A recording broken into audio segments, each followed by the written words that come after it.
26 teams from Germany's top 2 flights, 2 players per team, including at least 1 professional footballer, all playing FIFA 20 from the comfort of their own homes. Hello and welcome, one and all, to day 2 of the Bundesliga Home Challenge. Wherever in the world you may be right now, we are delighted to have you with us. These are unprecedented times and they call for unprecedented measures, and we hope you're staying safe and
unprecedented times call for unprecedented measures, and we hope you're staying safe inside your own homes, practicing social distancing and exercising both body and mind despite any imposed quarantines. If you joined us yesterday, welcome back. If you're joining us for the first time today, welcome, and get ready for a perfect chance to kick back, relax, and take your mind off of things and enjoy some action-packed, fun-filled FIFA action.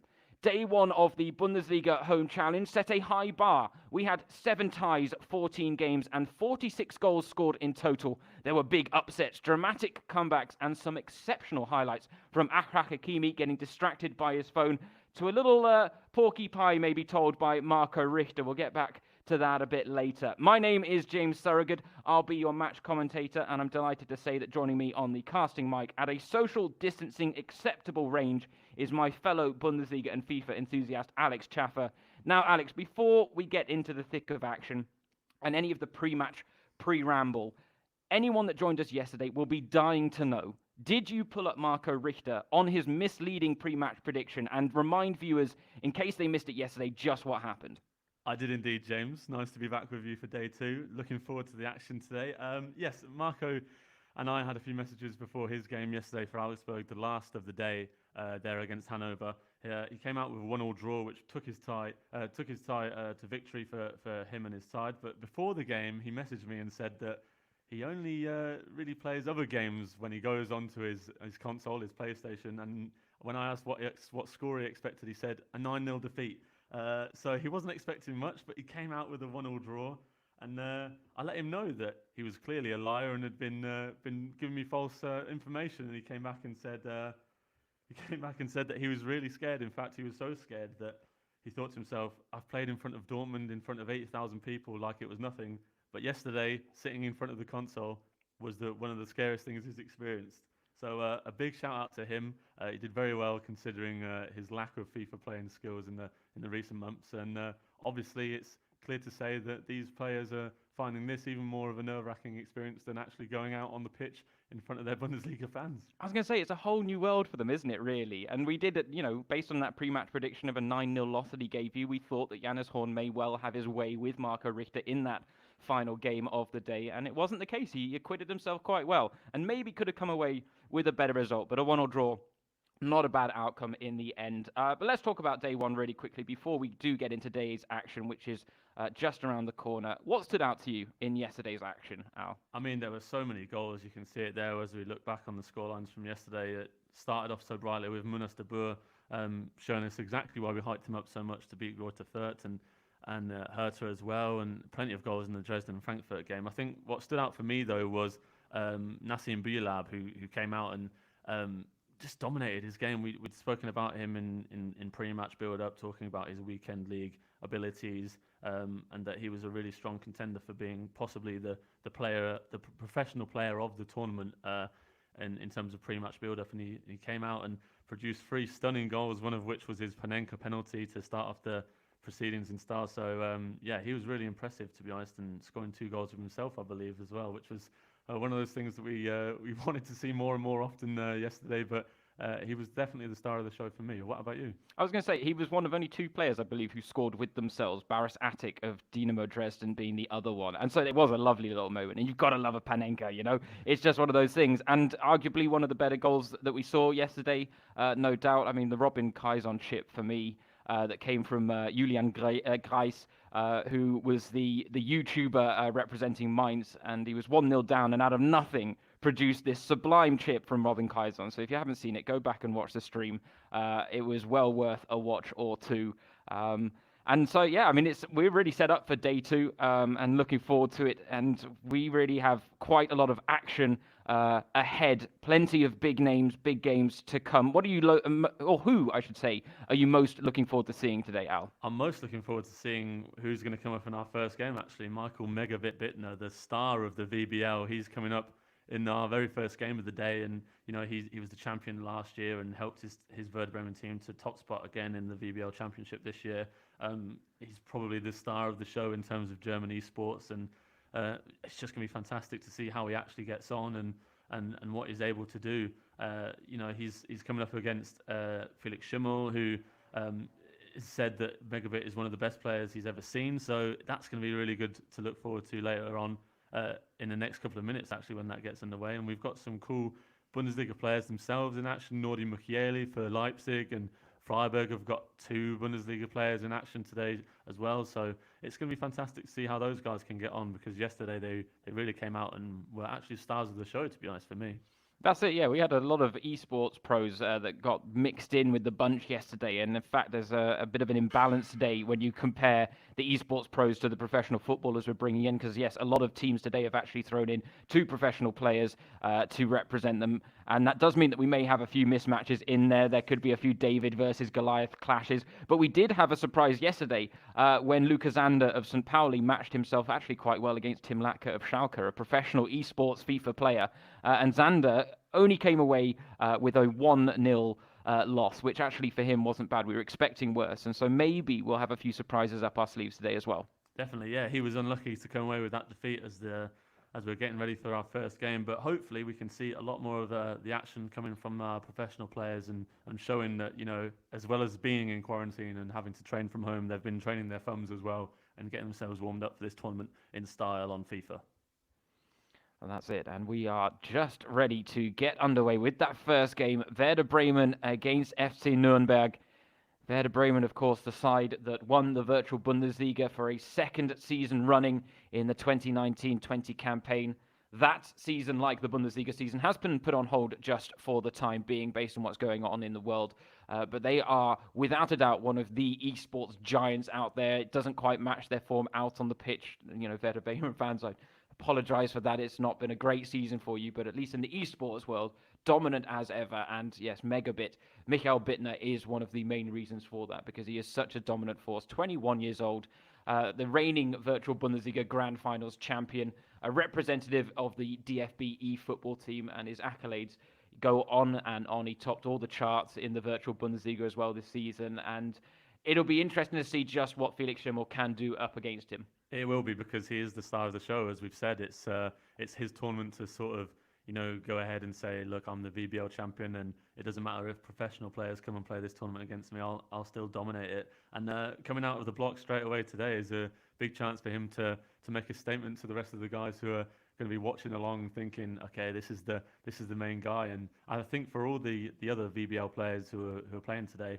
especially Felix Schimmel, it's an opportunity to try and show what they're made of as well, coming up against the best of the best.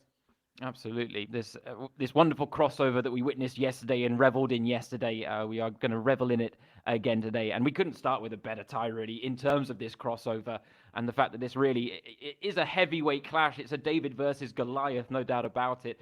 And we will hope for maybe an upset here or there.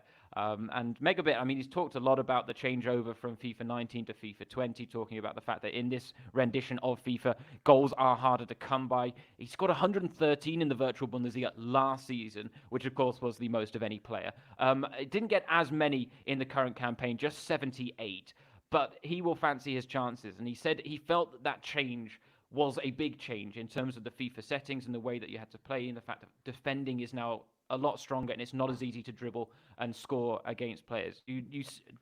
Would you agree with those sentiments about the change from FIFA 19 to FIFA 20? 100%, and in that case, a lot of people have found it to be a slightly less entertaining game, just because it's actually a little bit more realistic in terms of the fact that you can't score as many open goals and, you know, get as many chances as you're used to maybe on FIFA. And we saw obviously yesterday that a lot of guys went out and scored plenty of goals, but with the esports guys who do this for a living and know exactly how they're playing, they set up defensively with control and dictating the play, and there's no rush in terms of going for an attack, because they know if they get 1 or 2 goals, that they're looking likely to actually go and get the win. It's more about being able to keep goals out rather than actually being able to score them yourself. So it's a big change that's come from FIFA 19. But it's one that's brought a new dynamic to the way that FIFA players have been able to go out and work on the game. It's been a bigger grind, hasn't it? I think that's Definitely. fair to say when you play the game, and there's nothing wrong with that at all. And MegaBit proving to be one of the best grinders out there. Quickly, the format of the tournament, just to let you know, this is all very friendly. There's nothing really on the line. It really is just a case of helping in this football-free phase we're going through. But we will have 6 ties today. In each tie, there will be 2 solo games, so 4 players, 2 teams of 2 solo matches over the course of 2 legs that will leave us with an aggregate score. The second game will always involve 2 professional football players representing their sides. The first game is a bit more of a potluck, but we've had a mix of esports players, FIFA YouTubers, and professional footballers as well, if the teams have wanted to put 2 players out like that. And we are ready to get underway. We cannot wait for the day 2 of the Bundesliga Home Challenge. It's MegaBet who gets us kicked off with Werder Bremen, and he is coming into this game with all the pre-match hype, no doubt about it. A man who has been dominating the esports scene in Germany on FIFA for several years now. And we just want to also point out that games will today be played in the 85 mode. Alex, let us know what that really entails. It means that all the players are going to be on a level playing field. So when a team like Werder Bremen, who are in the Bundesliga in real life, come up against Nuremberg, who are in the Zweite Bundesliga, they're not going to have as much of an advantage which they usually have in real life. It brings a level playing field, and it means that players aren't able to have skill moves higher than a 3, so it reduces a bit of the ability of the players. They have to think about different things, and Bittner has been doing that in the build-up to this game. MegaBit saying that full-backs will play at centre-backs for his side, and you know, the likes of Luca Ehrhorst is the only left-footed striker with 4-star weak foot, and we see that he wants to try and get as much detail into this team as he can, because there's such little differences between the players on the pitch. It much more comes down to the actual players themselves controlling these guys out on the pitch. Yeah, that is. It does make things a little even. The skill gap reduced just a tad. Not quite as open as some of the other game modes on FIFA, like Ultimate Team, for instance. But MegaBit is combining well here with the Eggesteins, one of whom will be starring and featuring later on in the second game between these two sides. But that is it. You do have the chance then to bring other players into the starting lineup that may not have necessarily been in there normally, but because they have good physical attributes on the 85 mode, it's worth giving them a go. We saw Mo Kiprit shine brightly for Hertha BSC yesterday. And you can see here for MegaBit, he's gone with Füllkrug and Pizarro up front, not usually their strike force in real life, but it's working well for him here as he's looking to get the first chance and shot of the game. Inside the box, it's Füllkrug, and he's climbed the back of the net with the first shot of the game, in off the post, and he celebrates in style. And it's worked out wonders for him early in these, this first quarter of an hour. Oh, we're going to see potentially immediate changes here as well. I would assume that those being made in a hurry by Felix Schimmel, but that is the perfect start for MegaBit. That's exactly what he wanted. It's exactly what Felix Schimmel would have been hoping to avoid, an early setback in this one. But MegaBit doing what MegaBit does. That's it. He gets a quick shot away here. You just see he has one touch from Füllkrug in the box and opens up space for that right-footed shot, and it's impossible for the keeper to stop that going in off the post. And fantastic way for MegaBit to start this game, and now an uphill struggle for Schimmel if he can try and find a way back into this game quickly. I was about to say, any reason to have Claudio Pizarro in your starting lineup is good enough for me. I think, you know, he's just a legend of the game, especially in Bundesliga circles. And right now, Werder Bremen in front. Felix Schimmel now trying to get a few touches of the ball between his players. That's what he hasn't had early in this game. He needs to get a little bit of a touch of the ball and find his feet and, you know, get his hands warmed up and into this game, because MegaBit has been in control in these opening 15 minutes so far. But is that the problem, though? If you take a very patient approach against a player like MegaBit, he's ultimately going to have players in position to cover all the angles. You really need to maybe try and catch him off guard. So the slower your approach play, the harder it becomes to maybe break him down. That's it, because a lot of these guys have a similar approach in terms of their slow build-up. And when you're coming up against a guy like MegaBit, who's clearly dominating the German scene at the moment, it's always going to be difficult to overcome him when you're playing in a similar style. So maybe we have to see something different from Schimmel, which is probably why he went to his tactics quite early, change things around and see if he can bring something out of the locker that he had in the backup as maybe a plan B or plan C coming into this game. Yeah, that's it. You can see that Schimmel certainly came out of the blocks a bit hesitant. Very defensive approach from him, getting plenty of men behind the ball, but that is leaving him short of numbers up front when he does get the ball across the halfway line. Right now, MegaBit settling into a nice period of possession. And carve out another chance, and this time it is Claudio Pizarro. Sporting the blonde hairdo as well. And it's 2-0, MegaBit having it all his own way and scoring with a legend, and what a little finish as well. It's deadly finishing from here, from MegaBit so far. 2 shots, 2 goals, and barely a couple of touches from each of his players inside the box. It's just why he's such a good and dominant player on the esports scene. He doesn't need many chances. When you give him that inch of space in the box, he takes it and he doesn't give you a whisper of being able to clear it away. So it's proven out to be a fantastic setup that he's got here in the first 30 minutes. 2-0 up already. It's exactly what we were waiting for, to be honest, from him. Pure dominance, and yeah, he's looking very good in these early stages. A legend in the making in the esports scene, using a legend of the game to make it 2-0. You love to see it. But right now, Felix Schimmel is realizing just the level that he has been required to play at in order to get something from this game, or to defend at the very least. Doing well to cover the angles here against Maximilian Eggestein. I do like as well what MegaBit has done here with his team. He's playing Füllkrug as a number 10, which is just that extra physical presence when he does play the balls in and around that area. Like now with Eggestein. Lovely combination play. And Pizarro gets his second. A lovely, lovely sweeping move from MegaBit. And right now, Felix Schimmel just doesn't have an answer to the attacking movements that MegaBit's putting in place with this Werder Bremen side. No, he's unstoppable right now. Just the movement as well, as we said, just as I was talking there, the full crew aspect of this setup he has, he makes it more difficult for Schimmel to defend, and he gets these spaces with neat 1-2s and movement off the ball, and he's having a deadly finisher like Pizarro as well. He's always going to be in the right place at the right time. 2 goals already in this first half for him. Well, Felix Schimmel said coming into this game that ultimately I don't really have anything to lose and can play freely as a result. The problem is MegaBit's not letting him play freely, and he now does have a little bit of pride on the line, doesn't he? That's it. We saw it yesterday with Attic getting that consolation goal, which he was buzzing about in his game for Dresden. It's becoming the similar story for Schimmel here. Maybe he wants to try and stop the 4th goal going in before half-time. It was Atakan Karazor of Stuttgart as well that amazed me. He knew he wasn't going to win the tie. He was a mountain that was too hard to climb for him, but he got a 2-0 win in his leg, and he absolutely celebrated with great passion. No doubt about it. There are a few kisses of the Stuttgart badge in the mix as well from him, so you can see what it does mean to them. And you can see that Felix Schimmel has shifted forward in his seat a little bit more. He's definitely taking this seriously, but coming up against a player of the quality of MegaBit, I mean, I have to say, it would be the thing of nightmares for me on FIFA, Alex, to go up against a player like MegaBit, because he can just have his way with you. And it feels like Schimmel can't really get a touch of the ball. That's it. When he does get a touch of the ball, Schimmel, MegaBit is quickly snuffing it out and just dominating this first half. He's always looking for that pass in the middle, a man with his back to goal, trying to link up play.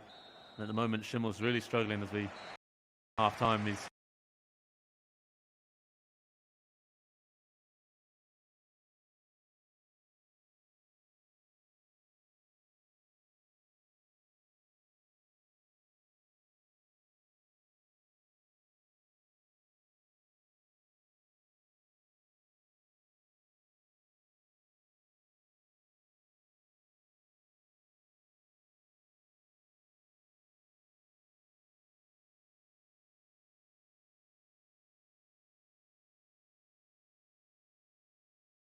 happy to swallow that. I think this has quickly become a story about keeping some pride, as he said in the build-up. And he did pick up a few tips from one of the eSports representatives for Nuremberg in Daniel Butenko. Right now he's having to do a bit more defending. He said he got a few more tactical tips from Bubu, especially in defence, because he knew that was going to be the key to this game. Unfortunately, his defending hasn't quite been as sharp as he may have hoped today, but then he is coming up against the elite of the elite right now in MegaBit. And so the upset not quite on the cards. This game going the way we expected it to.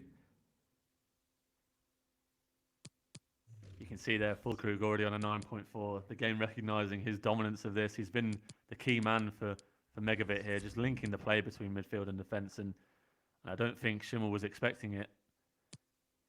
And how big of a miss has he been in real life as well, Niklas Füllkrug, for Werder Bremen? You know, they are struggling near the bottom of the table, down in 17th place, but injuries have gone against them, and one of the big ones was Niklas Füllkrug. That's it. They've got so many options in attack, the likes of Josh Sargent and Yuasako and Milot Rashica and obviously Pizarro and Füllkrug, as we're seeing today in the virtual world. And for Füllkrug, it was a dream to come back to play for his hometown club and come back to Bremen, and it's just not worked out for him so far. But I did read in the press actually the other day that he's not going to be leaving, even if Bremen do get relegated to the Zweite Bundesliga. He's going to stick it out with his side, and he wants to contribute. So hopefully he can do that before the end of this current campaign, as he is doing in the virtual world now for MegaBit.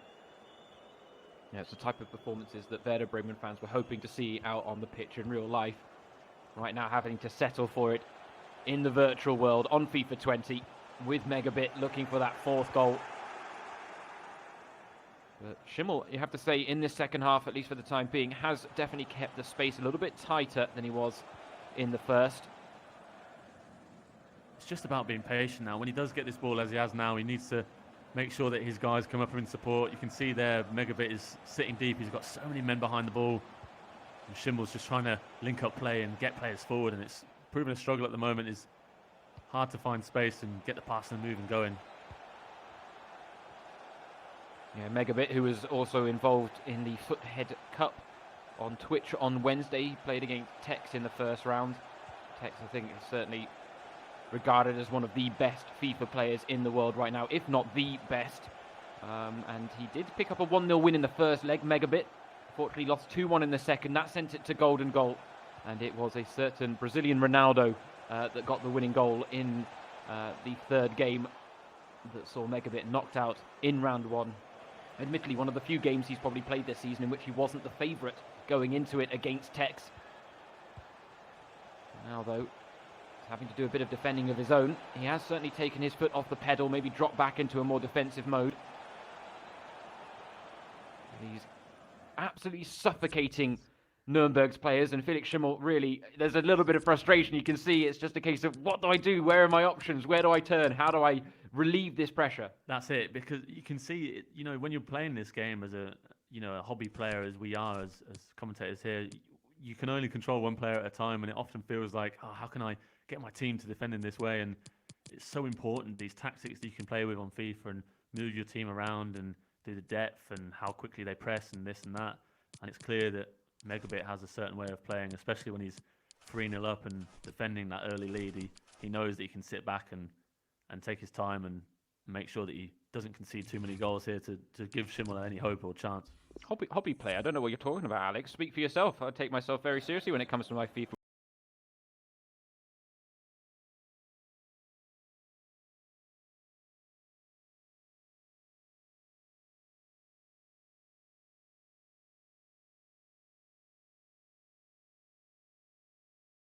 With my, I think I looked it up actually. I said 14 wins was my best in weekend league. I think I looked it up yesterday. It was actually 11. So I kind of told a bit of a porcupine myself, much like Marco Richter. But yeah, I think that's good enough for the pros, right? 11 wins in weekend league. I can't, definitely. I think it's something to be very proud of, James, because we don't play it very often, and when we do, it is often frustrating. So I think the listeners can understand as well how difficult it is, even to get into double figures on weekend league. I tell you what, I do take great pride in. It's my mini Bundesliga Meisterschale that I have at home, which was for winning the intercompany FIFA tournament that was held in the DFL Digital Sports Towers, and so that still takes pride of place on my mantelpiece, no doubt about it. My wife doesn't quite get the hype, but I was very proud of that achievement, and rightly so. But right now, MegaBit is cruising to a victory here with Werder Bremen.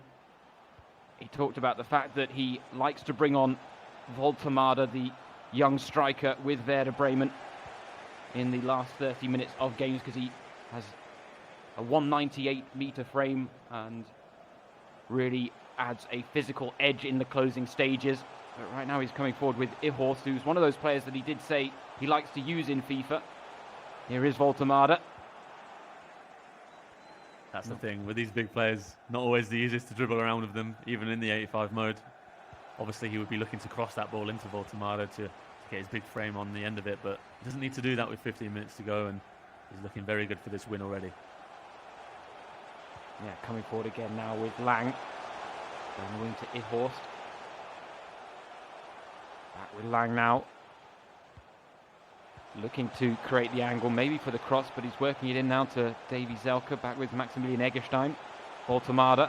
Little drag back, little turn. And the shot, well saved. That inch of space, that's all he needs, MegaBit. We've seen it before and we've seen it again many times. Cheeky drag back gets that shot away. He's looking for one off the training ground from the corner there. Still, the chance is alive for him with Pizarro. Closed down by 2. Time winding down now, as Felix Schimmel will look to, at the very least, get a consolation goal that he can tell his friends about. And that would be it, to be honest. Scoring against MegaBit is an achievement in and of itself, surely. It would be an achievement for us, and I think at the moment, in the form that he's in, it would be an achievement for any of these guys. He's just such a dominant performer and at this level. And you mentioned it earlier, playing against Tex, one of the best in the game at eSports FIFA, and being able to get a win against him is not always easy. So MegaBit shown in the past and in recent months and weeks that he is one of the very best in the world at the moment. So any consolation goal would be fantastic for Schimmel here, and obviously would set him and his side up for a potential tight second leg, which we can watch and be entertained by keeping it open. This is it. We talked a lot yesterday about the Weekend League. For any non-FIFA enthusiasts out there, Weekend League is part of the FIFA Ultimate Team game mode. 30 games in the weekend. It really does put the best against the best, and essentially the better you play, the more wins you get out of your 30 games possible the better your rewards in that game mode. And MegaBit actually used self-isolation to do a FIFA experiment of his own. He decided to play both FIFA 19 Weekend League and FIFA 20 Weekend League. And he switched back and forth between the two games. And he got 29-1 on FIFA 19, and he went 30-0 on FIFA 20. So that's what he's coming up against for the chance for the goal, and he's got it. Felix Schimmel has got a goal back. It will be a consolation, but that is something he can indeed brag to his teammates about. It looks like it hurt MegaBit more than it gave Schimmel joy there. Nice finish at the back post. Well-worked goal, tidy cross, and Bazon gets the touch. MegaBit not happy. He wanted that clean sheet, but Schimmel can at least take that goal, as we talked about, and it does leave that second game wide open now as Maximilian Eggestein and Tim Handwerker get ready for the professionals to face off in this second game. Yeah, they will be waiting in the wings, no doubt about it. MegaBit would love to get another goal back to restore that 3-goal advantage. Here's Goller. Well, the shot blocked. Question is, will there be one last chance in this, the opening game of day 2 of the Bundesliga home challenge? This is one that we were certainly looking forward to. A heavyweight clash. A David versus Goliath tie to kick things off on this second day of action. And the upset wasn't on the cards. I think that was quite clear to see from the early exchanges.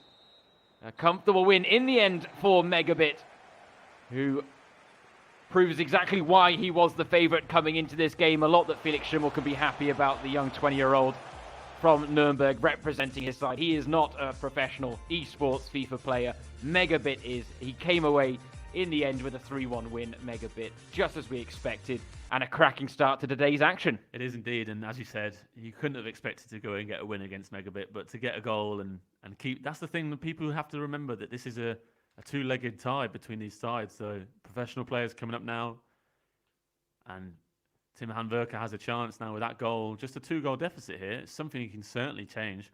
We saw it yesterday as well, that these second legs between the professional players can often be wide open. So we've got an exciting game coming up now between these two guys. Well, that was it yesterday. It really was a case of when it came to these professional players that were switching the pitch for the joysticks. They are such an unknown quantity. We have no idea where their FIFA skill level is. We have no idea whether they're taking it seriously. We have no idea if they're backing themselves for a 9-0 loss before the game starts, only to come away with a 1-1 draw. We have no idea, and we're kind of learning as we're watching when it comes to this. So right now, Tim Handwerker could have a few tricks up his sleeve and be thinking, right, this is great. I can definitely get a 2-0 win against Maxi Eggestein.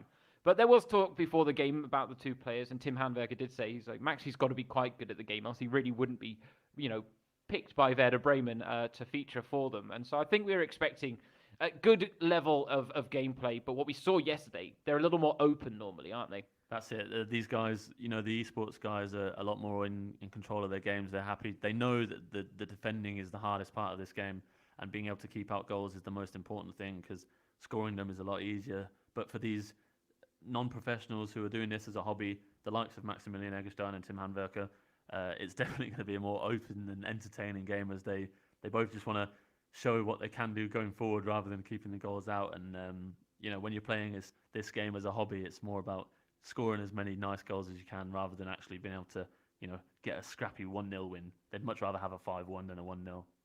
Well, and we were talking as well with the Marco Richter example, actually, of him saying that he got more nervous playing FIFA yesterday against Janus Horn in a friendly tournament known as the Bundesliga Home Challenge than he did playing in front of 80,000 or more in Dortmund.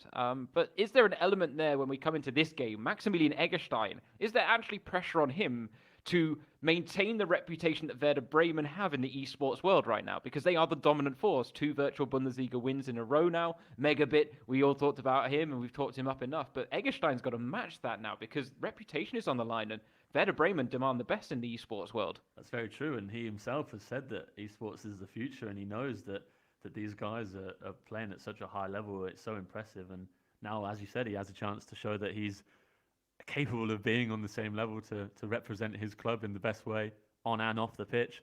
And obviously MegaBit will be in his ear if Tim Handwerker comes and gets Nuremberg an upset and turns this game around. But yeah, Eggestein can hope and pray that he doesn't let that happen.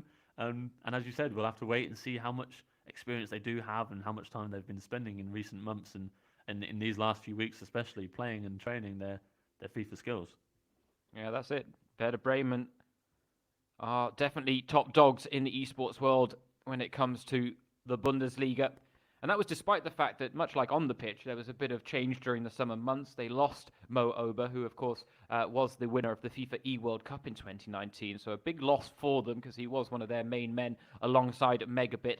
MegaBit was then joined by Dr. Erhano, who came across from the Stuttgart eSports team at the end of last season. And it was with a 7-1 win on the final match day over the course of 3 games against Hertha Berlin that clinched them the title. So a fantastic result for them. But let's talk about things on the pitch just briefly, because there was a headline earlier in the season from the Weser Courier, one of the local newspapers in Werder Bremen, or in Bremen. And they said that the time of fluctuation needed to be over this season. Unfortunately, things have gone a little differently, haven't they, Alex? They have indeed. Just it's been a struggle from start to finish so far for Werder Bremen, sitting now currently second from bottom in the Bundesliga, just 2 points ahead of Paderborn and 4 points adrift of Fortuna Düsseldorf in the relegation playoff spot. And that's the struggle now for them.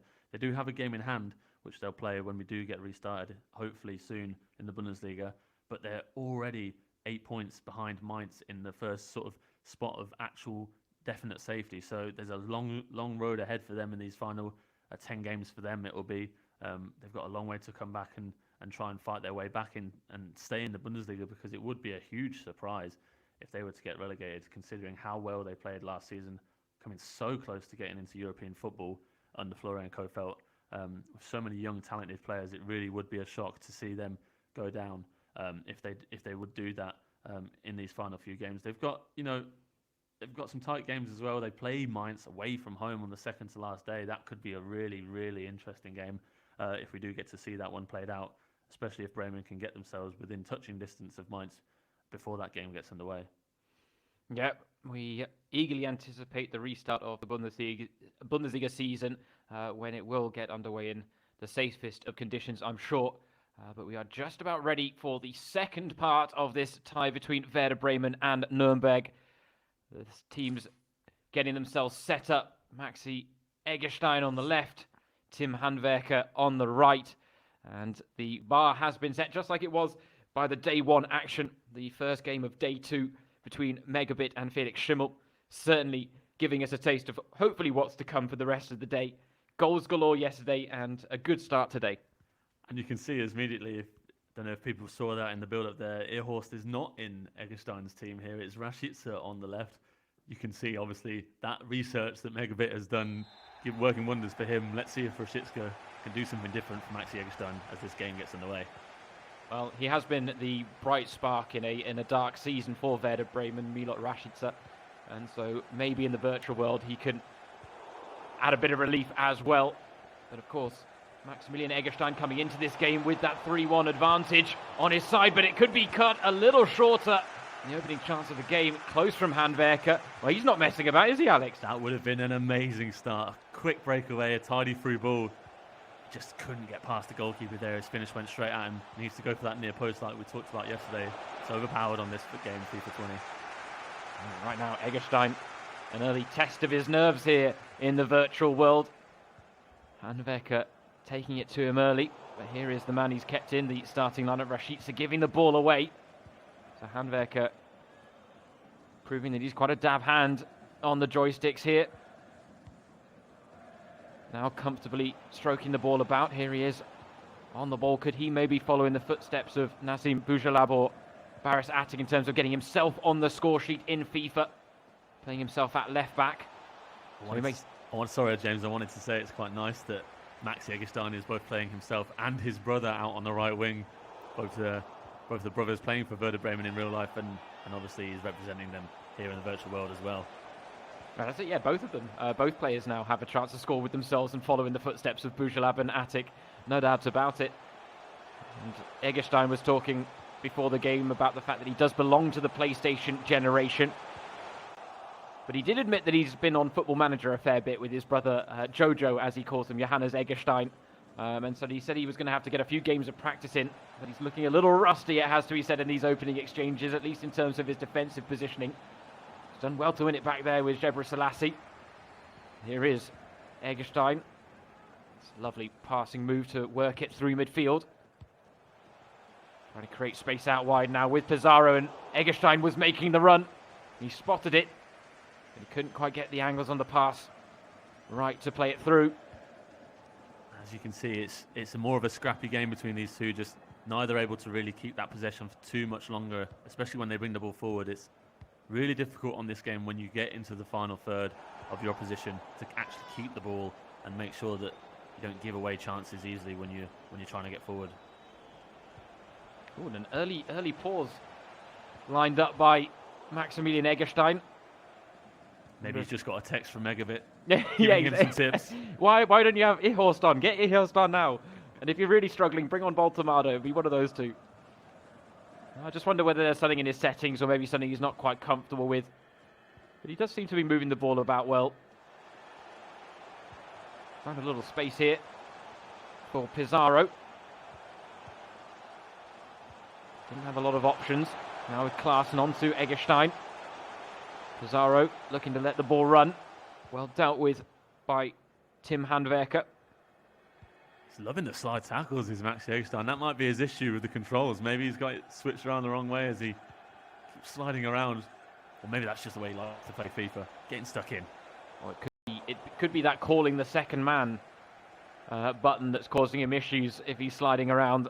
Some players like to move that on their controllers. His timed crossing there wasn't quite right, but that also looked like he may have been going for a shot, which also suggests that the buttons are all over the place for him. So poor old Maximilian Eggestein definitely up against it in these early exchanges. The sooner that gets changed for him, the better.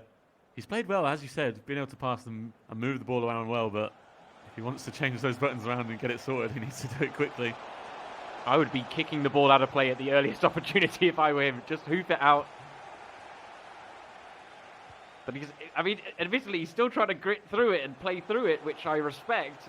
May not be the best option for him, especially if he gets into a dangerous position. He'll end up crossing the ball. He's getting through here with Pizarro. Will he hit the right button? I don't think he did.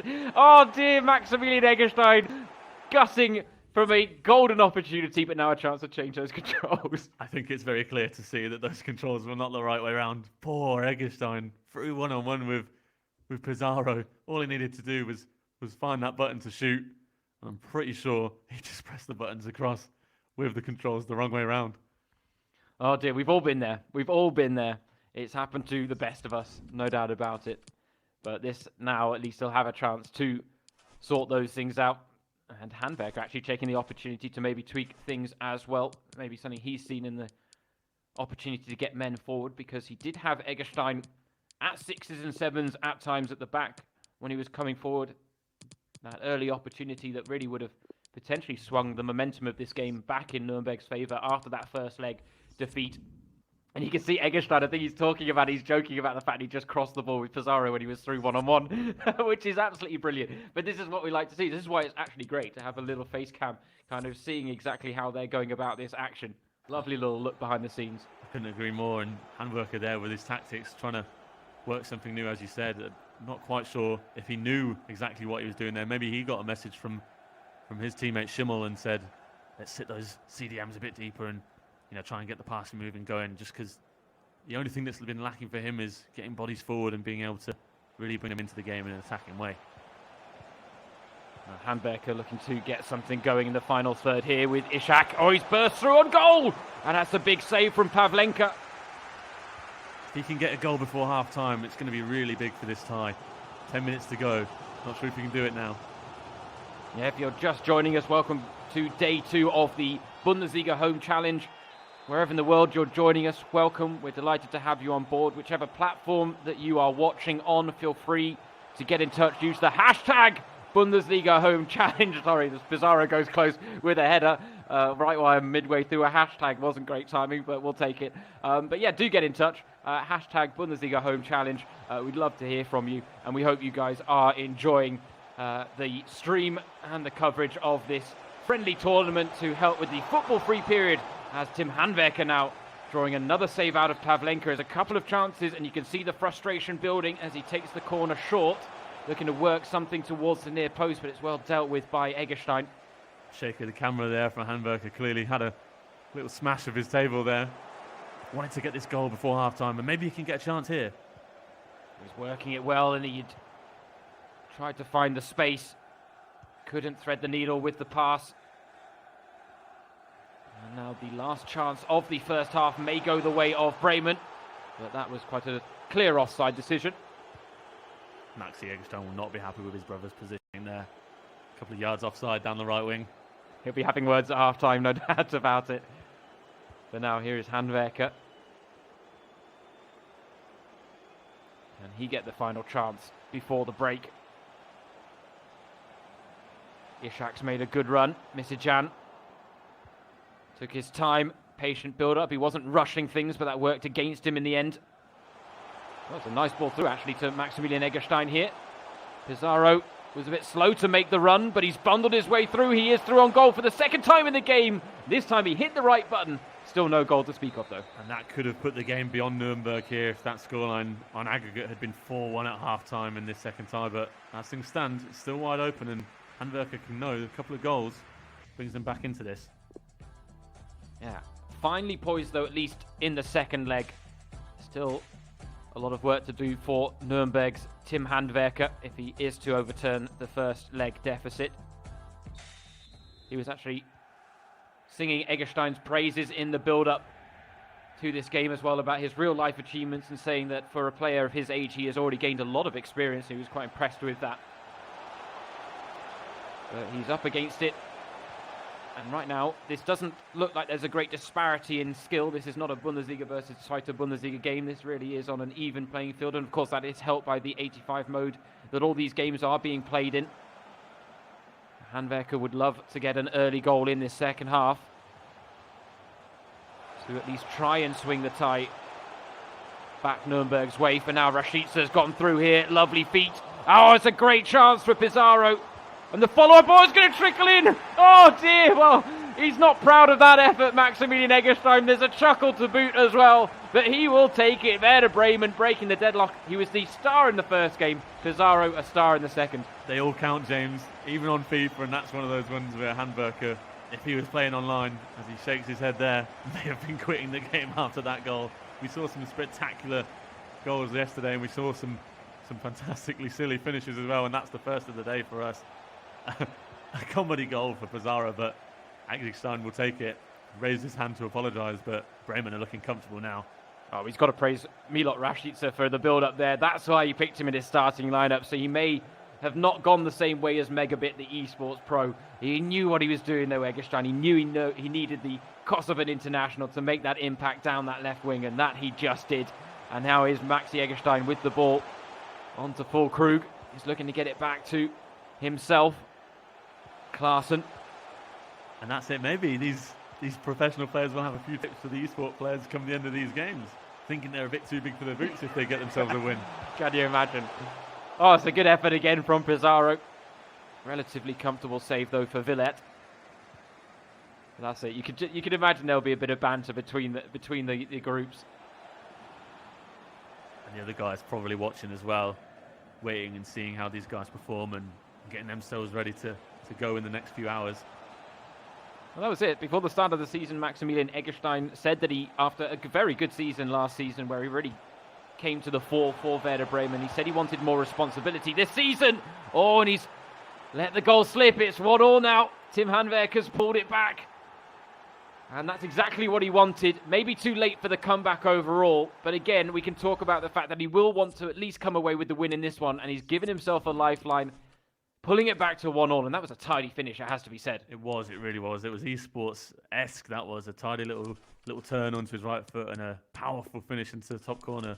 As you said, Handwerker will be really happy to have got his goal, and as we saw, these professional players needing their competitive edge, they'll be happy to get the win in their own game as well as getting through the tie. But if needs must, Handwerker will definitely want this win, even if his side come out on the losing end overall. Now he's switching to that 4-1-2-1-2 as well. He wants someone in that creative midfield role in the 10 behind the two strikers to add an extra body that can maybe overload when he gets a chance to get forward. It also gives him just that anchor in midfield as well to help protect the back line, doesn't it, Alex? It does indeed. I was just wondering if Handwerker was going to sub himself off or bring himself forward there. It looked like he was testing his nerve himself to try and put Handwerker up front, but I don't think we've seen that yet so far, have we? Or did we see it yesterday? A player subbing himself off? Oh, subbing himself off. That's a good question. I feel like there was one, but I'll be honest, it's not coming to mind exactly who it was. I'm sure it will in about 5 minutes. It's just going to clink into place. But for now, you're right. Handwerker keeping himself on. And that's it. The temptation, especially on the 85 mode, would be just to throw yourself up front. Go for the hero moment. But maybe that's for the final 10 minutes. It's too early to go for that glory shot just yet. A few changes from both sides. And you can see immediately Handwerker does have a few more bodies getting forward, thanks to that change of formation.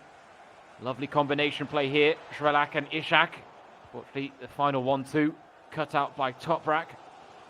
Eggestein is doing well to read what Handwerker wants to do at the moment in defence. He's positioning himself well and cutting out those balls with nice interceptions. Well, here's Bartels, one of the fresh legs on for Werder Bremen, picking out Maximilian Eggestein. And the shot was blocked. Well, he made a name for himself with shots from range in the Bundesliga last season. Can't quite get it to go that time. Another interception for him there. He's doing really well in terms of positioning the ball and cutting out these Nuremberg attacks early on. Just needed to move it a little quicker on that occasion with Klaassen. Now it's with Ishak. Oh, this is looking dangerous. Oh, it's another good save from Pavlenka, but he spilled the rebound. Oh, it's another of those goals that you just don't like to see in FIFA. Your defender letting yourself down, and the goal snapped up on the rebound. And now all of a sudden, bit of a twist in this tie.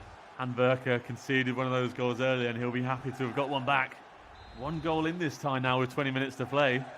Don't go anywhere, people. This is going to be an interesting finish. I was going to say, he's got a chance now to level it up, and let's be honest, the momentum has shifted in his favour since he made those tactical changes.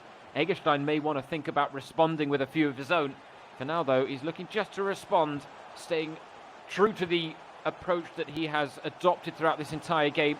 Now with Klaassen on to Pizarro. But again, very isolated up there, the Peruvian. He is the man that got the goal earlier in this game for Maximilian Eggestein. There's another chance brewing here, though, for Tim Handwerker. He's got in behind with Schrelak. He's got the fresh legs. He's cut inside. Oh, it's a horror goal. It's an own goal. It would have been a sensational one had he managed to find the top corner.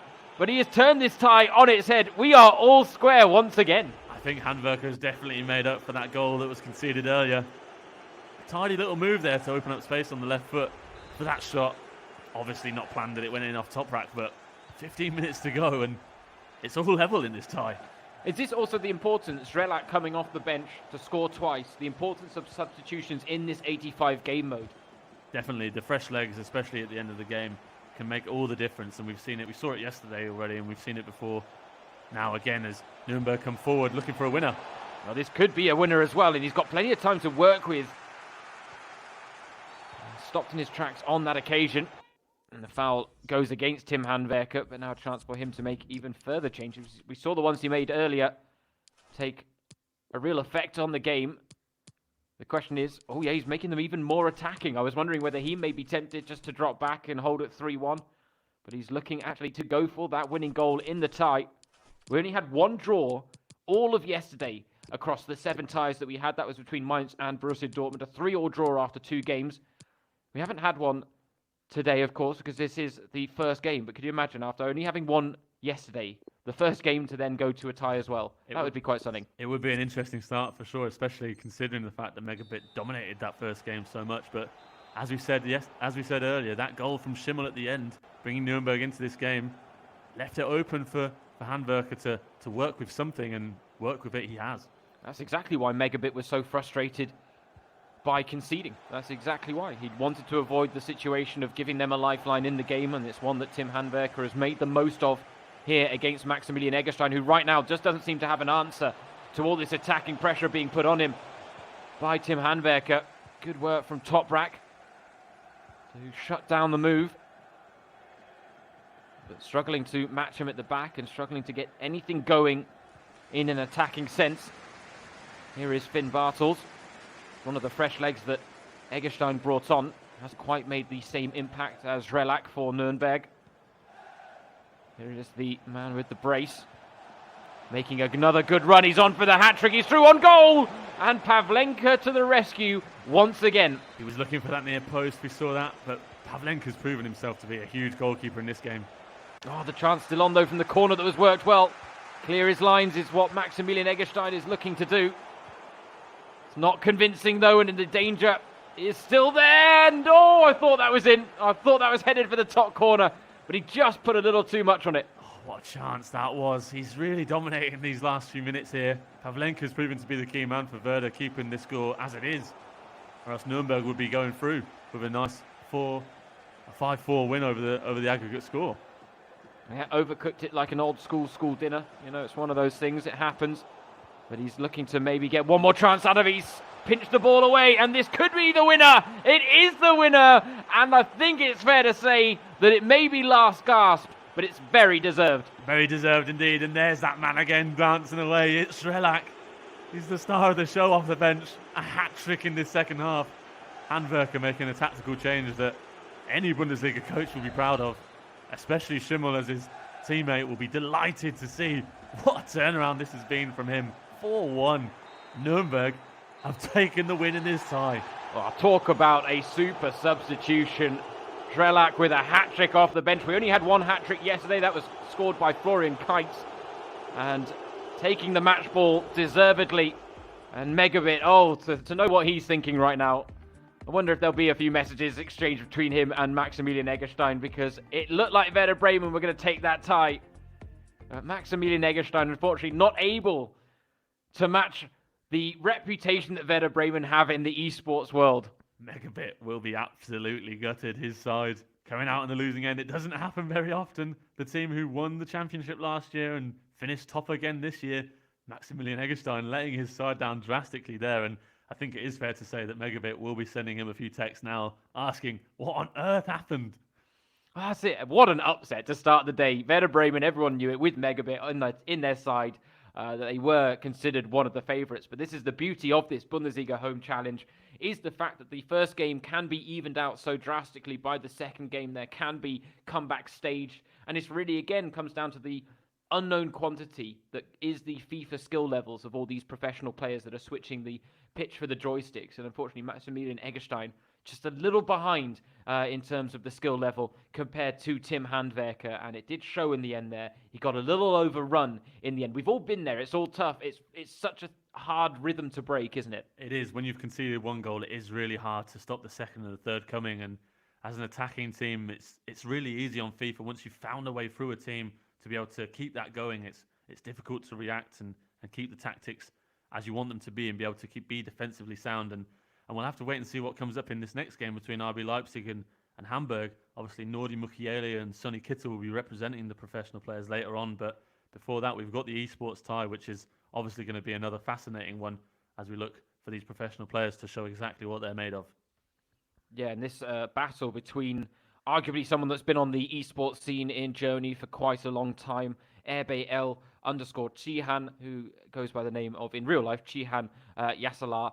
And he's a big FIFA streamer, a big FIFA competitor as well. He's been around for a fair few years. On the flip side of this, for Hamburg, in this opening game, we've got HSV_Umut, who is just 17 years old. He's just breaking onto the scene, but he's really making a name for himself, isn't he, Alex? He is indeed PS4 champion in the qualifiers in Atlanta. Is a huge statement that he made. It qualified him for the FUT Champions Cup, and at his age, just 17, this is a fantastic opportunity for him to showcase what he is capable of and to show the VABL what they can be expecting in the coming weeks and months if he can stick around and earn himself a spot in one of these esports teams. It's a good personal opportunity for him to showcase exactly what he's made of.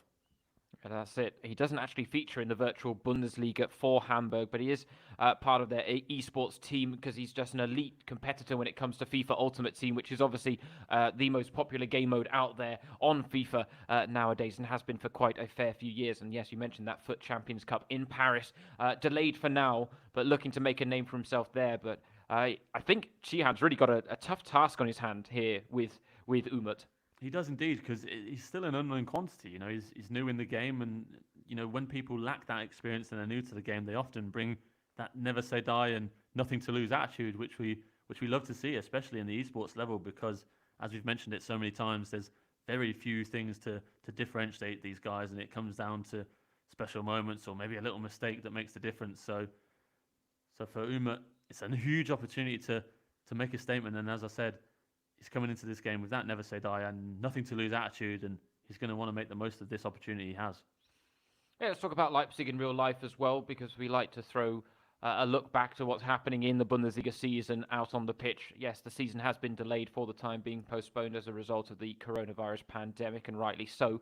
But Leipzig were looking good. They had a bit of a tail off right before the season got put on hold, but they're still in third place in Julian Nagelsmann's first season in charge. They were top of the table for quite a few weeks. Where are you seeing them in terms of their development under Nagelsmann? Because big coach, huge hype around him and this side, and they're on the right track, but maybe not as far along as people thought. Yeah, that's it. It's that first, time we're seeing Nagelsmann in the dugout, and obviously it's always going to be competitive at the top of the league. And Leipzig have quickly come into the league and shown that they are capable of hanging around with the best of the best. And Nagelsmann's still figuring out how his team works and figuring out how his players want to play. He's moved things around. For example, Timo Werner, the star of the show, possibly for Leipzig, out on the left wing now most often than not, with Patrick Schick through the middle. It's all about experimenting, and while he's been doing that, Nagelsmann, he's been able to keep Leipzig right up at the top of the table. And obviously in the Champions League as well, getting through against Tottenham Hotspur was a huge statement. Their first ever knockout win. Fantastic for German football to see that a team is able to, compete with the rest of Europe as well as being a high contender in the Bundesliga table. As we see that these two guys, our pro esports players, are getting themselves set up for this first game. Yeah, and as we've seen so often throughout this Bundesliga home challenge, donning the kits of their respective clubs as well. And you can see Sheehan has quite a professional setup there. He was streaming on Twitch last night, taking part in the weekend league to warm up for the Bundesliga home challenge, I'm sure, because, that's the level that we are expecting in this tournament, no doubt about it. But he is up against it, as we've said, against Umut. But if you were wanting to know, he's 19-2 so far in the weekend league with 2 disconnects, which is always disappointing, isn't it? I'm sure he might have been smacking some things around his room while that was going on. 2 disconnects is never a good thing. Hopefully we don't see something like that now in this game, the first one coming up. Obviously he'll have not probably played some weekend leagues so far today, or maybe he has to warm up, get some frustrations out and let his fingers warm up and get ready for what quite possibly could be an even more important game than his weekend league. Or we'll have to wait and see how important it is for them and how seriously they take it as we get things underway. Well, this is it. It does feel like one of the... No, don't want to say older, because ultimately Chihan isn't that old in terms of life, in terms of the esports world, maybe. But he has been around for a bit longer. He was the 2017 Virtual Bundesliga champion. He's a 3-time German champion, winning ESL tournaments as well. And he's formerly on the books at SK Gaming and Schalke 04. So he has been a little bit more around the block, and he's coming up against the fresh young gun in Umut, who's maybe looking to make his mark.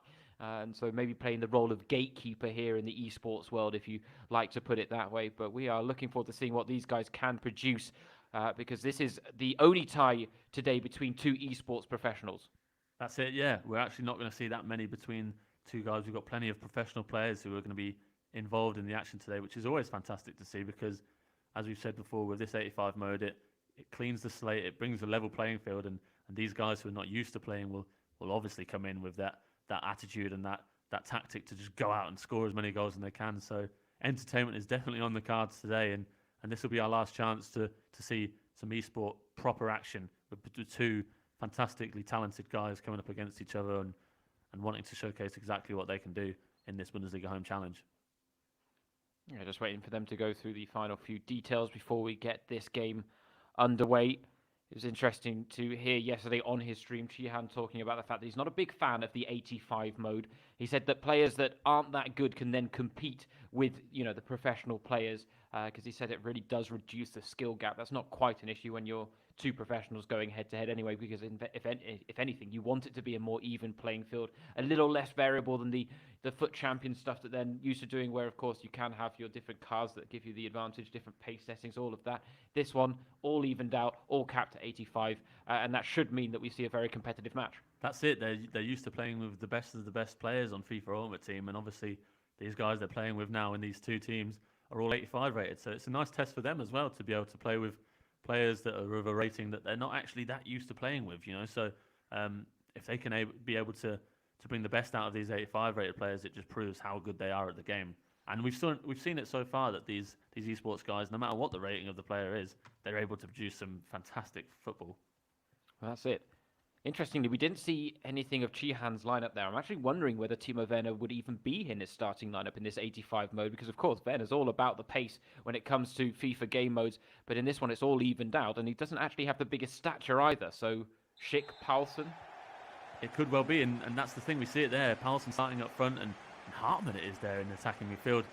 Obviously, for the, as you mentioned, the guys like Timo Werner who have extreme stats like pace and strength or whatever, it reduces that and actually makes them harder to play with if you're used to playing them with their normal card. And often is the case that actually, there he is out on the right though, Werner, playing out there on the wing, which is always fun to see Timo Werner playing, but it is a great opportunity for the players that we don't often see in the Bundesliga or in the esports world, like Hartmann for Leipzig, up to an 85 rating, and it means we can see exactly what he is able to do on the esports gameplays.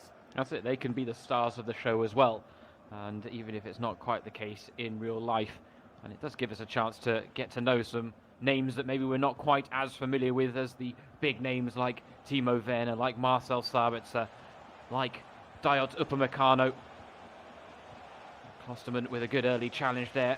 Chihan looking to set his stall, but you can see Umut is looking to press very high up the pitch, aiming to close the ball down as quickly as possible, giving him less distance to move it into the final third when he does win the ball. Trying to play with a 4-2-3-1 here is Umut, the formation he's gone for with Hausval. One man up front, Martin Harnik, obviously a capable man in the air, looking to try and probably make the most of the wings and get some space in between the midfield and defensive line of Leipzig. Yeah, here's Harnik on the ball, back to goal though. Now with Sonny Kittel, oh lovely little drag back, he fashioned the space, and Nkunku got an important touch on the ball there just to poke the danger clear. Werner had made a good run down the wing, but Chihan not looking to move the ball too quickly. Trying to settle into a rhythm. Here is Upamecano. Now out wide to Klosterman.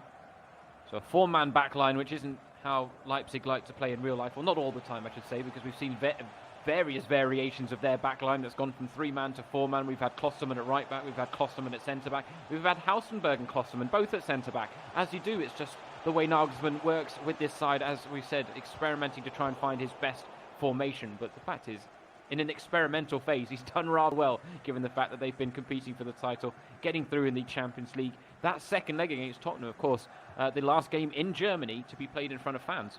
That's it, yeah. We haven't seen some football like that in a while, obviously, with the fans involved. And it is quite interesting you say about playing the fullbacks at centre-back. It's what MegaBit said earlier was his tactic to play them at centre-back. And maybe Nagelsmann is playing that tactic, obviously knowing that FIFA is the way of the future. So maybe we should all be listening to Nagelsmann even more than we already are. Well, Werner, he's broken through here, but he thought better of trying to break to the byline. Playing it back to Campbell now to Hartmann. Well closed down there by Wagerman. Poyampalo now on the ball. Surprised to see him out wide, Joel Poyampalo, instead of up front with Harnik out wide. It's an interesting choice there made by Umut, but you know what? I'm going to trust his capabilities as the reigning PS4 champion after winning that qualifier in Atlanta.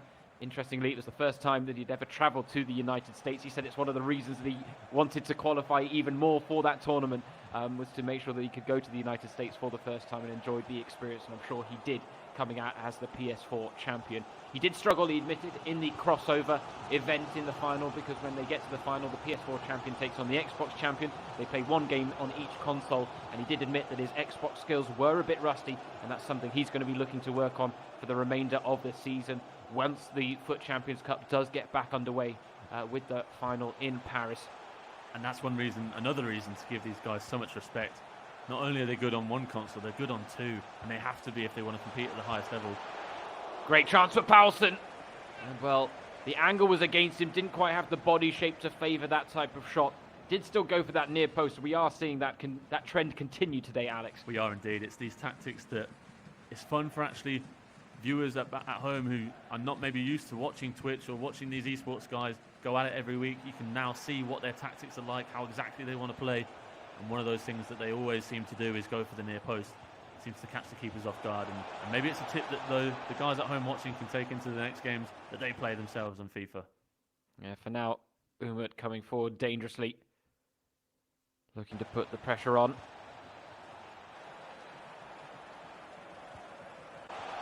Harnik. There's a chance, and it was Kittel that had it in the end. He worked it well there, Umut, and that's where we see his qualities come to the fore as well. That's it, being able to play around the edge of an opposing box. We've seen it from the pro players, professional footballers come onto the game. They're not quite able to keep possession in those tight spaces, but these eSports guys have no problem with that, and it's often the way that these guys are able to create the chances that end up giving them the win. If they can create a moment of space to get a shot away from the edge of the box. I have to say, though, not a lot of chances in this first half, but it's been incredibly evenly matched so far. And I think that's what we expected between these two eSports professionals, both used to competing at an elite level in FIFA circles. And there is that element of composure that definitely is a little more prevalent when we watch these eSports players play compared to some of those professionals. That's what Alex was touching on. It's been a tight first half here. It's interesting to actually be looking at the clock and see that we're already approaching half-time. We haven't had many chances on goal, just that one for Paulsen, really. Oh, but there's a chance here. This could be it. And, well, the keeper, Pollersbeck, quickly off his line, holding down that triangle button. There's an opportunity there to try and get Leipzig the lead before half-time, and maybe one for Hausval now. Oh, just down the other end, it's Sonny Kittel one-on-one with the keeper. And he's done well, but the rebound is going to go the way of Umut, and Hamburg have taken the lead. Martin Harnik with the goal, and right on the stroke of half-time. That'll change the half-time team talk. It will indeed. But maybe not if he has a chance here. You'll say Hartmann trying to break through now. Found Campbell. Had to retreat momentarily, and that ultimately snuffed out that chance. But looking for the immediate response. But conceding right on the stroke of half-time will be something that will rankle with Sheehan at the break. Definitely, that's the nature of this game. It can change so quickly, almost seeing a Leipzig equaliser there before half-time, but the rebound is proving to be a nasty thing for these players so far today. We've seen it so many times, especially in the Eggestein Handwerker game. The rebound is so important, and getting the players in the right spots in the support of your attacking men is vital in this game. It is interesting sometimes how the keepers can go from one game being the heroes that they let nothing through. I mean, you think of Gigi Pavlenka in that second game between Maximilian Eggestein and Tim Handwerker in the Werder Bremen Nuremberg tie. Pavlenka was saving things left, right and centre. Yes, Handwerker still got 4 goals. In this one, though, all it takes is one chance and the keeper lets you down. It can prove so costly, unfortunately, and those rebound goals are the ones that rankle the most with players. That's it, and that's the one player you can't really control all the time. Obviously, the goalkeeper, there's the option to be able to take control of the keeper. Some players do it when an opposing player is going through one-on-one, try and jinx them away and make them unknowing of where they should actually shoot the ball, but we don't often see it at this professional level, and they just have to trust that their keeper can do the job for them. Umut there stopped it in his tracks momentarily. Now the onus on Sheehan to really make something happen in this game. He'd love to give Nordi Mukiele something to work with in the second leg. Here he comes with Patrick Schick. He loses out to Poyan Parlo. Now Drudziak. Campbell wins it well. Now with Paulsen. Not too many men forward for Sheehan to work with, but he's found Patrick Schick. Oh, that's well worked to Hartmann. 2 in the box to aim for, and he was looking for Paulsen, couldn't pick him out. Chance still alive here, though. Hasn't given up on it just yet. Poor pass, though, from Campbell, lets him down at the vital moment. That's it, the intricacy is just not working out right now for Leipzig. Trying to play the ball into the box in these tight spaces is always difficult. Paulsen was so close to being able to get on that ball in the 6-yard box, but the defence snuffed it out. Now Umut finding space with the Meche out wide. Closed down well by Klostermann. He just realised that the run wasn't on. Thought better of it. He's worked it now. Konate making the interception at the back for Sheehan. Umut's doing so well here. He just keeps winning the ball high up the pitch and being able to keep it as well. He's keeping a good control of the game and frustrating his opponent. Keeps winning the ball back and not letting him really build up any attacks. Yeah, it's unrelenting pressure, isn't it? That can be so troublesome for players. And even at this elite level, I'm sure it can be even more stifling than it feels for someone like you or I when we're on FIFA, Alex. And now, though, Umut certainly proving exactly why he's one of the most hyped names and most promising FIFA players out there in the German esports world. That's it, he's making his statement now, and we're going to see some changes coming from Chihan already. He knows the time's running out and he needs to change something. All chance brewing here, though. Amechi was through on goal. Didn't get the shot off, just waited a little too long. In the end, the offside flag does bring a pause in play that will allow Chihan to make those changes. I'm sure that'll be both in terms of personnel, maybe formation, maybe a few extra instructions, a few, extra bodies pushed forward, perhaps. That's it. We can see he's switching to a 4-4-2 here, trying to get support for Poulsen in attack, who'd been playing up front until now. Maybe we'll see some other changes he's going to make, try and get more support for Poulsen, just because when he has gone forward with the ball, that's his problem. He's not been able to keep it around the edge of the house foul penalty area, which is often where you get the pressure and you get the mistakes that get made and you get that little bit of space that can earn you a shot and obviously earn you a goal if it does go in. Yeah, we saw the importance of substitutions and tactical changes in the second half, with Tim Handwerker really turning the game in his favour in that thumping 4-1 win that saw Nuremberg produce a stunning comeback to beat Werder Bremen in the opening tie of this day 2 of the Bundesliga home challenge. Quick reminder to anyone tuning in, and we're delighted that you are joining us, but if you are out there and enjoying the stream, make sure that you are practicing social distancing, washing those hands regularly, staying safe and healthy. And our thoughts do go out to anyone that has been affected by the coronavirus, but we're hoping that we can offer some light entertainment today with this, the day 2 of the Bundesliga home challenge. And the action so far has definitely given us something to get our teeth stuck into, as did day 1. Plenty of goals. It was a goal-riddled game, or a day, I should say, yesterday. And we were hoping that things would pick up the same way today, and we have not been disappointed so far. But this game really so tight, being played on a nice edge between two esports professionals. And you can see here just the level of skill being put on show and just how tight these games are, Alex. That's it. It really does come down to a little mistake or a little moment of magic, like this one now. Oh, he's found it as well, and just as you talked about it, he produced it. What a moment for Chihan as he levels the score, and it's Yusuf Poulsen who's got the goal, and his changes, like we saw in the last game, have taken effect quickly. That's it, just getting that extra support, being able to provide the pass to Poulsen rather than him being on the edge of the box. If you can get a pass to him inside the box and he can get a first-time shot away, it's often impossible to stop for an opposing player. And what a fantastic finish that was from Poulsen. Powerful strike into the far top corner of the net there. Some fantastic finish, and with 12 minutes to go, this game is wide open once again. Yeah, you've got to love it when he just underlines your point. You're talking about the fact that little mistakes or moments of magic are ultimately the things that decided. And for Chihan, that's probably the first time we've really seen him break down Umut and create a golden opportunity in front of goal. He makes it count. That's what you need at the elite level. We saw it on show as he underlines every point you made in the build-up to that goal, which is just fantastic. We had the commentator's curse hit yesterday. We had it in reverse just now, and you got to love it when that happens. But a chance now for Chihan to potentially push on, but right now he's going to have to immediately go back to defending as Umut will look to restore that 1-goal lead and give his teammate in the tie something to work with. Is it Sonny Kittel who's coming up next, taking on Nordi Mukiele?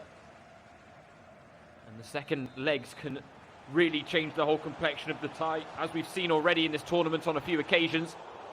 But now here's Bobby Wood on the ball. And even with just 4 minutes of FIFA time remaining in the game, you can see neither panicking too much. There's an element where there is urgency to their approach play, but they're not going to break away from the game plan too much. They know the risk of losing the ball in this situation could ultimately prove costly at the other end as well. That's it. At this stage of the game, as we can see with Umut, you're happy to keep possession and then give yourself the last chance in the game, trying to wind it down to the 90th minute. And as soon as that added time ticks in, you may well go for another goal. As we see the clock ticking on, it's one of the tactics that these guys use often. And the temptation there is also to drop into ultra defensive mode if you're Chihan and maybe realise what's happening and go, you know what, fine, then I'll just barricade myself up. I won't score a second, but neither will you. And he's defended that situation well, and that could be the last chance we see brewing for either side, but he might have one left in the locker. He needed a better pass there, though. Out from the back, Sheehan, if he was going to create one last opportunity. And unfortunately, in the end, they have to settle for a share of the spoils. A 1-1 draw in the opening tie between Leipzig and Hamburg. But that was a wonderful match to watch because it really was played both on an even level and at an elite level as well. And that's it. And as we said, just a couple of chances can really make a difference. And we saw in that second half, Leipzig only really had one, and it came from that man there, Yusuf Poulsen, who found the back of the net and got his side an equaliser. And it was a great first half from Umut to take control of the game and obviously score his goal. But Leipzig didn't need much, and they got what they needed in terms of the goal. But Umut will be disappointing considering how much he had control of that game. He had a lot of possession of the ball, and he set it up now nicely, though, for a wide open second game once again, which is what we like to see, these professional players coming into the game and having a wide open game to work with, not having a 4-0 deficit to work against or something like that. It means they can play freely and exactly how we want them to. Exactly. It's all on the line in the second game now. And we've seen the importance of the first game, and that was ultimately one of the the most competitive first match we've had today, because MegaBit was a little more clear-cut in his opening game. We saw Tim Handwerker make relatively easy work of Maximilian Eggestein, but that one was a nail-biter to the end between Sheehan and Umut, and I think both will be happy to come away with a draw there. And I think it also showed in that just not how unused to playing in the 85 mode they are. They are definitely FUT Champions players, and you could tell that there was an element of discomfort when things were on such an even keel. Not quite the game mode they're used to, not quite the attributes they're used to working with when it comes to getting certain players on the ball in certain situations. That's it. We're seeing a lot of the drag backs and ball rolls around the edge of the penalty area, and players looking to work the passing around, and that's a tactic that players have to employ, whatever their skill set is in the 85 mode. We often see it where a skill-based player in the game who's often happy to try and beat his opponent with skill moves and such things. He's not able to do it in the 85 mode, and it really does bring a level playing field, which is what we exactly what we want to see in this tournament here, the Home Bundesliga Challenge. We want to see these guys coming up against each other with a totally level playing field, and it really does show then who is the better player, because they have to come down to the nitty-gritty, the basics of FIFA playing, passing and moving, and earning yourself a tardy shot on goal if you can, with a nice move around the edge of the opposing box. And we'll have to wait and see if Nordi, Mukiele and Sonny Kittel are able of doing that themselves. Yeah, that's it. It was interesting. Sheehan's biggest win in the virtual Bundesliga this season did come against Hamburg. He beat Haasfau_Leon 4-2 earlier this season. A little more frustrated on that occasion. Interestingly, it's Hamburg actually in the esports world who finished ahead of Leipzig in the table. It was Hamburg. They finished 7th in the virtual Bundesliga. Leipzig having to settle for a 13th place finish. But we are now set up for this second game between Nordi Mukiele and Sonny Kittel very nicely. Now, Nordi Mukiele, let's talk about him in real life for a second, because we're going to see him in a virtual sense in just a moment. But he's been a player that's really impressed in an impressive Leipzig side this season. He has indeed. He's one of these guys that was a bit of an unknown for Bundesliga fans, especially coming from Montpellier at such a young age as a defender. He's obviously come there with Ibrahim Konate and Upamecano, if I can say that nicely. And he's made himself a first-team starter and has been that guy that has come in and dominated the defensive way of playing for Leipzig. He's proven himself to be very versatile, and he's become a favourite for Nagelsmann, as you said. 18 Bundesliga games this season. He's scored goals. He's got assists. He's earned himself a call-up for the France under-21 team. And it's one of those things where a guy can come who's got talent and wants to develop, and Leipzig are able to do that. They do it for so many players we've seen in the last few years. They buy young and they develop them themselves. They have that concept of buying players just 23 years or younger and trying to make sure that they're able to develop them in the way that they want to play as a squad and as a team and as a club ultimately. And Mukiele has proven to be another one of those. He's a fun guy off the pitch, and he brings with him a lot of dressing room madness, and it brings an extra level to the team as well off the pitch, being able to be that guy who can bring fun. So we'll have to wait and see what comes from him in the face cam. Obviously, we saw funny things from Achraf Hakimi yesterday on his phone, and Marco Richter and all the guys were smashing around and getting frustrated and getting emotional. And it'll be fun to see exactly what Mukiele produces today, depending on the scoreline that comes with it. Yeah, everyone apart from Rafael Chicos, who was so cool, calm and relaxed, just sitting in his living room on his couch. He lost 2-0. Atakan Karazor was well up for the game, was really quite passionate in his celebrations. And Chicos was kind of like, it's happened. But he seemed to enjoy himself at the very least, but in a very different manner to the way we saw most of the players yesterday. That's the thing. The stranger sort of did the job for him in the first leg. He did. Absolutely smashed his opponent and came away with a huge win. I think it was 5-1 the scoreline, so it really gave Chicos a nice opportunity to sit back, relax, and not obviously lose the game massively, but he did come out on the losing side. But as you said, he wasn't too fussed. So hopefully with the scoreline being at 1-1 in this game, it means that both these guys will be sat forward and intensely preparing themselves for what will be a fun game to watch. Yeah, that's it. It was the biggest solo win yesterday, the stranger coming out with a 5-1 victory against Timo Schulz, who is one half of Tizi Schubeck. And we are just waiting to get this second game underway between Leipzig and Hamburg. Nordi Mukiele, who we were just talking about. But let's talk about Sonny Kittel as well, because it's quite an exciting story with Sonny Kittel in the fact that he really has come to the fore with this Hamburg side this season, because he has had such a hard road to get to where he is today. Plenty of injuries that have proven setbacks throughout his career. There were 2 ankle injuries that were very problematic, it has to be said. On top of that, 2 torn knee ligaments as well. So he's really gone through the mill, Sonny Kittel, to get to where he is. Signed from Ingolstadt in 2019. But he really is doing the business for Hamburg as they look to try and maybe get themselves back into the Bundesliga at the second time of asking this season. That's it. He's become the key man. And if you followed his career and you follow the Zweite Bundesliga, you know of his talents. He's been around for a while and he's had his injury problems. But whenever he's fit and able to get on the pitch, he's been a fantastic one to watch. He's just in that sort of attacking midfield role where the creativity just comes out and is alive in those players. And he's always one of the fun ones to watch because he just seems to be able to produce things that not many others do. And I have to think if he hadn't have had those injuries in the past, he might have been a player that could have gone on and competed in the Bundesliga. He may still have that chance, obviously, of course, if you can help Hamburg to get into a position to get into the Bundesliga again. But yeah, he's a fantastic player, and when he is on the pitch, it's always a delight to see him as we prepare ourselves for him to show what he can do, and if he's spending his time wisely at the moment and training his FIFA skills. Well, that's it, and he's in the alternative kit that Hamburg like to play in as well. I have to say, it's not one of the worst ones to use on FIFA because it does stand out, the pink kit that they do like to put on show. Interestingly, though, he's trying to play as Dresden right now, so someone may need to tell him that he needs to flick his joystick a couple times to the right.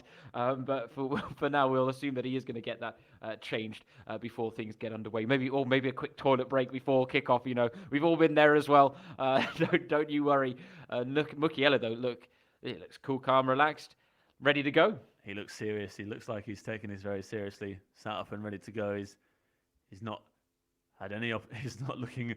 Well, he is looking at his phone now, but he's just probably preparing his friends to come on, sit down, watch my game. I'm going to destroy Sonny Kittel now. Get on YouTube. I heard there are 2 good commentators bringing you live coverage of the action from the Bundesliga home challenge. Strange that, eh? Oh, who are those guys? I'm not sure who you're talking about. Oh, James Thorogood, Alex Schaffer. Yeah, we are doing this from the comfort of Alex's living room, actually, in the current climate. But we have been loving every second of this, it's fair to say. It's awesome. It's been fantastic, and we hope you've been able to enjoy the coverage so far from yesterday and into today.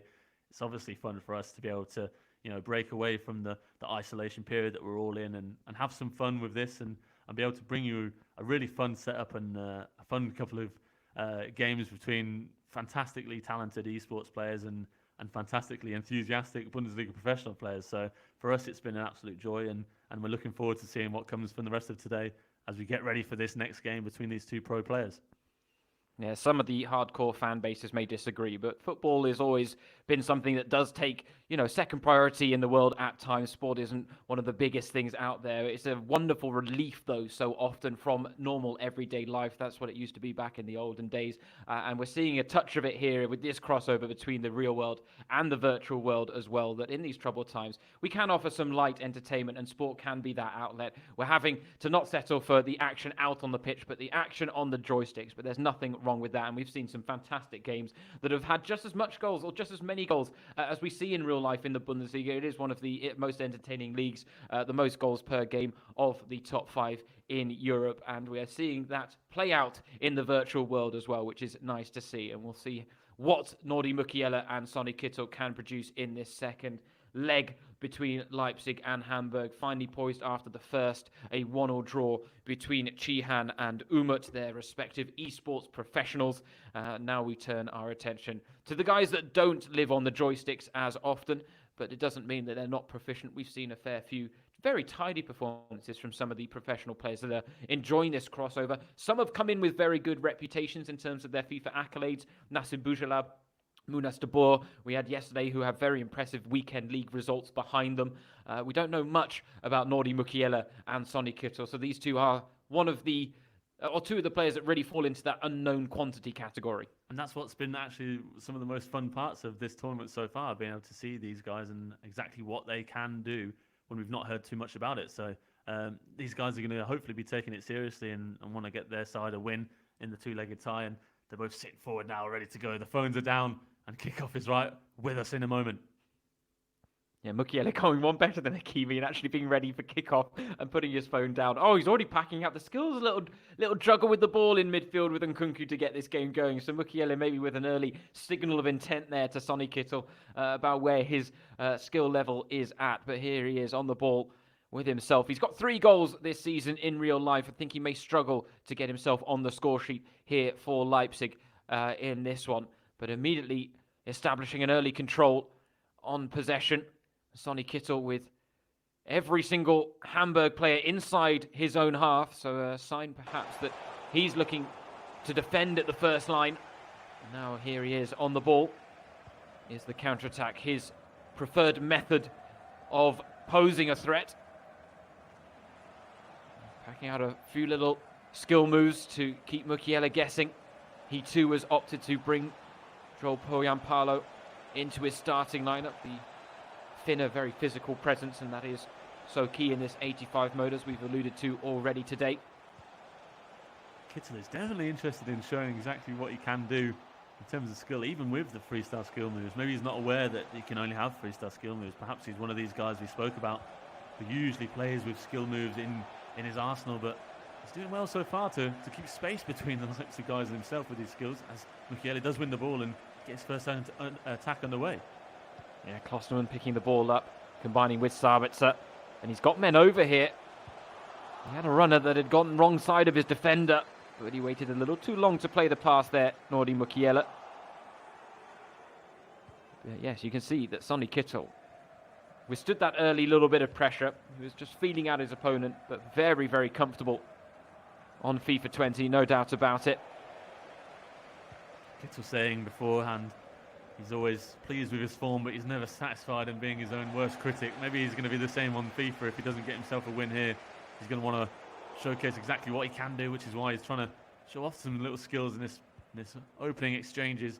He'll want to get the win here, at least for personal pride as well, to beat Nordi Mukiele and show exactly what he has been doing with his free time. Well, that's it. I mean, those injuries that have plagued his career have always been troublesome, but maybe the silver lining it is he's become a very proficient FIFA player because of all that off time he's had to spend rehabilitating knees and ankles. And a great chance here for Poyampalo to open the scoring, and a fist pump from Kittel. He's happy with that. That's the start he wanted, and it had been coming. He's been dominant in his opening periods. It's a lovely finish and a lovely celebration there from Poyampalo. Lob little through ball over the top is always difficult to deal with, especially when you're only able to control one man, and composure there from Kittel as well to just take that touch, make sure that he had his finish under control. With 19 minutes gone, it's 1-0 to Hamburg, and Kittel has the start he wanted. Yeah, and Hamburg in front now on aggregate as well after that 1-1 draw in the first leg. And so Sonny Kittel proving that he's talented both on and off the pitch, which, let's be honest, was never in doubt.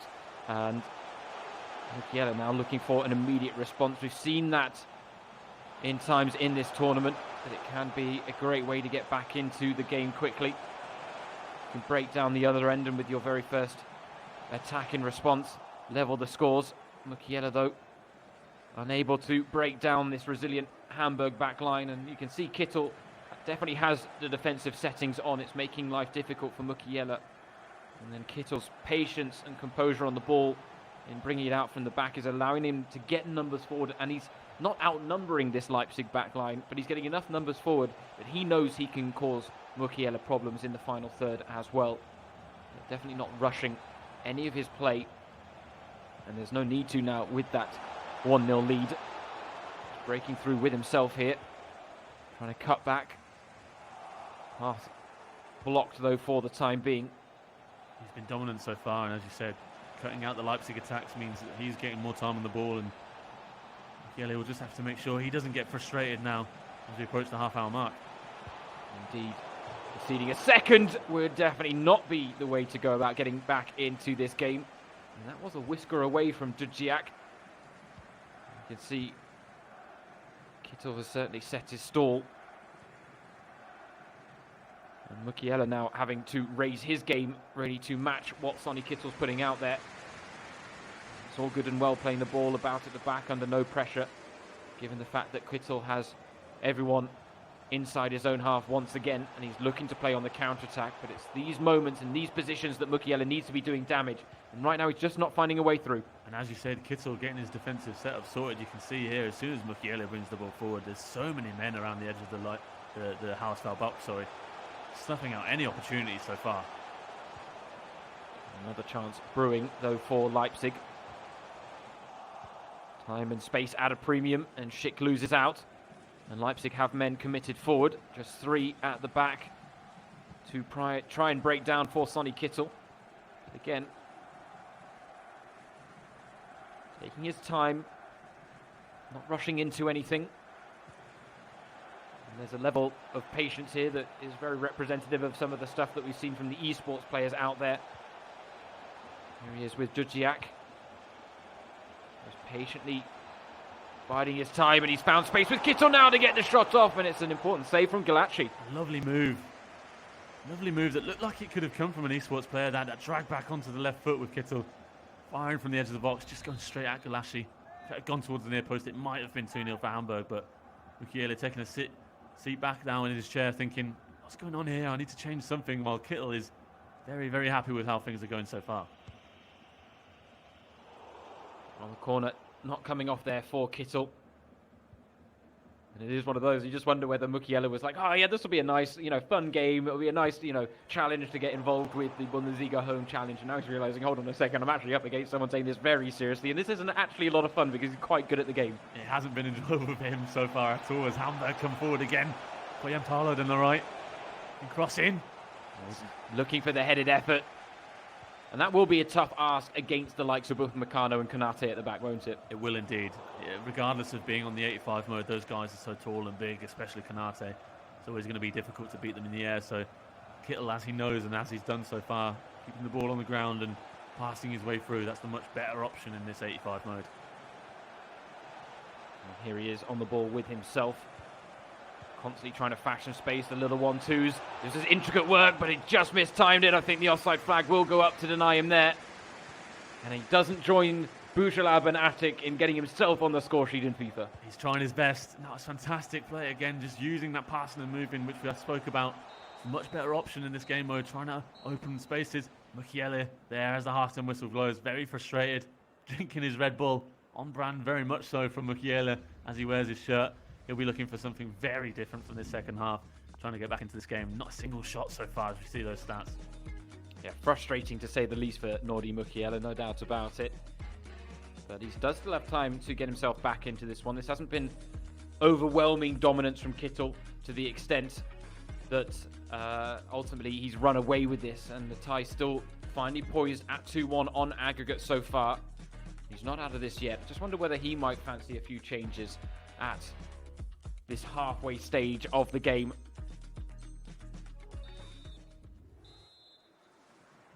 We are now ready for the second half.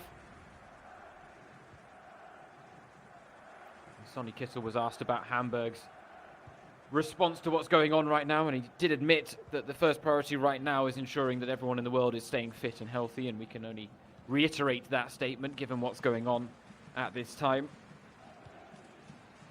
But he is right now on top in this game, and he's looking to get that cushion of a second goal as well. Here he is, Kittel on the ball, and it was a lovely effort. And he was at full stretch, Galaci, to tip that one behind. Fantastic save, just as he would do in real life, you'd imagine. One of the best goalkeepers in the Bundesliga, and game realising that and making it very realistic. Well, fantastic save from the Hungarian. Yeah, he was my go-to guy at the beginning of Ultimate Team this season, Galaci. He was a lovely cut-price goalkeeper to dip into the Bundesliga market. And he really saved my bacon on a fair few occasions as well, I have to say. And coming up with the goods there, the Hungarian. But the pressure's still on here from Kittel as he looks for that second goal, looking to work it from the corner. Again, he's having to just feel out where the best opportunities and best passes are, and in the end, trying to pick out Borjan Paulo unsuccessfully. This is where Mukiele is going to try and make the most now. He's working on the counter-attack. That's clearly his way of playing, trying to make the most of spaces which he's getting around the box. Klosterman now on the ball.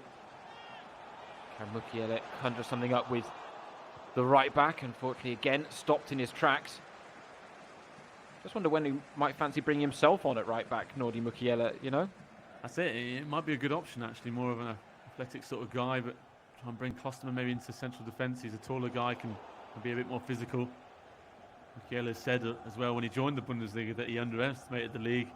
It's a quicker game and demands more than he was expecting, and clearly that's the same when you get onto a virtual game of Bundesliga. He's demanded more, and it's a far quicker game. Maybe he wasn't expecting to quite be up with such a challenge. Yeah, slightly underestimating Sonny Kittel perhaps, Nordi Mukiele. And right now on the back foot once again, and struggling to alleviate the pressure that is being mounted by the Hamburg midfielder. Now a chance maybe for the counter-attack though. Again, 85 mode, it's so difficult to exploit pace as you would in any other game mode in FIFA. And smartly there, just slowing down the play. Unfortunately, an errant pass stops him in his tracks. Here. Sorry, James. Mukiele's problem so far has definitely been his lack of passing. He just seems to hold on to the ball a bit too long. Needs to get the passing and moving going, and using that left bumper button and the left trigger on the PlayStation. Gets a player moving off the ball once he's made the pass. It's really important in this game to have that going on.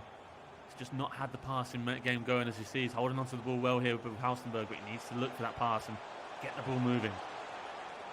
Yeah, it's all quite predictable a little bit, especially for someone like Sonny Kittel, who's already shown that he's very comfortable playing FIFA 20. And right now, he's telegraphing everything that Nordi Mukiele wants to do. Oh, he's found space though here with Werder. This is the chance! Oh, and it's a very important save from Pollersbeck. Fantastic effort there.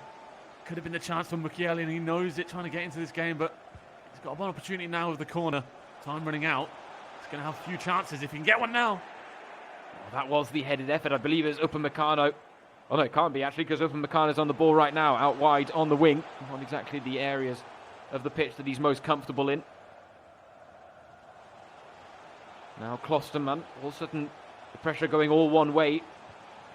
Momentum of the game shifting in Mukiele's favour. But he really does need to start creating a little bit more in front of goal. Young now out to Gayamara. Bringing the ball forward for Hamburg. Gets it back from Fine. Now on to Harnik. He's not had as many chances in the second half so far, Kittel, but he's being patient now. He knows that this game is in his hands. He just has to make sure he doesn't make mistakes. It's the right way of playing. And there's one now, though. A little mistake. Luckily, it's not in his own half, but see if Mukiele can make the most of it now. That's one of those passes where you go, who was that to, Sonny? I don't know. Can't even really blame the joystick direction at that point. There was no one down that side of the pitch that he was looking for. And he has given Mukiele a chance now to bring the ball out from the back. Here's Werner. Good run being made by Forsberg, but he's found Lookman instead, and Lookman may have the fresh legs and pace to get through here. Unfortunately, the shot blocked in the end. An important foot put in by Sonny Kittel to snuff out the danger. See Mukiele just getting frustrated with himself there. He knows these chances are few and far between. He easily got a way better shot there with Lookman, but just couldn't find the time to really open up the body. Could get another chance here though as he brings the ball forward. Hausenberg potentially with a chance to cross. Kittel was anticipating and cutting it back again. Unfortunately, the cross doesn't find its intended target. And outcry of frustration there from Nordi Mukiele. He definitely wants to get himself back into this game. I think he did realise in the first half that he was up against it. Now he really is trying to match Kittel's level, or at the very least pull off a bit of an upset here because the way Kittel has played, and for the most part dominated proceedings, even if he does just have that 1-goal lead, Mukiele's got a bit of hard work to do here. First things first, he's got to win back the ball from Kittel. He's done well with Sabitzer to do that. A chance now to break Forsberg. Oh, he skips past one challenge. Doesn't have much support. Forsberg on the overlap. Now with Sabitzer, but he's muscled off the ball by Sonny Kittel. Kittel's doing his job superbly. He's sitting back, making Mukiele work for it, and then as soon as there's a chance, tries to break it away and make that challenge and get the ball back. He's frustrating Mukiele now. Kittel paused. Wants to pause in this game. Maybe trying to change a few tactics in the final 5 minutes. It can be crucial, as we've seen. Yeah, little look into the life of Sonny Kittel there. The fact that he obviously fell for the Brazilian fad as well when making his gamer tag Kittelinho, the name that he's out there using. We've all done it with our name. Well, in fairness, I can honestly say I haven't done it because James and Thorogood just don't match well with any Ineos out there. But I'm sure a fair few people have done it with their names, and gamer tags, that's definitely a trend that we've seen out there. It's something I missed out on. I think Chaffarinho could have been quite fun. It could have actually. Yours would have worked quite nicely, definitely. I'll have to make some changes. the half Yorkshireman, half Brazilian Chaffarinho. You gotta love it. Here for now is Lookman on the ball. We could have one last chance in this game. That pause from Sonny Kittel is not going to come through. The question is, can Mukiele generate any threat in the last chance saloon? He's looking for the direct approach. Forsberg just didn't have the strength to hold off the challenge there, and that should be that. And it is indeed, it's Sonny Kittel who comes away with a hard-fought 1-0 win against Mukiele. So the two ties between Leipzig and Hamburg, both very evenly matched, both very hard-fought. And in the end, it's just a 1-goal margin that separates the two after 2 games. That's it. It's something we haven't seen often, actually, in these games so far. Very tight and nervy affair. We saw a similar scoreline yesterday, apart from when Schalke and Buyulab took the game away from their opponents. But Hamburg and Leipzig having a tight affair there. Nordi and Mukiele shaking his head at the end of that game, not happy with his performance. He knows that he could have given more, but for Kittel, that was a nice show. He knows how to control a game, and on FIFA, we know how difficult it is as well to keep a clean sheet. So a good performance there from Kittel. Yeah, absolutely. 2 games so far on day 2 of the Bundesliga home challenge. 2 games of very different extremes. We had 2 very open matches in the game between Werder Bremen in the first match up against Nuremberg, and now Leipzig and Hamburg, much tighter. We're going to throw you to a quick break. We might go use the facilities and whatnot and take the advantage of the opportunity. But join us again in a couple of minutes where we'll be back with the next game. Oh, no, never mind. I'm hearing no break is in order. That's absolutely fine. We're going to keep things rolling as you do and these types of things. You got to love it when this happens. But we're going to go into the next game then shortly. That does give us a bit of time to chat in the meantime. But the next match will be between Union Berlin and Jan Regensburg. Julius Kader and Federico Palacios coming up in the first tie. And this is one of those interesting ones that we haven't seen a lot of, Alex. Actually, I believe it's the first time that we've seen 2 teams put out 2 professional players to play these 2 matches, these 2 solo games. Yeah, this is the first time we've seen it. We've seen from the teams so far, everyone's put out at least one eSports player. These 2 guys, these 2 teams, Union and Jan Regensburg, the first to put out just professional players. So it could bring with it a really entertaining and open affair. Obviously, we've seen what these guys are capable of doing. Sonny Kittel there being very, very controlled in the game and keeping it to a 1-0 win was fantastic. But often is the case that these guys open up the game and it's a far more attacking affair. And with the fact that we've got 2 of them coming up shortly, it's going to be hopefully filled with goals and filled with entertainment again, as these games have always been actually so far in this weekend tournament. Yeah, absolutely. A chance for us as well to say get involved on the social channels, hashtag Bundesliga Home Challenge. You can use it in your tweets, your Instagram posts, whatever you want to, and get involved. And then we can hear from you guys to see how you're enjoying the stream as well. But right now, day 2 has pretty much picked up exactly where day 1 left off, which is exactly what we were hoping for. We've had more goals, we've had more entertainment, we've had very contrasting matches. I think that's the great thing about this is we've got one game that's really hard fought and really evenly matched. We've got another that's a little more open. We really are seeing the full spectrum of what FIFA can offer in this time of self-isolation. And that's it. Impressive stuff from the guys, the professional guys so far, coming into this, gameplay that they're not actually that used to, not playing it professionally. Obviously, we saw Tim Hamburger take the game away from Maxi Eggestein earlier with that 4-1 win, and Sonny Kettle getting himself a 1-0 win against Leipzig. It's contrasting affairs from these two guys that we've seen, and obviously coming up into this game, it could go anywhere with the four professional players coming up against each other, and the first of those being Julius Cade against Federico Palacios. Neither of these guys, we're not too sure how good they are really at FIFA. It's going to be an open affair, as we've said, once again, between guys that we're not too sure of their capabilities on the game, but with that comes the possibility of a really entertaining one. So we're looking forward to it, and it's going to be a fun one. So don't go anywhere. We're moments away. We've seen the scorelines there, and we've got 4 ties to come, and this is going to be the first of those last 4 for the weekend. Well, that's it. The rumours that have circled are that Federico Palacios is the Jan Regensburg player who has the best track record on FIFA. So he is coming in with a little bit of hype around him, like we saw with Munas Dabur and Nassim Boujalab yesterday. We'll see whether he can match their output when it comes to his performance in the opening game of this third tie of the day. And yeah, ultimately, between two quite romantic clubs, it has to be said, Alex. That's it, yeah. These two clubs, obviously, Union Berlin getting into the Bundesliga for the first time this season. It's been a fantastic ride for them, an emotional one, and it looks like they're going to be sticking up in the league. Currently 11th in the table, 8 points clear of the bottom 3 in their debut season, becoming the 56th club to make it into the top flight. It's been a fantastic journey for them. It's a cult club, and the fans are the most important part of that club, and obviously, as you can imagine, a lot of those Union fans will be watching this game to see how their boys get on. With no football going on at the moment, this is why we're doing this tournament, to try and bring those fans to be able to watch some football of some sort and be able to watch the guys that they support, usually week in, week out, in a way that, brings football and themselves together once again when it's trying to separate us what's going on outside in the outside world. Oh, excellent. Brilliant point to make. And yeah, we're seeing them in a very different setting as well, very different context, right? Normally, the ever consummate professionals, the ambitious, driven players that are passionate about the game. But now we're seeing them in a little more relaxed environment, sometimes in their living room, sometimes, well, we don't know where we are in their house. Sometimes, actually, it's fair to say we could be joining them in all over the place. And some may have gaming setups, some may not. Some may be taking this seriously, some may not. We really are enjoying the unexpected element of the games that we're seeing and the performances that are being put in from these players.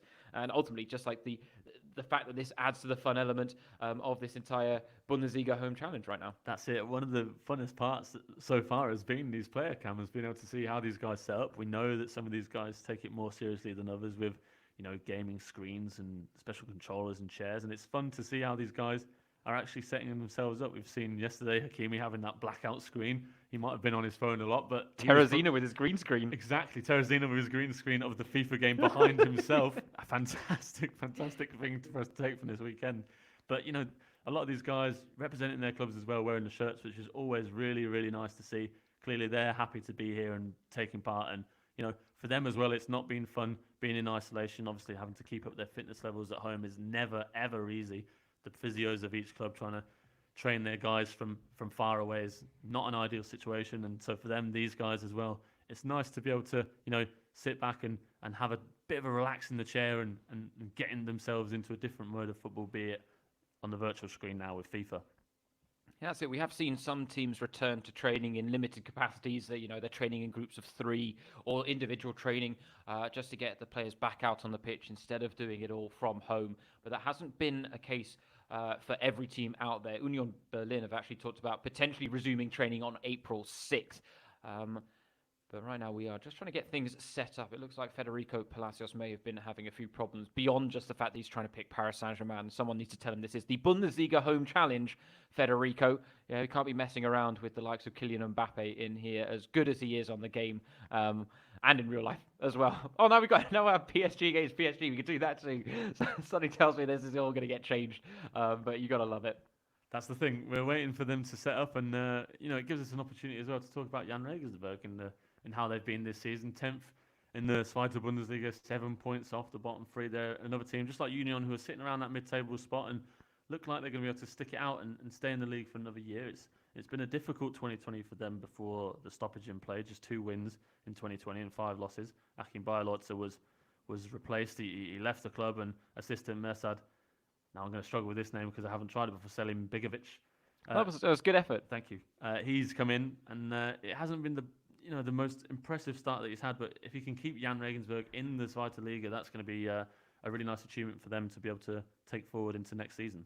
Absolutely. It was nice that they had the continuity of losing their head coach, Achim Bayerlotzer, who was such a key figure in their development as a side and then ultimately their success as well. And the fact they've had the continuity of then switching to his assistant in Mersad Selimbegovic.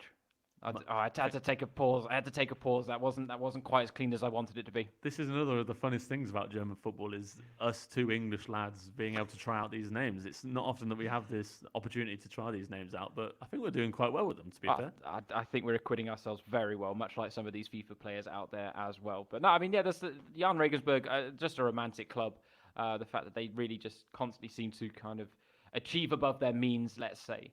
And they would, of course, have aspirations of getting to the Bundesliga, but I think they know realistically that they're still several years away from that. And if they can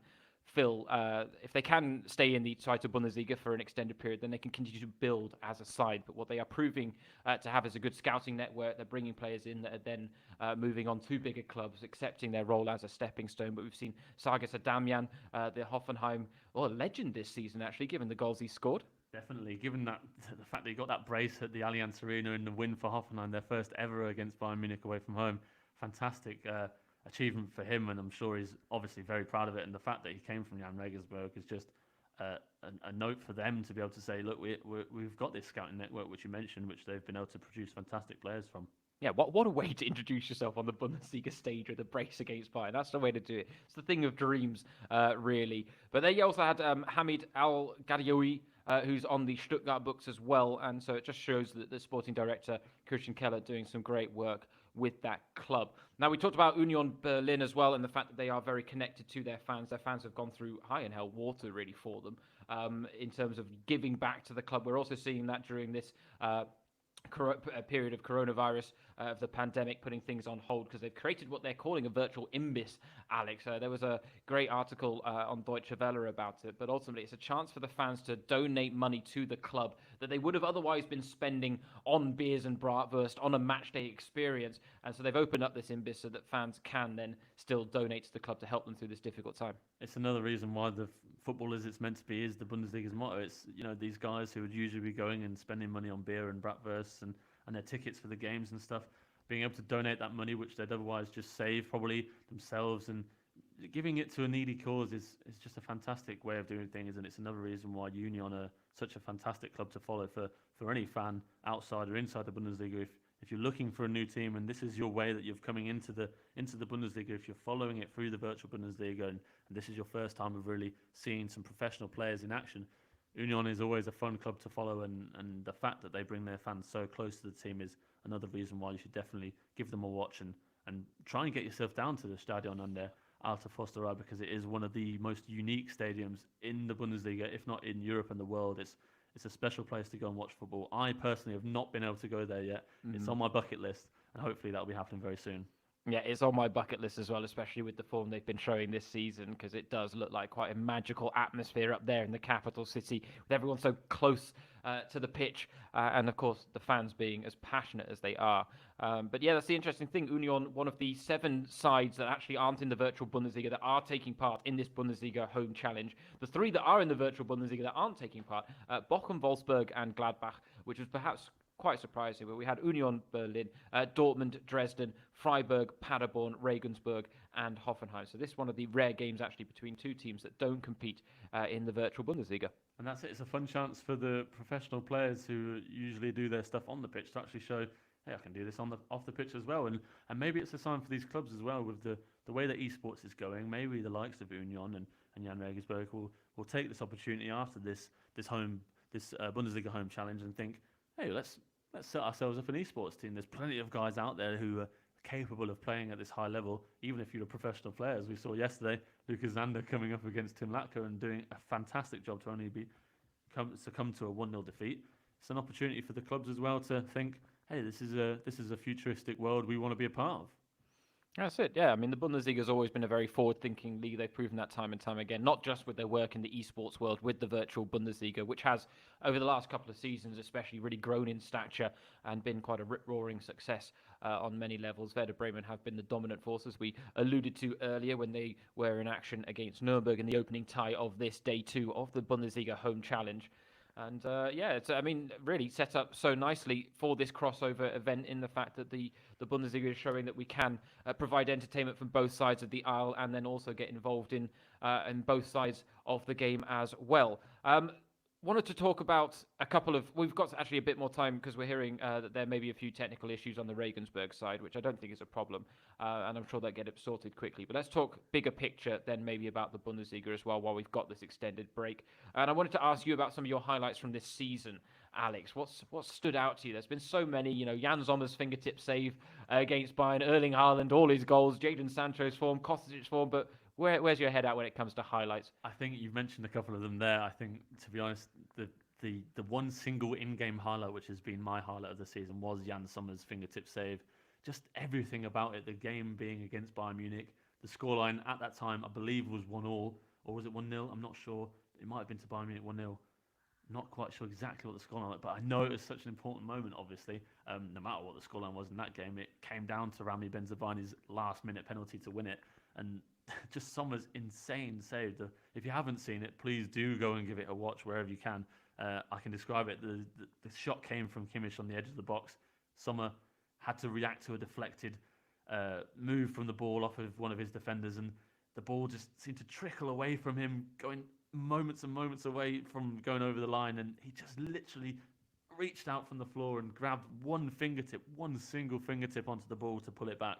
It's something that I've never ever seen in football, and one of the highlights of the season, of course, for me. But in terms of stories, the full story, Erling Haaland's introduction to this league has just been incredible. We knew coming to the league was a fantastic thing for not just Borussia Dortmund, but all of us as Bundesliga fans. And I don't think anyone, not even Erling Haaland himself, could have imagined the way it turned out. Obviously, coming on from the bench in that game against Augsburg for his debut and scoring that hat-trick to win the game, it's something that's been rarely done in the Bundesliga. And obviously for me as well, being a Leeds United fan, he is born in Leeds, having had his father was over in England playing in the Premier League. So for me as well, he's always a special player, and there's hope for me in the future that he might turn out for Leeds United. Not in the next few years, obviously. Just wait until he comes into the twilight of his career. He needs to stick around in the Bundesliga so we can see him at the best that he will be in the German top flight. But a special connection for me with him, and the fact that he's done so well since coming to the league is just outstanding for all of us. Oh, it's been an absolute revelation, and definitely one of the biggest stories of the Rückrunde. But yeah, Leeds may need to raise their levels a little bit if they want to get Haaland on their books anytime soon. That's why I said to give it 10 years. There's plenty of time. But one thing I wanted to pass the question back to you, actually, to what are your highlights? Obviously, you mentioned some of them that I took on board, but... Well, that's it. Yeah, I mean, I have to say, the reason I kind of brought this question up now is because Union Berlin, I think, for me, have to be there are two highlights for me this season. There are two different reasons. One, we had the first Berlin derby between the old East and West, and that was a wonderful moment. Even if the game wasn't quite as exciting as I wanted it to be, I had the pleasure of commentating it, and it felt like a real momentous moment to kind of bring to the world in terms of the first Berlin derby between these two sides and between two sides from the former East and West of the city since the reunification. And so that was a very momentous moment, a historic moment. And as I say, the game wasn't quite as good, but one game that was really good that also involved Union was that 3-1 win against Dortmund so early on in the season. And I think the reason I love this is because I love a good fairy tale story. It's one of the reasons I have a soft spot for Augsburg in this league, because they seem to every year, without fail, exceed expectations and somehow stay in the league when everyone's backing them to go down. Now, a lot of people thought that Union Berlin would struggle this season, and rightly so. They were a relatively unproven side in the Bundesliga, given this was their debut season. They came up with a great defensive record from the second tier, but everyone was questioning, can they do that in the Bundesliga as well? And that win against Dortmund not only had me off my seat on multiple occasions, but just the message it sent to them as, oh, we can do this. I thought it was such an important moment, such an important match for them, and I wanted to bring that up now.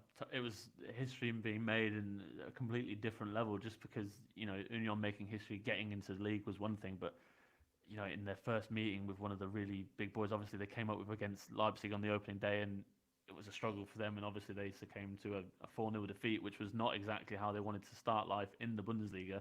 So getting that opportunity straight away on match day 3 was an awesome one for them, and they took it with both hands. Marius Bulter scoring either side of Paco Alcacer's opener is just fantastic. And on that note, Sebastian Andersson has been, for me, one of the highlights of the season in terms of not unsung hero, but unexpected hero for me. I had seen him in the Zweite Bundesliga, and he'd been obviously a fantastic player and talent for them coming up, but I just didn't expect him to be able to bring it to the Bundesliga quite in the way that he has.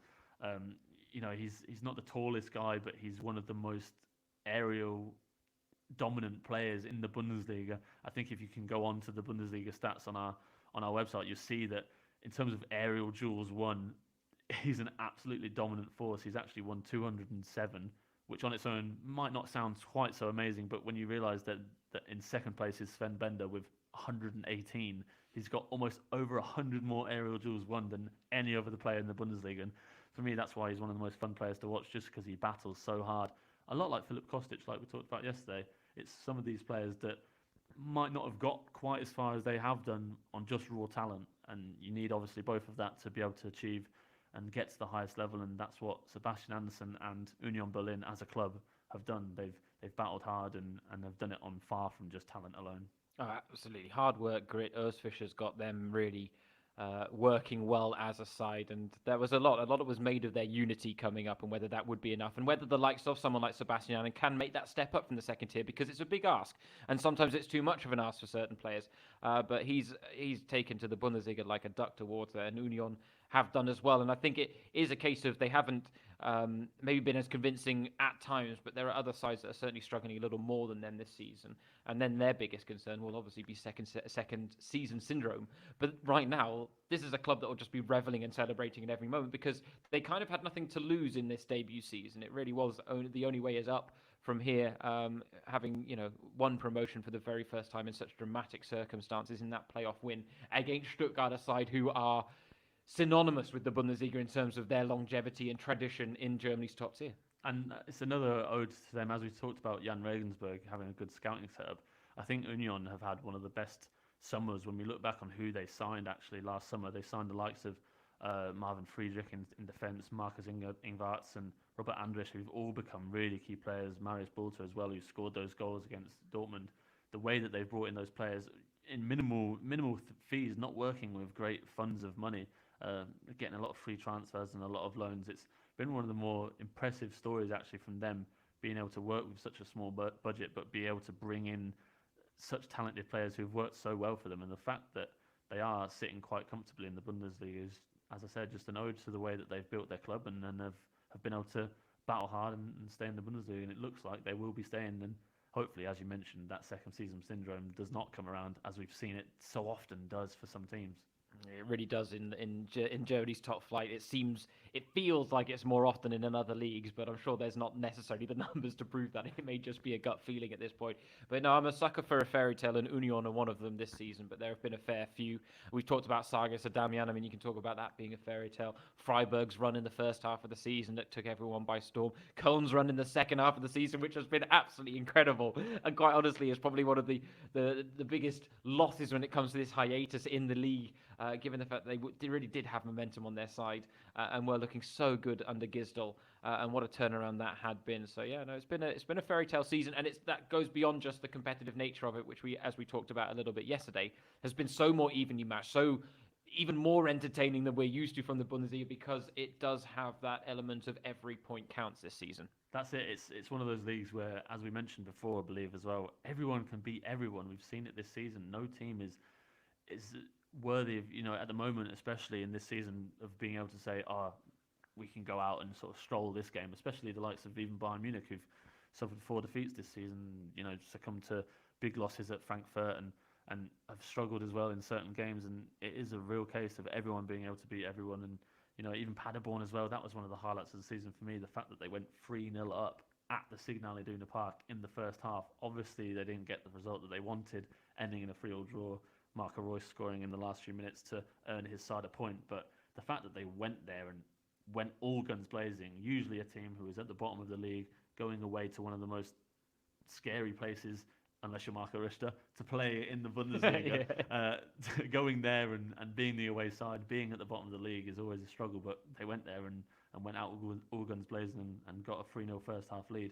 It's just another reason why our guys, now our fans of the Bundesliga, can go onto the Bundesliga website. All the highlights of all the games this season are available. If you do want to go through and check and check on how your team did on any of these special moments that we've mentioned, you can go on and take a look. Just go on to the fixtures and results and find your way through and go to that special game that you wanted to see again. It's always nice to reminisce in what has been the season so far, and hopefully we'll be able to talk about the rest of the games to come soon.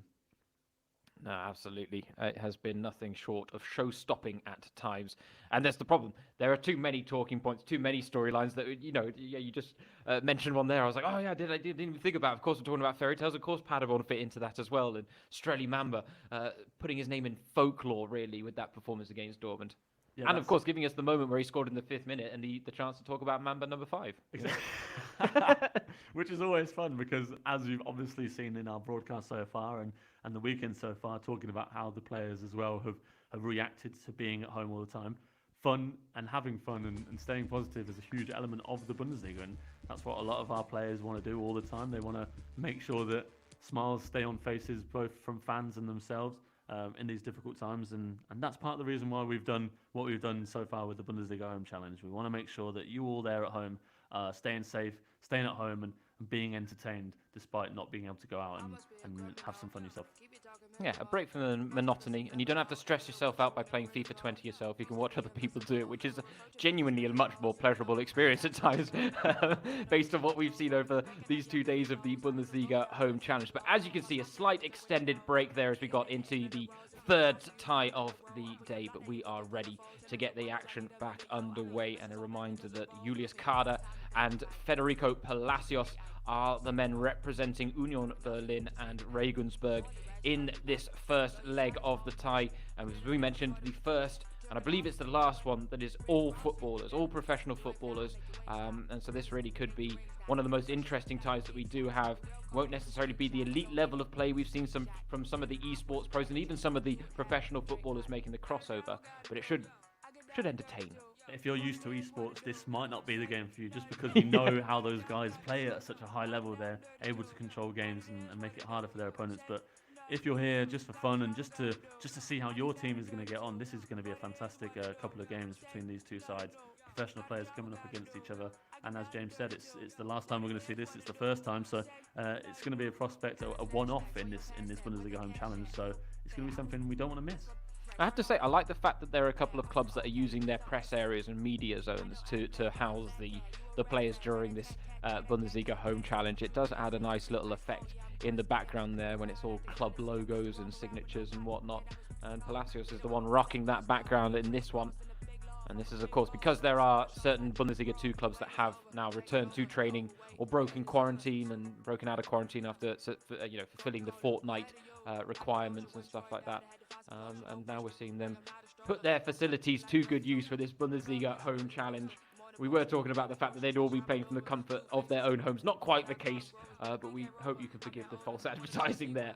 But for now, it does look like both players are ready to get underway. Now, Federico Palacios was talking before the tie, and he did admit, Alex, that his games are more likely to end 5-3 or 6-4 than 1-0, but that's exactly the type of thing that we want to hear. And that's what we're all here for. This is what we talked about, these professional player games that bring these two guys together who don't usually play.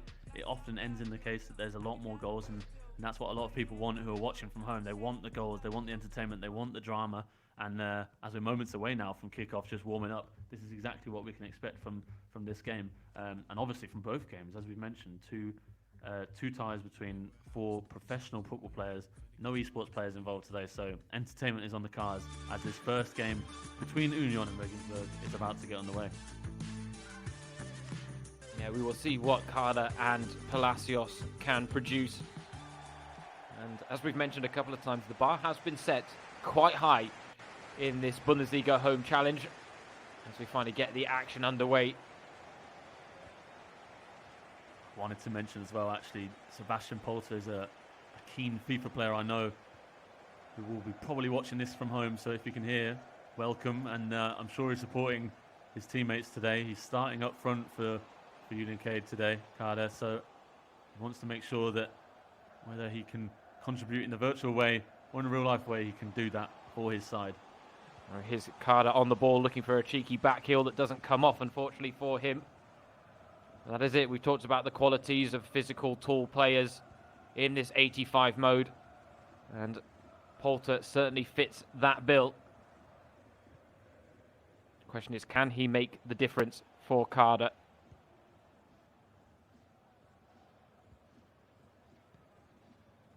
Both of these guys just trying to settle into a rhythm in the opening exchanges. Slightly risk-averse approach being taken by both. It may just have something to do with the conditions they're playing in right now. And now a chance for Carder to break forward from the back. He's getting a lot of early touches of the ball. Polter combining with Flecker. So interesting that Sebastian Andersson, actually, the man we were talking about pre-match, isn't chosen in the starting lineup. That's it. That's the 85 mode. He is good in the air in real life, but because of he's not the tallest player. So in this 85 mode, his aerial ability gets reduced down to that simple stat of 85, and it means that he's not quite able to be aerially as threatening. But Union's still threatening here and hit the post there early on. Whether they have Sebastian Andersson on the pitch or not, they're going to be an attacking threat, as we've seen. Yeah, rattling the woodwork there with the first chance of the game, Julius Carder.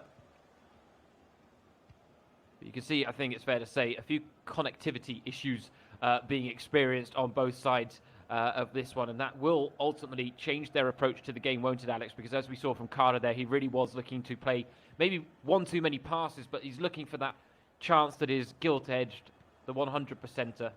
I think that's fair to say. It's slower than we expected so far, but that is because they're having to deal with the conditions that are going on right now. But both these guys look happy to be in possession of the ball and trying to maintain control of the game, but maybe not quite exactly the way that they wanted to play coming into this game, being both two recreational players just want to attack. Well, Flecker unable to break through there, looking to be fed by Polter.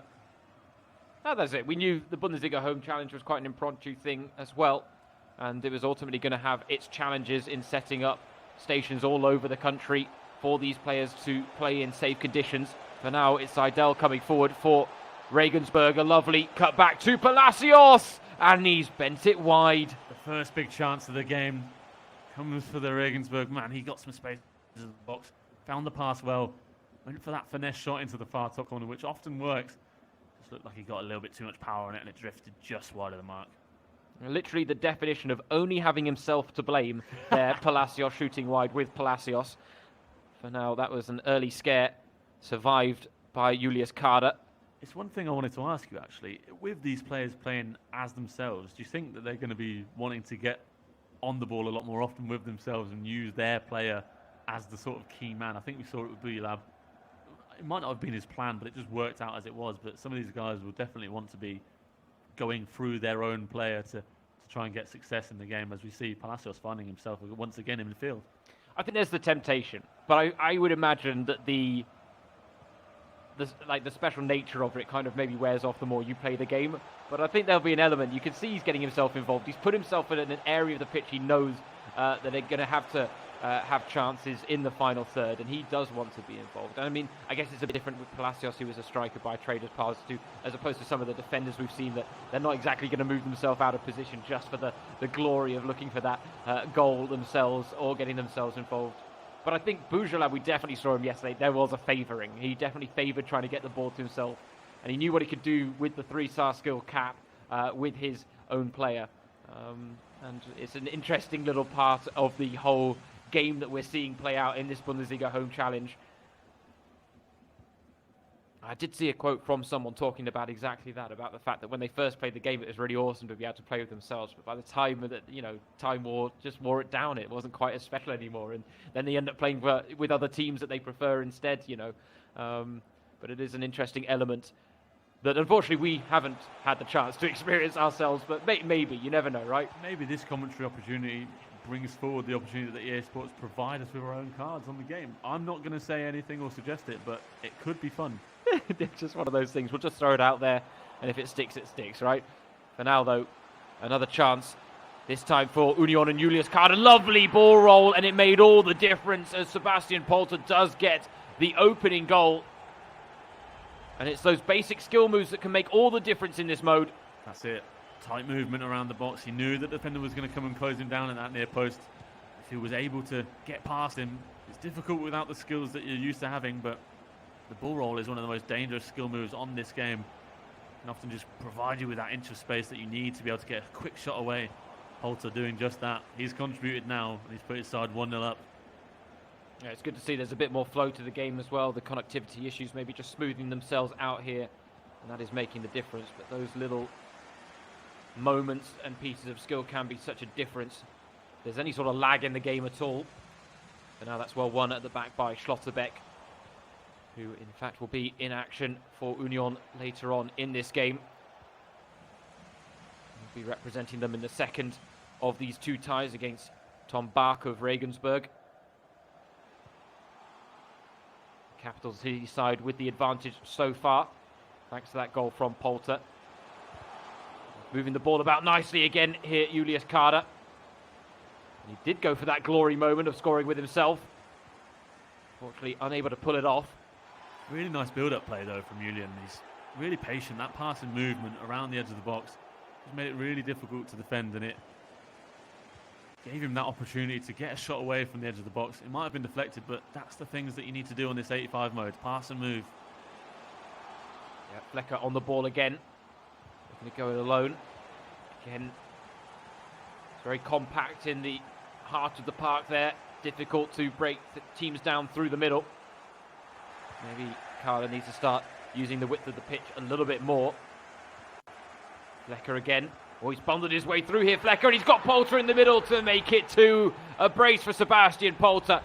And again, he got a stroke of luck there, but in the end, a tidy finish. He took the chance, though. That's it, yeah. As you said, stroke of luck, but a tidy finish, and Poulter will be delighted if he's watching this from home. 2 goals in the first half. Julius Kader, sorry, making sure that his side have a really nice lead going into the second half already. Federico Palacios has some work to do now in this second half. You can tell he's frustrated with the way things have gone. Now that's it. He did say in the interview I was reading before the game that there is a chance that controllers will fly. Hasn't happened yet. You just got to wonder when it's going to happen. Is it in the 4th goal, the 5th goal? We haven't seen a little bit of, a rage quit moment from any of these players so far. A little frustration on the faces of some. Timo Schultz ended up being a bit exasperated when he was on the end of that 5-1 loss to the Stranger yesterday. There's a grimace of discontent from Palacios, but that's as far as it goes. Just 1 shot on goal in that first half. He will not be happy at all. And as you mentioned, that risk of controllers flying that you mentioned may become more and more realistic as we approach the second half. Kickoff coming up. Palacios will want to make sure that he gets something going quickly. 2-0 down. Coming into this second half, it's a game that can go away from him quickly. Could come back, as we've seen before in the past. He is able to get an early goal, and a lot can change very quickly in this game. Passing the ball around well, and he's keeping control. Just hasn't had those chances that Julius Kader has been able to make the most of early on. He does bring the ball forward, though, himself. Kader defending well, though. He's making sure that Palacios has no real chances. He's not made mistakes yet so far. Something that can often be that a game decider in these 85 game mode matches. He's coming forward again, though. Looking for that 3rd goal, which would almost certainly end this game. It's early stages in the second half. It's a chance for these players to try something new as he goes from the edge of the box, but Palacios hasn't had that opportunity yet, has he? Now, picking up exactly where he left off, Julius Kader, and that will be frustrating for Palacios, no doubt about it. Because he'd like to get something going early in this second half if he can. And instead, right now, he's facing up to another half of frustration, as opposed to one where he can have a bit of fun. Because he did talk about the fact that he loves to get forward. Defending wasn't his strong suit when it came to his FIFA 20 skills. But he does like to score a lot of goals himself. He just hasn't had that opportunity today so far against Kader. The question is, all it'll take is 1 chance to maybe get himself back into the game, and that can swing a tie quickly. And now he's looking to get him behind there. He's just not quite had that passing game that Kader's had. You saw in the first half of his 2 goals, Kader was very capable of passing the ball around the edge of the box and working space. Palacios looking for that ball in behind. He's looking for that counter, which Union do have here. Well, Polter on for his hat-trick, but well muscled off the ball on that occasion. You can see there the energy bar quite low for Sebastian Polter, who has done a lot of running. We've talked about the importance of substitutions in this 85 game mode, especially in an attacking sense. It really can just give you that extra little spark up front that maybe has been lacking as players get more and more weary, because that's one of the realistic elements of the game, that they do tire. Can't quite play at peak levels all game, and understandably so, even if this is in the virtual world. And now Regensburg and Palacios looking to reduce the arrears. The goal now could help, but unfortunately he's stopped in his tracks once again. He's going to have to come up with something a little more inventive, I think, than what we've seen from him so far if he does want to break Carter down. We talked about predictability levels in other games, and I think there's an element where Carter really is reading everything Palacios wants to do, whereas Palacios is reading it but can't stop it, and Polter's through again here. Well, the second defender was across to rescue the situation. But all the threat coming from the Union Berlin player, Julius Carter, right now. Definitely, you can see the grimace on his face there. He knew that was a good chance. He definitely wants to make sure that this becomes a 3-0 before it comes 2-1. And he has a chance to do that. He's fluffed it again, though. It's just wide. You can see agonising for him. Chance now to make a few changes, though. But he would love to put this game and potentially the tie beyond reach, because we've seen the importance of a first leg victory. Puts that player in the second leg on the back foot early, and it gives them a lot to do. It doesn't mean that comebacks aren't possible, because we've seen that too in this Bundesliga home challenge. But it certainly makes life a little more difficult. It does indeed. For Palacios and Regensburg, a 2-0, it's an aggregate scoreline that does make it difficult into the second game. So he knows that if he can get a goal, as we've seen, it can be really important going into that second tie. But at the moment, it's looking more likely that Carter's going to get another goal. Oh, he passed one more time there when I expected him to shoot. Cheeky back heel in the box. And in the end, couldn't bring that opportunity to fruition. This is what Palacios needs to do now. He's trying to open the game up on the counter. He's not quite had the chance to get the passing game going like Carter has. But if you can get in behind, as he's trying to do, use the counter, could be his way forward. And with 15 minutes to go, time running out for his goal, but if he can get one soon, it could be huge for this tie. Regensburg coming forward. Greuther looking for the drag back. Again, just runs into trouble. Carter defending fantastically, it has to be said. Yeah, and posing a threat still at the other end. The numbers were against him on that occasion in the 3-on-4 break.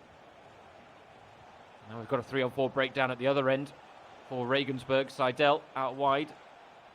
There's a player with a lot of height to him, so strange again to see that he's been put in a wide position in this FIFA 20 game, as opposed to up front through the middle. For now, here's Gogia. Has to slow down players. He looks for more options. Marius Bulter. We've seen him do bits in the Bundesliga. And he might get it back here from Gogia, but he goes it alone, and that is the third to seal the deal for Julius Carter. He's just shown his class. You can clearly see that he's got some experience on this game. The little ball rolls, the little drag backs, it's the difference maker at this level, especially at an amateur level when you're coming up against a guy who's also a hobby player who just plays it for fun. If you're able to produce something that isn't something that someone learns, in the basics of FIFA gameplay, if you're able to do that, it gives you the chance to get goals and get chances. And in this case, put Julius Carter 3 goals to the good. And he might still have more goals in him. He's not going to relent as he goes in search for a fourth. I think we just have to make sure that those bottles behind Federico Palacios don't get smashed here if another goal goes in. Oh, and there is the fourth. Just say it. Yeah, they are in danger. Watch out the Coca-Cola bottles. For now, though, it's Polter. He's got his hat-trick. And it's great to see that a player like Sebastian Polter, who hasn't had much impact in the real season, is making an impact in the virtual world. And as I said, he's a big FIFA player himself, so if he's not watching, he'll definitely hear about this from Carter. 3 goals for Polter, 4-0. It looks like this tie could already be over, but this is the fun part of having a 2-legged tie. We have no idea what's going to come from these two guys coming up, Kevin Schlotterbeck and Tom Bach. It could be that Regensburg pull out a 5-0 win themselves, but if Julius Carter has anything to go by, he's done his job. Well, the problem was, as I alluded to before this game started, is that it was Tom Bach that was actually saying that Federico Palacios has the reputation of being Jan Regensburg's best FIFA player. So if Palacios is the best they've got, it may not bode well for Tom Bach, and it could get worse still for Palacios.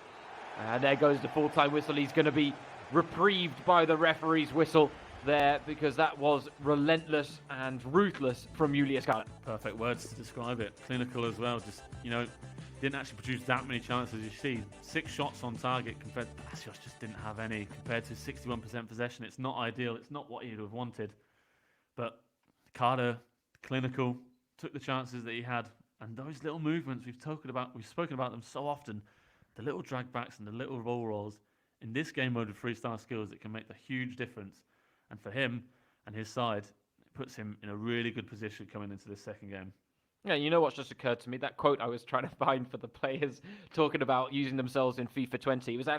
I scrolled down through all the rest of my notes trying to find it. It was right in front of me because it was Federico Palacios that said it. So there you go. There's a bit of a gaffe in the commentary booth here, but it happens. But yes, he was the one that said, when I first got into the game, it was cool to play with me, but I don't do it as often anymore. So therefore, it does lose its gloss a little. We have to ask, is that I don't do it as often anymore in terms of actually playing with himself?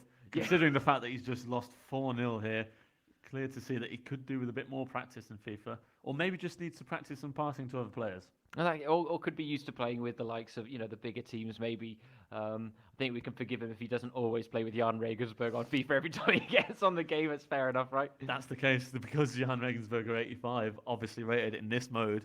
Normally they're not quite as high rated, so it can't quite be as fun to play with themselves as a team. So it's a chance for them as well to try out themselves in terms of being better at the game, in terms of being better rated players on the game. So we'll see if Tom Bach can produce something different. But as you said, considering the fact that Palacios said that he may be the best player at the club, does not bode well for the second Regensburg man coming up shortly. Yeah, and the good news is that no controllers were harmed in the making of that first game as well. The thing is, it's funny because both Tom Bach and Palacios were talking about it. Palacios said, I think there's a chance the controller may fly. Whereas Bach said, no, I'm a lot more cool. Like, controllers, they're not in danger with me.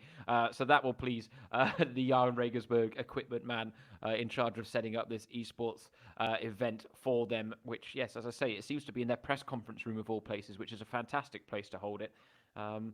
And we look like we are just about ready to start getting the second of these 2 games underway between Union Berlin and Jan Regensburg. The second 2 players up, Kevin Schlotterbeck there on the left of the screen, and Tom Bach on the right. So we'll see whether they can match it. 2 youngsters, 22 and 21 respectively. Schlotterbeck on loan from Freiburg this season, but he's made a real impact in the capital, hasn't he? He has indeed. He's made 15 appearances in this season so far, and he's been a fantastic stalwart defender for them. They brought in Neven Subotic in the summer and had Marvin Friedrich come back, and it could have been the case that as a young player himself, he might not have been getting as much game time as he could have hoped for. But he's been fantastic when he's been called upon, and there's no wonder that Freiburg do want to bring him back to the club, having seen how impressive he's been so far this season. And the same can be said in the cup as well. Played in the second round of the DFB Pokal, and that was against his brother as well, Nico, who's coming up later on in the show. Exactly, his brother playing for Freiburg later on. They came up against each other in the cup and had a short amount of time in the Bundesliga against each other as well, which was fun. Kevin saying that we're both a little bit crazy. He's faster off the mark in terms of pace, but he'll finish the job first, will Kevin. So if he can produce that in the game here as well, his side already 4 goals to the good in this first tie, remember. He can definitely make sure that Union come away with a win for their raucous home support, as they always have. Yeah, I'm sure they're cheering them on from home. But yes, the question is, can Kevin Schlotterbeck do what Maximilian Eggestein couldn't and hold a lead here as well? Because that was a big story in the opening game. The favourites going into that one, Werder Bremen, the favourites going into the whole of the Bundesliga home challenge, incidentally. Werder Bremen losing in the opening game of day 2 against Nuremberg. And we've now moved on. We've had a very tightly fought game that took place between Leipzig and Hamburg as well over the course of 2 legs. Just 1 goal between them come the end of it. Things looking a little more clear-cut here between Union and Jan Regensburg. But yes, as we've alluded to in these second games, a lot can change. We just don't know whether the FIFA levels are at with Kevin Schlotterbeck and Tom Bach. And Tom Bach was talking about the Bundesliga Home Challenge. He said it's a cool tournament. I've got no expectations, but he did say he would like to win today. And I think this is it. We have seen this be actually a wonderful outlet for the competitive spirit of these footballers that right now are having to deal with the fact of being hemmed at home more often than they're used to, because they're normally out and about and staying active. That's it. They're usually on the training ground 5 days a week before they play on a weekend. And for these guys, it's missing out on that competitive edge that they usually get between each other in the training ground and obviously in the games that they play on the weekend. So as much as the fact that Regensburg are 4-0 down in this tie, you can be sure that Tom Bach is going to want to get one over on Kevin Schlotterbeck here and get himself a victory, which for him will bring personal pride, but it might not, depending on the scoreline, bring Jan Regensburg the win overall on the tie. But we'll have to wait and see as these two guys sat ready and waiting to get going here. Union, you can see, going with Poulter up front once again. He's the star man. He's in form, obviously, coming off the back of his hat-trick in the first game. We'll see if he can produce similar stuff here. That's exactly it. He was the star of the first game, and why change a winning formula, right? If you're Kevin Schlotterbeck, no point doing that whatsoever.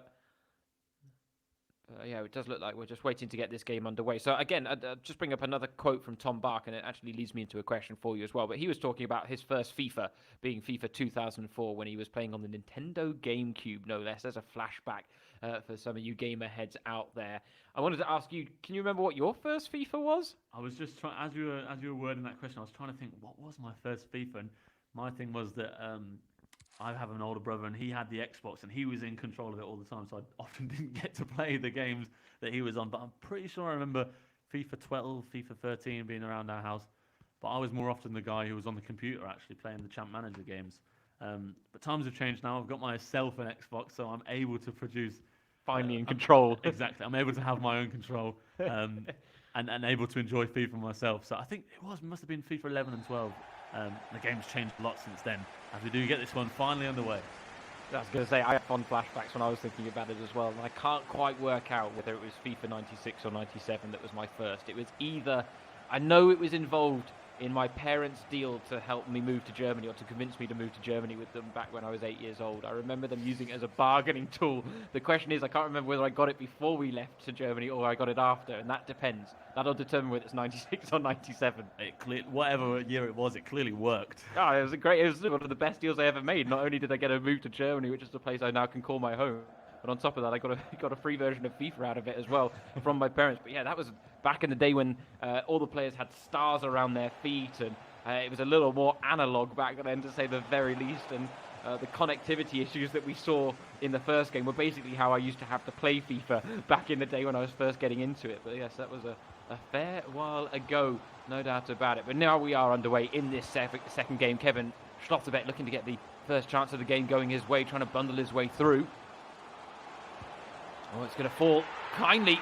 Oh, actually, I've got my things completely mixed up. It is Union. It's Gorgia who scored to put them in front, and Kevin Schlotterbeck with the perfect start, and Tom Bach, a little disconsolate early doors. A tidy finish there, and exactly not what Jan Regensburg wanted. Any chance really of a tie being rescued here is gone, perhaps, in these opening 10 minutes. A clear sign that Kevin Schlotterbeck is also pretty handy when it comes to playing FIFA himself. 5-0 now in this tie, and this is one of the most clear-cut games we've seen so far. The problem was there, I don't know whether you caught it, but Tom Bach immediately went on to very defensive mode, which we may need to get a memo to him that that's not going to be the way to get back into this game, but maybe an admission of his skill level and realising, all right, I just want to make this look respectable. Having gone 1-0 down, you're right, it's not the right thing to do when you've just gone 1-0 down, but if it is what he needs to do and quickly realises that he's not able to, withstand the Kevin Schlotterbeck onslaught, which could be coming in this second game as well, as Union look to perhaps win this tie in the most dominant fashion that we've seen so far. With Andrich now lining up, what could be a long shot. He'll take his time though, around the edge of the box for Schlotterbeck. Gorgia looking for his second goal, but Union dominant. Yes, certainly. Oh, there's a chance here though for Palacios Martinez. Well, he missed one in the first game after he broke through on goal. Can he make up for it for Tom Bach? And he's got one back out of absolutely nothing. and he does indeed redeem himself. That's as simple as it can be for some of these guys. Ooh, he almost drops his phone and controller and the bottle. I saw a fist bump there as well. Someone needs to tell them that social distancing is in order. This is not what we signed up for. It might have been Federico Palacios giving his teammates some helpful encouragement there, but what a fantastic way to get back into the game. And as I said, it can be as simple as that sometimes. A long ball over the top, Palacios Martinez breaking away, and a tidy finish across the goalkeeper. Yeah, those long balls over the top, if you're not anticipating them and you're maybe moving your defender forward to try and close down the person playing the pass, it can leave you quite exposed to the back. We did see that. But yes, dear me, we need to talk about that fist bump. Yeah, I do believe it probably was Federico Palacios off screen that gave him the fist bump, saying, oh, well done for scoring with me, because it was something that he was unable to do. He had that chance to make it 1-0 with himself, and unfortunately, curling the effort wide, but Tom Bach going one better. And all of a sudden, I was getting worried because Regensburg would have been the first team not to score at all in a tie. So at least we don't have to deal with that. Tom Bach restoring a measure of pride. Yeah, that defensive setup that he's gone into clearly working as he's gone and scored the goal. We obviously know nothing, Alex. We clearly know nothing. Obviously, we all need to play more defensively on FIFA because it, in fact, gets you more goals. But Union pushing forward again, and Schlotterbeck's looking for that go-ahead goal. Well, he's got players to pick out with the square ball. He went for goal himself. A respectable approach. Instead of trying to play it across the goal for the easy tap-in. That's one of those ones where if you're watching an eSport player, there is no chance that he's not passing that across goal and taking that goal. It was on the plate for him if he'd have just passed that ball across, but he went for goal himself with that shot. But the goalkeeper made a pretty comfortable save. It was straight at him at that near post. Right now we thought things were going to go all Kevin Schlotterbeck's way. He's now having to course correct a little bit and adjust to the fact that Tom Bach finding his way back into this game. He's closed him down well there. And he'll also have to avoid the temptation to shell up himself, but he'll need to be a little more proficient with his passing game there. Not a lot of numbers to work with here for Bach. He thought he had found the space, closed down quickly now with Seidel. Oh, he went for the cutback. He did what Schlotterbeck didn't. Fortunately, unable to pull it off anyway. This might be another thing for Tom Bach where he joined Regensburg from Bochum and told the club he wanted to get out of his comfort zone when he joined, and it was a great place for him to develop at his young age. This is another moment now where he can develop himself as a person. Obviously, perhaps not the best FIFA player there is around, but putting himself out of his comfort zone here, and that's something we can only respect if he's coming up against a slightly more experienced guy in Kevin Schlotterbeck, but he's given him a good test so far. Yeah, great ball there to release Seidel, who'd made a good run in behind. He does have a man to aim for in the box, but may not need him. He tried to pick him out in the end, and there was a vital interception at the back post to prevent that from posing any greater threat. This game has certainly now opened up a little bit. It really was dominant from Schlotterbeck in the opening exchanges. Now a lot more evenly matched. Both players having the rub of the green on occasion, but it is going from end to end. Here's Ingvartsen now breaking through, and a strong one-handed save. We said it would be entertaining, and that's exactly what it is. End-to-end stuff here. Short corner coming from Union, but plenty of shots going in these first exchanges. We come towards the end of the first half with the scores level here at 1-1. Yeah, again, just the extremes we're seeing in terms of the spectrum of FIFA experiences. First game so dominant for Union, this one evenly matched, and a kind of edge-of-your-seat type encounter is brewing here between Schlotterbeck and Bach. The question is, can one of them maybe get a goal before half-time? And a hammer blow right before the break, but it's going to be Regensburg with the chance. Bach not rushing into it though. He knows he's got one last chance to get a goal in this first half. That would potentially, you never know, even maybe giving a fighting chance of staging a comeback in the tie as well, but that is a steep hill to climb. We'll cross that path when we come to it. For now, they go in at the break, level at 1-1. But what a first half that was. That really was an enjoyable one. It was indeed, tight and nervy. Regensburg getting that goal, as we saw, just the one shot in that first half, but they got the goal that they needed to. Union and Kevin Schlotterbeck dominant in terms of possession and attacking play, but it can just come down to these special moments, and if Tom Bach can get himself another long ball or keep himself going well in terms of possession and building his play, then it makes Schlotterbeck want to work for the win even more and perhaps open up spaces at the back again. Yeah, Bach not rushing into anything right now. Patient play in the middle of the park. trying to work the angles, get men forward when he has the opportunity. Here is the goal scorer, Palacios Martinez. Again, looking for that square ball, the drilled delivery along the ground to cause any backline problems. It may be that Schlotterbeck's taken his foot off the pedal a little bit as well, because you can see when he does win possession, his players aren't bursting forward the way we saw from him in the opening quarter of an hour. So may just have curtailed his ambition levels here. Now though he is building a nice move, this is nice combination play, and just as I say that, plays an errant pass that just quells the danger. Become scrappy in these last few minutes. Still end to end, but neither side able to really get on top of the game. Schlotterbeck will want to do that now while he's got possession and coming forward. Yeah, here is Gogia inside the area, but again, out-muscled. Both these guys proving that they're solid defensively, positioning themselves well and cutting out attacks. It's proven difficult at the start of this second half for either side to really get ahead in the game. There are signs, though, as well, in the way they're both playing, Alex, that they are not used to this 85 mode, because they are looking to play the passes that could exploit pace, but they're just then realising, hold on a second, it's all evenly matched here as we come forward again with Union. Again, a patient approach, twisting and turning, and one twist and turn too many. And that's it. That's why it's easier for the esports players to do well in this game, just because, as we get a collision there, it's easier for them just because they're used to being able to work with all aspects of the game. They know how to use the skills, but even if they don't, they can do these drag backs, do these ball rolls. They know how they open up space, whereas these guys, the professional players, might be used to using and exploiting the best players in the game with their pace and skill. And when they've not got those at their disposal, it becomes a bit more difficult for them. So that's when, in these game modes, the more basic aspects of the game come to fruition. And right now, this one on a nice edge. The statistics at half-time were all in the favour of Kevin Schlotterbeck, but as we saw, clinical edge up front for Jan Regensburg. They're looking for a second there. It does come the fact that Tom Bach is certainly looking for those drilled deliveries more often than not. And I think Schlotterbeck will start to become wise to that. For now, Seidel again in a dangerous position.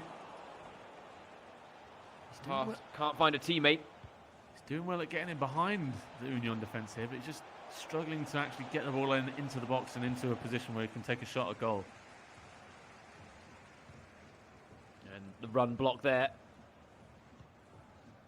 You can see the frustration levels building now for Tom Bach. But if he can continue this performance of keeping things tight at the back and maybe trying to sniff out a chance on the counter, it won't be enough to win Regensburg the tie on aggregate, but it may be enough for him to snatch a victory himself. Now, first priority will be defending this push forward. I think the offside flag may have gone up there against Sebastian Polster, but the goalkeeper was privy to the danger. The first pause being signalled there by Tom Bach for Regensburg. He wants to make a change. He's not hanging around and waiting for a 1-0 draw. He wants to go out and win this game. That was a vital block there, made as well. Has a free kick been given? It might actually have been given there for that challenge on the edge of the area. So when we do come back, Kevin Schlotterbeck will have a free kick in a very promising position. It has to be said. For now, both players will take the opportunity to make changes.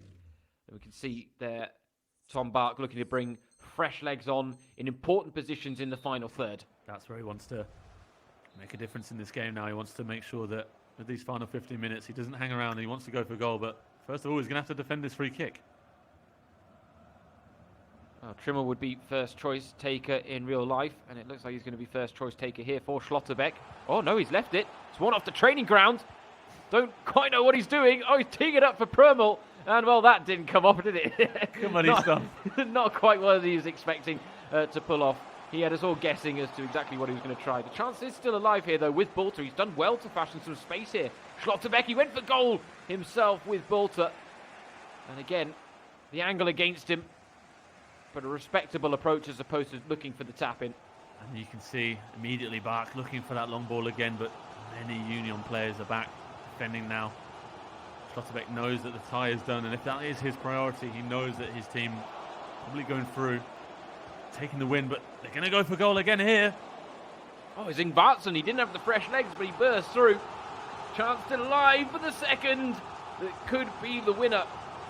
And right now, it's bodies on the line for Jan Regensburg as they look to defend this onslaught as another header goes just over the bar. Backs against the wall for Bark. This is not how he planned the last 10 minutes to go. And obviously get a winner here if he can, even for just his own pride, but at the moment he's having to defend a lot more than he's been able to attack. Yeah, maybe wishing he'd go back to his Nintendo GameCube days, where maybe he was a bit more of a dominant force in FIFA and on FIFA. But you do feel like there's a winner in this game, and you do feel like it could go either way. Admittedly, Schlotterbeck looking the more likely to get it, and that was a great chance and a strong save to prevent him doing that. And he really is starting to really crank up the pressure now, isn't he? He is indeed. It was a good opportunity there, perhaps to try and get a rebound, but the players around that shot that was saved by the goalkeeper just not wary enough to it. Only a few minutes left now, and if Schlotterbeck can keep going, he could maybe even snatch a win. As you said, he's looking the more likely. Here is Joshua Mace. And again, that was well defended, well read actually by Tom Bach. And can he get something going forward now late on in this game? We are in last chance saloon. And drinks orders are being taken for the last call. Something strong might be in order here for Schlotterbeck and Bach after this. And there could be one last chance. Can Bach snatch it? Oh, he went for the cutback once again. And as we see in real life, Union Berlin's backline holding firm, standing strong, letting very little through. So Kevin Schlotterbeck will be pleased with the defensive performance, but disappointed with the results, I think. He'll be happy with the fact that he's kept that to one goal, but you know, the way he dominated that game, Kevin Schlotterbeck will have wanted to get that win. You can see just one shot on goal for Regensburg all game compared to 13 for Union. Not exactly how he will have planned it, Tom Bach, but a comfortable and convincing 5-1 win over the two games for Union Berlin, and a fantastic show from their two professional players coming out and proving, obviously, Julius K doing it far more convincingly with a 4-0 win earlier on, getting themselves a really nice win over Jan Regensburg. Yeah, we're 3 games into the Bundesliga home challenge on day 2 now. How are you feeling it's matching up to day 1, what we saw in day 1? I think there's been already more surprises than day 1. We came into day 1 not knowing exactly what we were gonna see in front of us, not knowing exactly what to expect.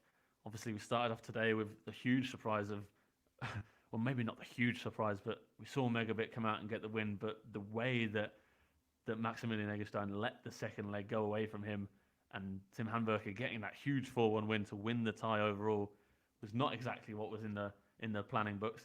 And then obviously we saw Leipzig and Hamburg have a really tight affair, and that's not something we've seen so far in these games. We only saw it really once yesterday, where teams were defending well against each other and able to stop and cut out the attacks. But both those games kept to just 2 and 1 goal respectively. It was an interesting one to see, obviously, and the fact that we saw that again just now with the 1-1 draw between these two guys is privy to the fact that these guys maybe have watched what went on yesterday and thought we need to keep the goals out rather than keep scoring them. Well, that is what I was wondering. I was wondering how many maybe tuned in yesterday and saw the level that was being played at and went, hold on a second, I want to match that as well. I want to prove myself in the virtual world, given that this is a rare opportunity in the Bundesliga home challenge. But you are right. I mean, the Maximilian Eggestein one was disappointing in the opening game. I wonder, he lost by 4 goals. Is that enough for an apology letter when it comes to FIFA punishment sometimes? Because if it is, he needs to be sending it to MegaBit. I was just going to say, he doesn't need to send it to his opponent, Tim Hamburger. He needs to send it to MegaBit, because he will have been disappointed with how that game panned out after his 3-1 first leg win. And we're already getting ready to go into our next game between Arminia Bielefeld and Holstein Kiel, which will see another one of those matchups, James, which brings together a professional footballer and an eSports player. I was going to say, yeah, we've seen that on a couple of occasions in this tournament, and sometimes there's been an imbalance, sometimes there hasn't. We saw that with MegaBit in the opening game of today, but we did also, and we've mentioned it on occasion already, St. Pauli and Luca Zander giving Tim Latka a very tough test. But yes, Andreas Vogelsammer is going to be up against it here against Bennett, Roelveder. And actually, his gamer tag is also Roelveder, so I can't call him Roelveder. That just sounds a bit strange. So we'll call him Roelveder from now on, and that'll be it. But yeah, a big test for Vogelsammer, the 29-year-old. It is, yeah. We're not exactly sure of what his FIFA levels will be at. It's going to be a first big test for him, obviously, coming up against a pro player. Have to wait and see exactly what he can produce. He's well set up there, as we can see at his house and his apartment. But it's been an impressive season for Bielefeld on the pitch. Vogelsammer can produce something special off the pitch, which is where he's been most of the time, sadly, just because he'd suffered a fractured metatarsal on the 1st of February. He's missed 5 games, and the league suspension did come at a good time for him and his recovery, but have to see if he invested some of that time in the FIFA playing world. Yeah, we are ready to get underway. And for the first time today, we actually don't have a face cam, Roelveder. We're missing out on his reactions, but yes, we are in the living room of Andreas Vogelsammer. Again, a wonderful, unique look behind the curtain of the lives of some of these professional footballers. But Roelveder will be hoping to acquit himself well here. Holstein Kiel didn't fare well in the virtual Bundesliga season, finishing 21st out of a possible 22 teams. So it wasn't really their forte, but good news for them is there's no relegation in the virtual Bundesliga, so they don't have to worry about that. And as long as they stay in the Zweite Bundesliga, which they will most likely do given their form in the current campaign, then ultimately they're going to be able to compete in the virtual Bundesliga again next season. But Roelveder is their go-to guy. He is their main man when it comes to all things FIFA. He's trying to set out his stall early here against Vogelsammer. See here, you can see the hallmark traits of an eSports pro in this patient approach. Vogelsammer doing well to get a lot of bodies behind the ball. That's going to make life difficult for Roelveder. It is just the manner in which they move the ball about. It's so noticeable that it's different to the way you and I play, Alex, let's say. That's it. It's different to where we play, and it's going to be different to Vogelsammer as well. And Roelveder looks to try and get the first shot away of the game, but as you said, man from he was defending well there, but not quite here, and it's going to result in the first goal of the game. And poor Vogelsammer only has himself to blame as he gives away the ball in his own box. Roelveder is always going to lap those up. It's one of those that you just don't want to see, do you? And it's exactly one of the ones you don't want to play. And we talked about it earlier in the last game. You said that eSports pros in those types of positions would never hesitate to pass and look for that square ball to tap the ball home. And Roelveder, he's not taking any chances, even if he's up against a guy that's maybe not as familiar with FIFA as he is. That ruthless streak reigns supreme, as always. And that is the start he would have wanted in this game. It will be, definitely. And for Vogelsammer, it's now a test for him. He has on his Instagram account that his hashtag hard work beats talent. And it's going to be hard work for him now to come back into this game. He's given himself a tough job now. If he can get it back, though, he'll prove that that is a way of life that he has. And he is one of the biggest and strongest players in the Bundesliga too. He's a bit of a fitness freak and keeps himself fit, and he will be doing so as well during these times at home. If he can produce some hard work now to beat the talented Roelveder from this position, it would be one of the upsets of the tournament so far, especially considering the scoreline in these early stages. Absolutely, and the way these opening exchanges have been played out, because Roelveder definitely on top. And right now, Vogelsammer doesn't really have much answer, and another chance here for Roelveder. He's played it through, and it's off the post. The woodwork coming to Bielefeld, and Vogelsammer's rescue there. A huge opportunity again there for Roelveder. It's one of those ones where he just worked enough space, and he thought, instead of going into the box again, I'll just take a shot. They came back out off the post, though, on this occasion. Yeah, 40 goals scored in the virtual Bundesliga, which was the 19th best record among solo players in the virtual top flight of German football. He's coming forward again, and that is the second.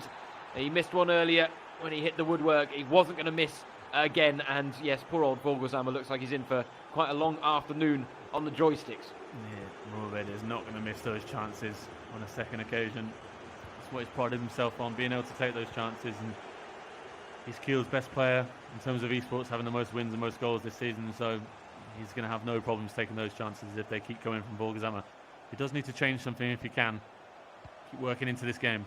Oh, he's just got to create a few chances, and he's got to maybe take a few risks going forward, which he's trying to do here. He's trying to recreate the square ball tap-in, and not able to pull it off himself. But he's obviously already picking up a few cues off of Greuther in terms of just exactly the types of areas that you can exploit to really make your mark on this game. I could say the fact that Vogelsammer's backline is staying so compact is actually leaving a lot of space out wide for Greuther to use, and that's maybe something you don't want to do with a professional player. I was going to say that might be one of those things where Greuther has adjusted his tactics accordingly. He knows how he wants to play, whereas Vogelsammer, being an amateur player, might not be aware of those those changes he can make, as he makes another mistake in defence here. Yeah, he can't be doing that, unfortunately, on this occasion. He's not punished for it. Not the greatest shot there from Greuther. He was looking for the cutback, but ended up having his man swivel on the spot, which never breeds a particularly accurate effort in the end. These mistakes keep coming for Vogelsammer. This is only going to end one way. Just needs to cut out those mistakes and get back to the basics, which he's doing now on the attack. Well, he's not bad going forward, is he? We can tell that. Defensively, he's definitely lacking a little bit, but going forward, he's certainly got a bit about his game. And unfortunately, on that occasion, his shot blocked, but does show that maybe he can at least get himself into this match, even if a win maybe is a far stretch for him against a professional esports player. We've said it before in this Bundesliga home challenge. Just look out for how good players are defensively compared to how good they are attacking-wise. Esports players, they know that attacking is far easier on this game than it is to defend. Vogelsammer proving that theory now by giving away a couple of goals in these opening stages, but not having trouble getting forward, whereas Greuther is able to cut out what he's brought forward so far. Yeah, he just needs to find an avenue that maybe he can make the most of. Vogelsammer, of course, a bit of a different experience in the virtual world to what Arminia Bielefeld, the real world, the current Zweite Bundesliga table toppers. On course for promotion back into the Bundesliga, for a club that certainly has a fair bit of history about it when it comes to Germany's top flight. They would love to return, and what a special thing it would be, especially in a season when you had Stuttgart, Nuremberg, Hanover, Hamburg in there as well in the promotion battle in the second tier of German football. The fact that they have managed to fashion a cushion at the top of the table is really quite impressive. Yeah, exactly, and the fact that, you know, coming into the break that they've had now with the games being suspended, they were unbeaten in 7, scored the most goals in the league, they've conceded the fewest. They're heading for promotion. It would be really, really fun to see them back. They've got some talented players, including Vogelsammer, that at the moment on the sticks, not playing quite as well he has done this season so far. Him and Fabian Klos have been an absolutely fantastic duo up front in attack for Bielefeld. Vogelsammer scoring 10 goals this season. He's scored in double figures in each of his last 3 campaigns for Arminia, but he himself as well has never played in the Bundesliga, so if he and his side can get into the Bundesliga when it does return in the next few weeks, hopefully, it'll be a fantastic story going into next season already. Yeah, we talked about fairy tales earlier. That really would match that description, absolutely, if Bielefeld can clinch that title win, or even if it's not the title win, promotion at the very least, automatic. Of course, third place in the Zweite Bundesliga enters into a relegation playoff, as it's called here in Germany, against the side that finished third from bottom in the top tier, and a chance now for Greuther, and again it's another mistake that proves costly. That's been the tail of the tape for Vogelsammer. That if you miss this game, all we have to say is that mistakes, not being on that elite level, is what has made the difference. Vogelsammer, who again looks okay coming forward, he's proving himself to be fine going forward, but just these defensive frailties being picked off by Greuther. You can't do that against a player of his capabilities, and Vogelsammer sadly only has himself to blame, being 3-0 down early in this second half. But again, one consolation goal can help at the very least, and it would be a source of pride against someone that he was ultimately expected to lose against. This is a situation for Vogelsammer where he really had nothing to lose, in the sense of Greuther, the clear favourite. But he's just lacking that final pass to maybe unlock Greuther and create a chance of his own. Everything up until that point is quite promising. And then if you lack that final pass, it really doesn't matter how promising it is, because it always peters out. And here he's coming forward again. He's won the ball well in midfield. There's a bit more pace to his game, a bit more of a patient approach from Rohrwader, and that is the discrepancy that we've seen between these esports professionals and the professional footballers. And he's putting a nice bit of pace into the game to use it to his advantage. Unfortunately, two players seeming to get in their own way there as he was building up once again. Patience is definitely needed in defence, as we've seen from Volkshammer. Making a few mistakes, it's fine to be able to go and get forward and attack, but if you can't defend and defend properly, you're never going to be able to win games on FIFA. And sadly for him, those mistakes have come back to haunt him. And if he'd been able to cut those out, he'd be in a really good position to try and snatch something here. As you said, consolation goal would be absolutely no problem for him and his side, considering the fact that there's still another game to come in this tie. Yeah, that is it. Just over half an hour remaining of FIFA time, and I think that is an important distinction to make in this because it goes by quite quickly. Rohrwader, though, looking to make every second count, looking for that fourth goal. He's gone for another drag back, and the chance comes to nothing. Tried his best there. He's in tight spaces, and as we've said, those guys, these eSport guys, they never really go for the shot when you expect it. If you're a normal FIFA hobby player watching this, you'd expect him to have taken a shot there as soon as he got the ball in the box, but always works and tries to get an easier chance on goal. He's won the ball well here, Volkshammer, high up the pitch with Klaus. The two, as Alex mentioned, who have been a dynamic duo for Bielefeld in this push for the Zweite Bundesliga title. It's nice though for Rohrwader that he's looking comfortable here because he's obviously been playing professionally for a while now. And posted on Twitter in the last couple of days that he and his weekend league has not gone quite to plan in recent weeks. He's said, is there someone who throws away a 30-0 as often as I do? He's been cursed with the 29-1 as many as 5 occasions so far this season. Just by looking at his social media, it might be more. He may have kept a few of those to himself, but he's having no problems with making the most of what he has here. Volkshammer still coming forward, but the fact that he's 3-0 up, Rohrwader will be a really good thing for him, confidence builder as he carries on his season in terms of esports. Yeah, definitely the season still winding down. Problem for Rohrwader, I believe he's not eligible to feature in the virtual Bundesliga Grand Finals if and when they do take place. Oh, that's a lovely little ball roll. That's a sexy goal if ever I've seen one on FIFA, it has to be said. And Volkshammer a little disappointed, and understandably so, but he got completely duped there by a lovely exploitation and execution of the skill moves. Once again, you see it, this mode reduces these teams to a level playing field, but when you've got an esports player coming up against a normal professional player, it's these little things that they learn, these esports guys, of how to beat an opponent, and those are the difference makers in these tight and evenly contested games. Yeah, and Kiel looking very comfortable with Rohrwader. Volkshammer, he's not giving up on the chance of getting that one goal for himself, though, at the very least. And again, it really is. It's so frustrating when that final pass just doesn't come off for you. I'm watching this now saying, come on, mate. Come on. You can do this, Andreas. I really want him to just get a goal because as much as he's had his troubles in defence, he's been looking good when he's got the ball going forward. It would be really fun for him as well as a hobby player to be able to say, hey, I scored a goal against an esports player. Yeah, that's it. He's hitting X when he needs to hit triangle and triangle when he needs to hit X, right? It's the decision making that at the elite level of any sport can be so decisive. And when it comes to FIFA 20, it's all at the push of a button. The Rohrwader making no mistake, and he's not relenting whatsoever. He's not about to say, oh, you know what, I'm 4-0 up, I'll take my foot off the pedal. No, he wants more goals, he gets more goals, that's his fifth. He's pushing every button the right way as it is now.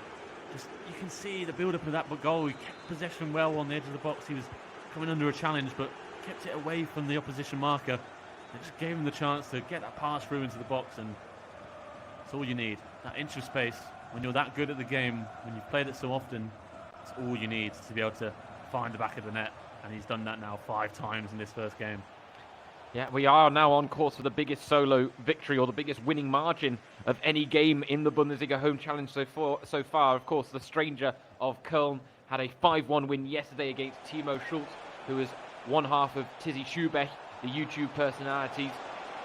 Rohrwader looking to add a 6th because he really could put his name on that biggest win, and he gets it as well. And this is the problem for old Volgersheim. He just doesn't have an answer defensively to what Greuther is pushing on him and putting pressure on him with. And at the other end, that final pass just is lacking. It's just everything's going against him. Yeah, and he will have known coming into this game that he was always going to be up against it, coming up against an eSports player. But he will have just said to himself, look, I know I'm probably going to lose, but let's just not make this a big defeat. But sadly, he's not been able to stop that now. 6-0, heading towards our biggest solo win. And it was always going to come when an eSports player was coming up against a pro player, and it could be worse now. Is there a 7th in it as well?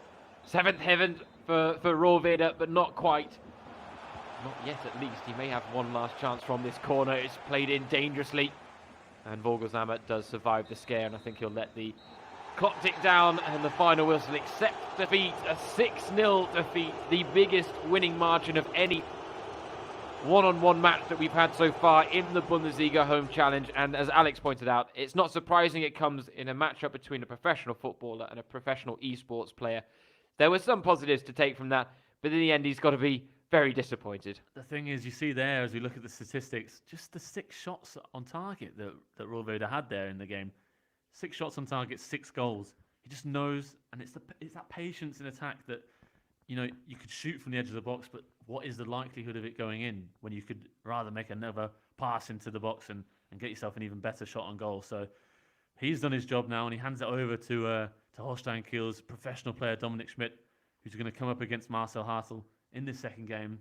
It looks like the tie is beyond Arminia Bielefeld already, but who knows? And we've seen before, these professional players are playing for pride as well themselves, and the Marcel Hartl will definitely want to put on a good show for him and himself and his side. Yeah, it's one of those where I think Greuther would have maybe seen what happened with MegaBit's experience earlier and gone, you know what, I'm not just going to settle for 3 goals or 4 goals. I'll go for 5, 6, 7 and really try and put this beyond reach, because I think he would like to come away with the victory. And up against Andreas Volgersheim, a man who, as you said, it's all about hashtag hard work beats talent. Unfortunately, he didn't really have a lot of hard... It was a lot of hard work. He didn't have the talent, and he didn't get the win on that occasion. But that's all fair in love and war when it comes to all things FIFA 20. And so, yes, we are now gearing up for the second tie. Marcel Hartl coming up against Dominik Schmidt. And he's not the only one in the 30 and overs club today, but I am pleased to see that Dominik Schmidt there...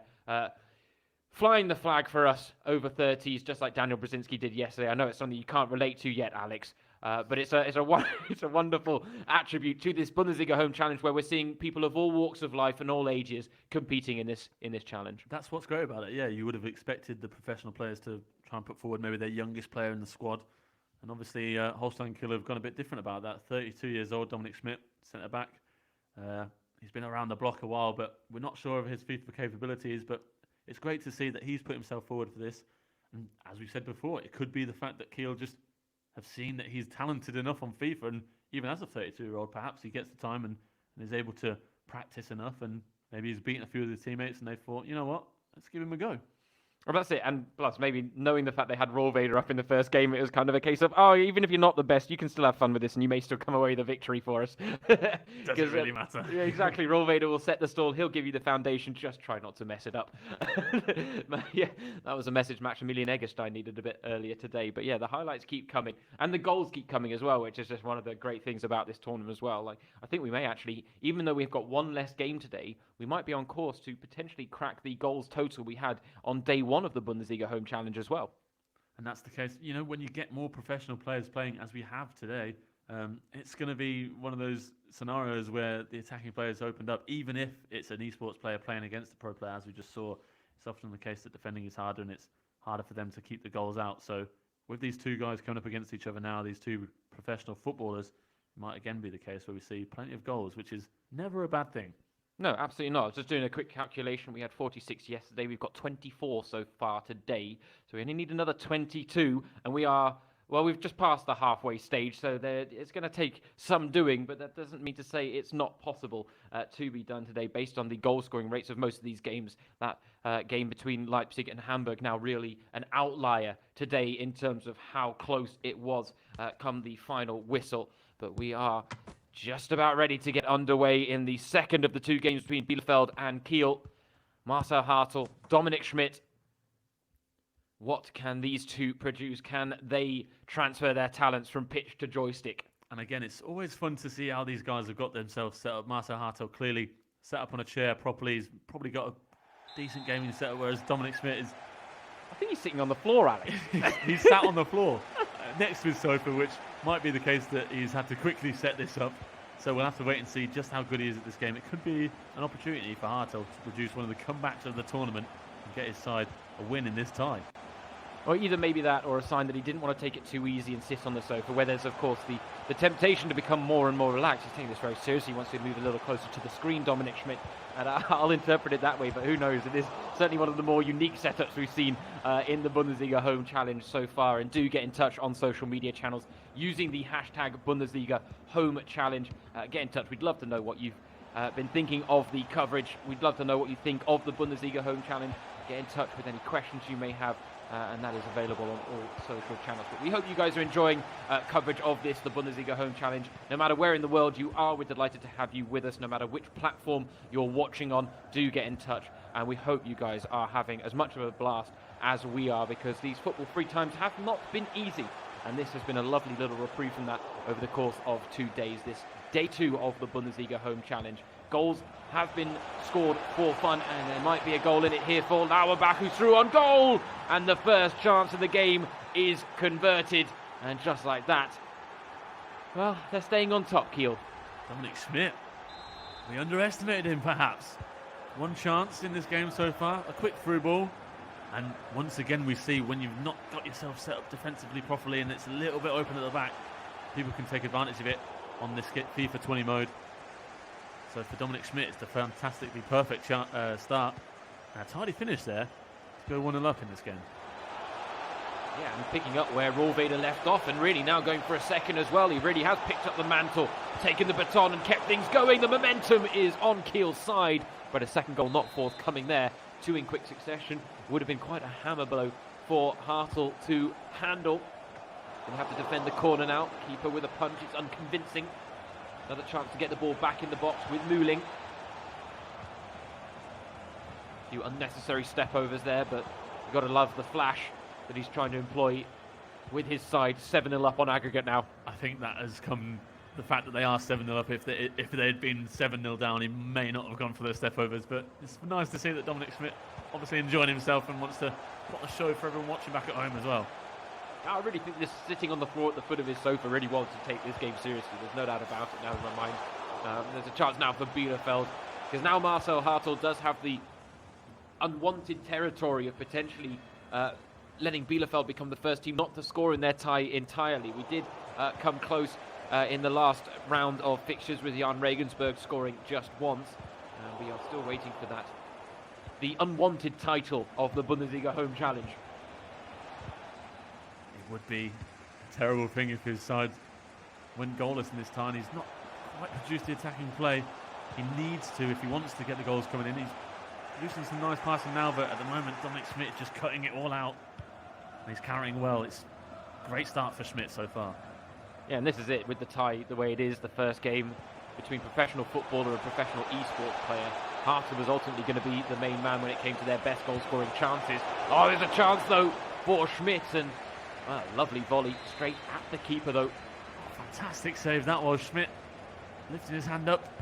Didn't quite expect that one to be kept out. One of the simplest chances we have, but what an amazing move from the goalkeeper to keep that out and keep Marcel Hartel in this game. Hartel now looking to break on the counter-attack. It's a 1-on-3. And again, unfortunately in this game mode, pace just doesn't play as big a role. That's the thing. As much as pace is a big thing and is important, obviously, when you're trying to attack and get past defenders in this mode, everything's even. It's harder to do it, but it's easier to have shots like that. And what an opportunity it was for Bielefeld. And he hits the post again, but this time he comes away with a good goal. And Volkshammer is the one who gets the goal from Marcel Hartel. And he might have lost 6-0 in his game, but he has made a contribution in this one. And we're back to level terms in the second game of this tie. Yeah, and they don't have the unwanted title of being the only side not to score in the Bundesliga Home Challenge. A sigh of relief there from Hartel after getting the equaliser, and he's still got time to, as we said, rescue a measure of pride if he can get a victory in this one, even if he can't overturn the tie on aggregate. That first leg defeat proving very dangerous for them. But now at least we are all square in this one. and waiting to see exactly how it's all going to play out.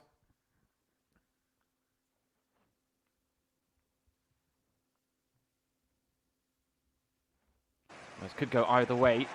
A little break in play. We saw Hartl there having a look around as well. We're just breaking up a little bit, so bear with us. And things look to have sorted themselves out now. And we can get back to it with the game all square at 1-1. Here is Jarbo on the ball. Twisting and turning. Now with Klaus. Vogelsammer looking for the back heel. First time pass not coming off.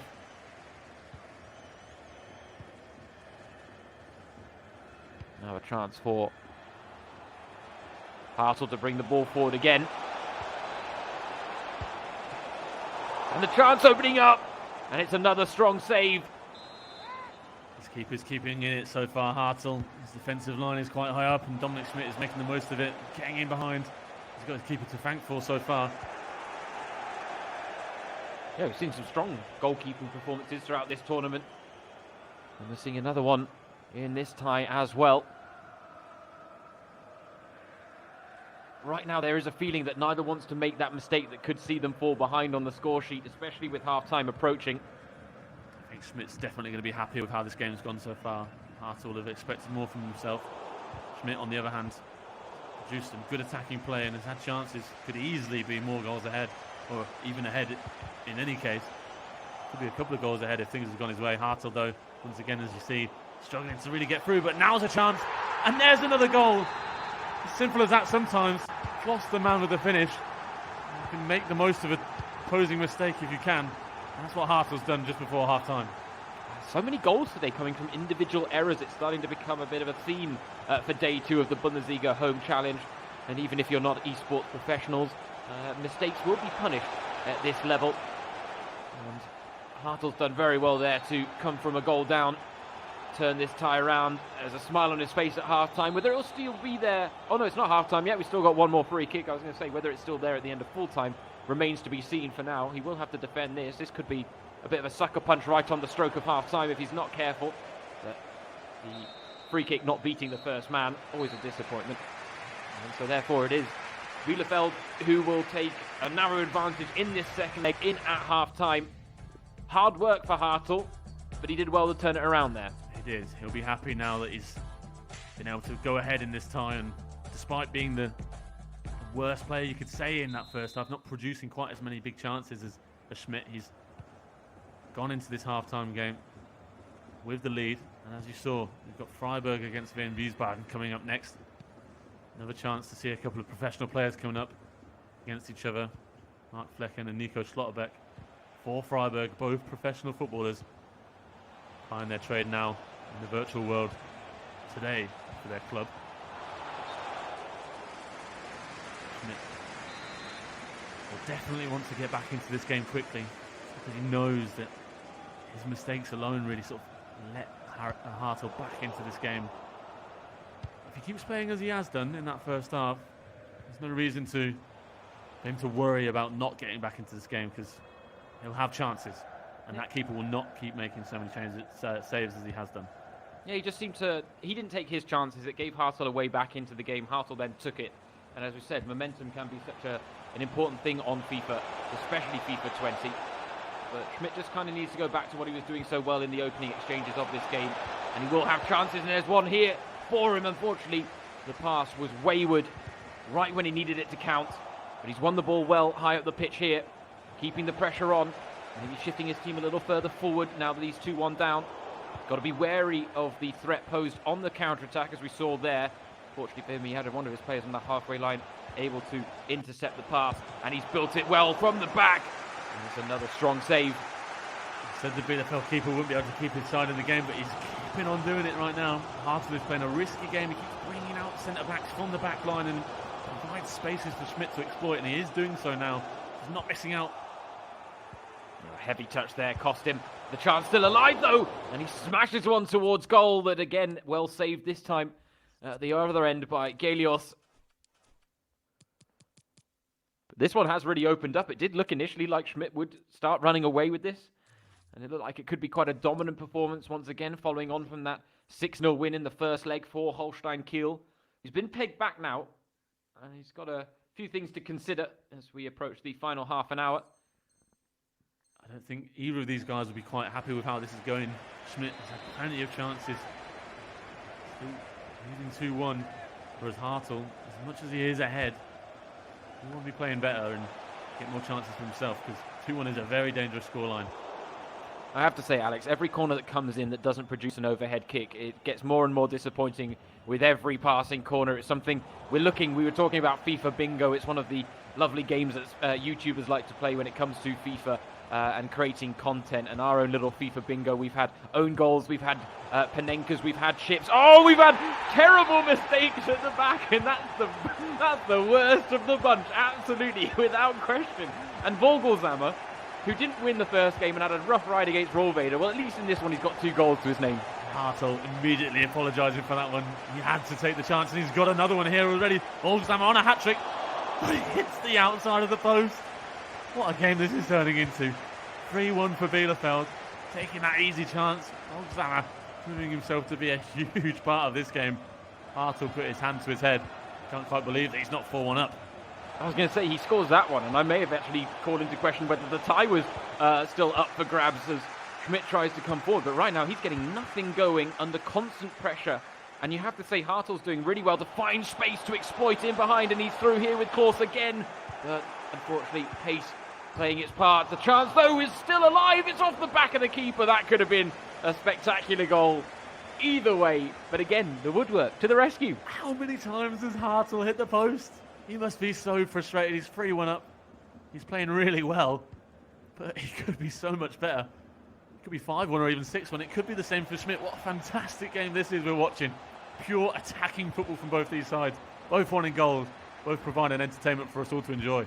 Oh, it's pure attacking football, but the defences need to be questioned a little bit here. But considering I'm someone that struggles to keep my backline disciplined and in shape at all times when playing FIFA, and maybe I shouldn't talk too much about it because it is one of the hardest disciplines to have when it comes to just keeping your players in position, not overcommitting in certain areas, trying to anticipate where the passes are going, reading the channels. There's nothing you can do about that as they come forward looking for the square ball. Vital interception at the back there as Hartl survives another scare. But you are right, this has brewed into quite a game. And it is a shame because in the context of it, normally a 3-1 win, he wouldn't mind about hitting the woodwork a couple of times. But because they lost that first leg 6-0, it makes a difference in this one. It totally does. 7-3 aggregate scoreline now. It could be so much better if he'd been able to get a goal, but now it's gone the other way. Schmidt once again coming forward. He gets that into space, and look, that's what you see. Hartl brings a man out of the back line. So much space behind him. And Sarah makes the most of it with a tidy finish, and Schmidt has definitely put this tie to bed now. Well, it's unsurprising that the biggest solo win has also led to the highest scoring match that we've had in the Bundesliga home challenge so far. We had 10 goals scored yesterday between Dresden and Eintracht Frankfurt. There was 8 for Frankfurt, 2 for Dresden. Bielefeld have gone one better by getting 3 goals to Kiel's 8. So 11 goals scored in this whole tie. Absolutely brilliant. And Schmidt will want to go and get at least a draw here because being down 3-2, having the history that he has in football, he'll never want to say darn. There's a man who played for Werder Bremen as a youngster and played in the Champions League. He kept a clean sheet against Inter Milan, against the likes of Samuel Eto'o and Goran Pandev and Sudim Montari. He's had a fantastic career, mainly in the Zweite Bundesliga, but the fact that he's played in the Champions League is outstanding, and he'll definitely want to put this accolade on that same mantelpiece as that Champions League clean sheet against Inter Milan, if he can go and possibly get himself a point here. At the moment, though, Hartl is on the attack. He'd love a fourth. Oh, he's got it as well.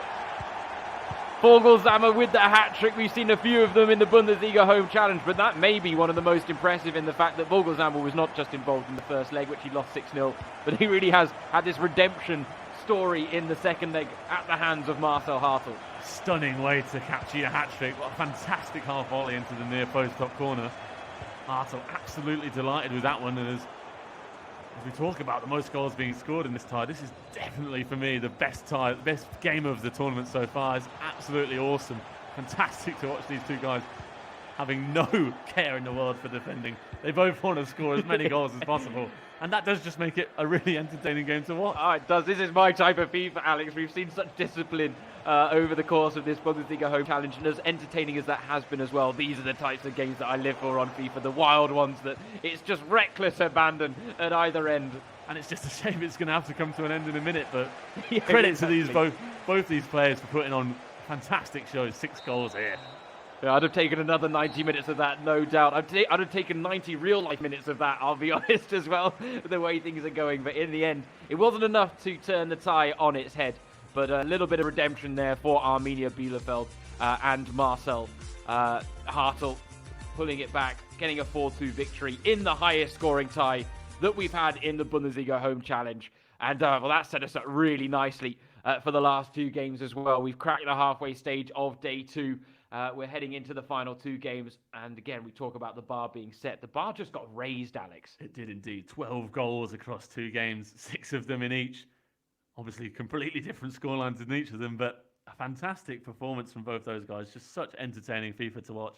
And we've got 4 games to go in these 2 ties now. 4 games left of the Bundesliga home challenge, so I'm sure you're all enjoying it at home and enjoying watching these games unfold, but we're coming towards the end, so enjoy it while you can, because there's not long left. We're looking to make sure that the last 4 games are as enjoyable as the previous ones have been.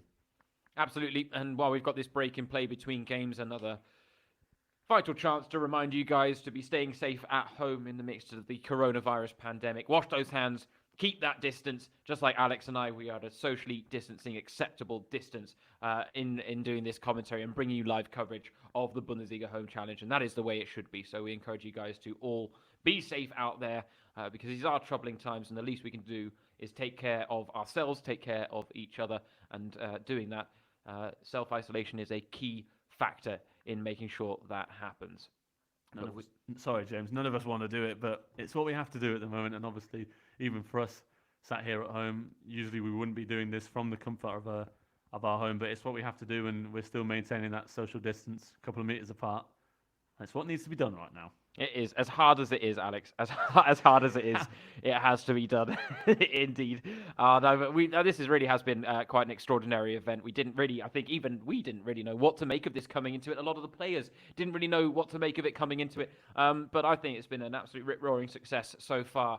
No doubt about it. And as we say, it's almost a shame that we've only got 2 games left to go this weekend. But the first up will be Freiburg against Wien Wiesbaden. And I have to say, when the list of players for this tournament, for the Bundesliga home challenge got sent around, Alex, the one I was most excited about, the happiest to see on there, for the sheer sense of irony given the fame he has that is connected to FIFA, Mark Flecken for Freiburg. How brilliant is it that he is playing in this tournament, given his history? And maybe you can explain the history a bit as well. I can indeed. I'm sure a lot of people saw it as it went viral, as you see these guys warming up. He was playing for MSV Duisburg and went for a drink in his own goal mouth, and as he saw a stop in play, he thought his team had gone ahead, but the goal was disallowed, and the opposition get the ball rolling really quickly, but he's turned his back just as it happens, and the attack comes forward, and he goes and drinks his bottle, and as he turns around himself, looking back out onto the pitch, he realises the other team have just put the ball past him.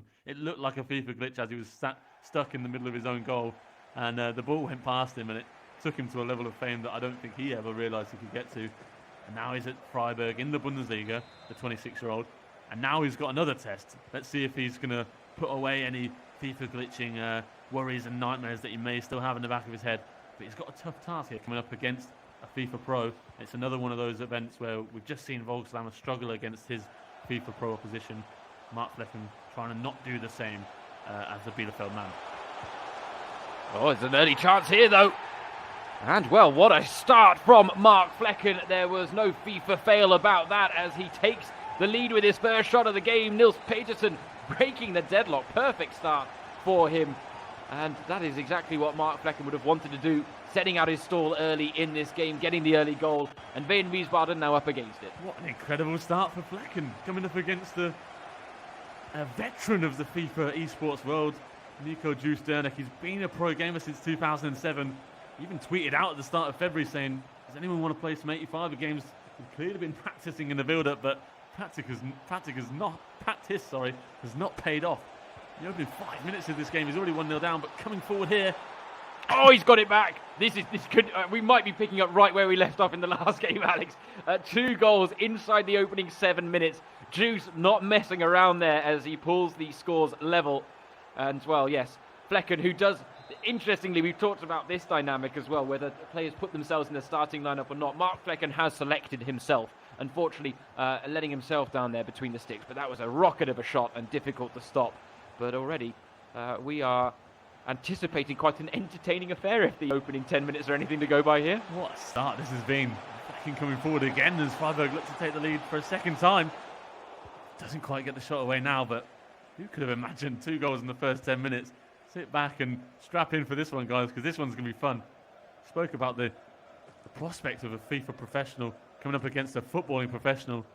Didn't work out for Volkslammer, but Mark Flecken is not having any trouble here, even though Juice is building himself into this game now quite nicely, and he did have a shake of his head when he put that ball into the back of the net with the equaliser. Looking likely now. Oh, it's a good save from Flecken, so he's come to his own rescue there, Mark Flecken. And right now, maybe proving that his virtual goalkeeping doesn't quite match up to the FIFA fail nonsense that we saw from him in real life. It would be incredible if that FIFA glitch did happen If again. it recurred now, can you imagine? He'd be haunted for life. Then I would say to Mark Flecken, never play FIFA again. Just give it up, because it's just not going to bring any good. Oh, it's just one of the most bizarre things you've ever seen in real life football when that happened, and just the way it all unfolded, his absolute dismay and shock when the ball had crossed the line and he realised what had happened, and he realised not only had the goal been cancelled down the other end that he was part celebrating, part taking a drink of water for, then to the fact that it actually conceded himself.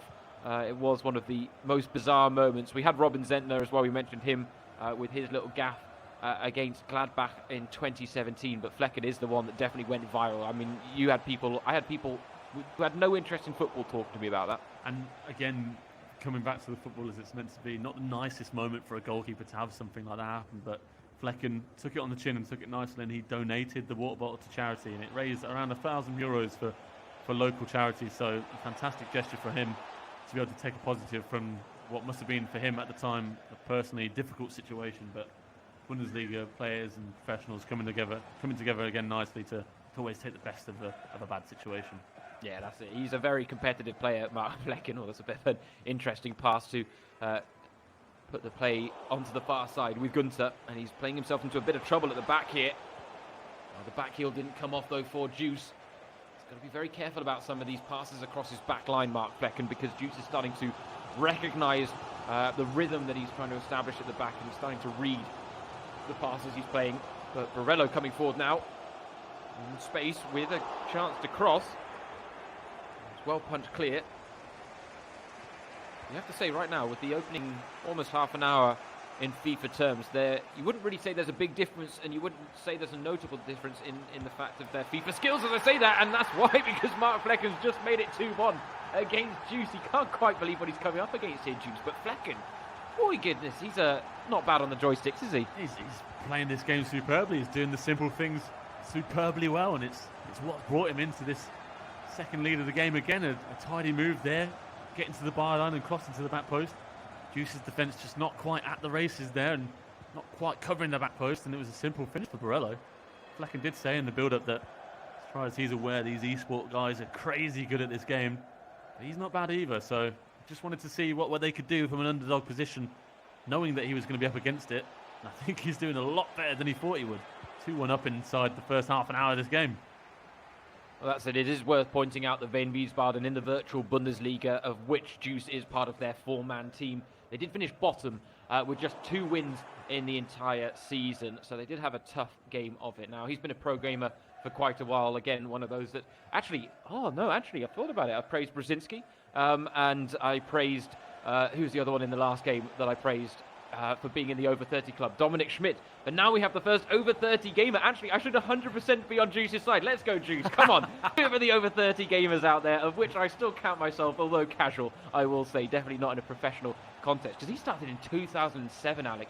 But admittedly, FIFA hasn't always been the speciality for him. That's it. And it's a very good point to make, because he's actually in the Hall of Fame of the gaming world, and that is the ESL Pro League, which is a league for the game of Counter-Strike, which Juice was an expert in, becoming the first player ever to be put into that Hall of Fame.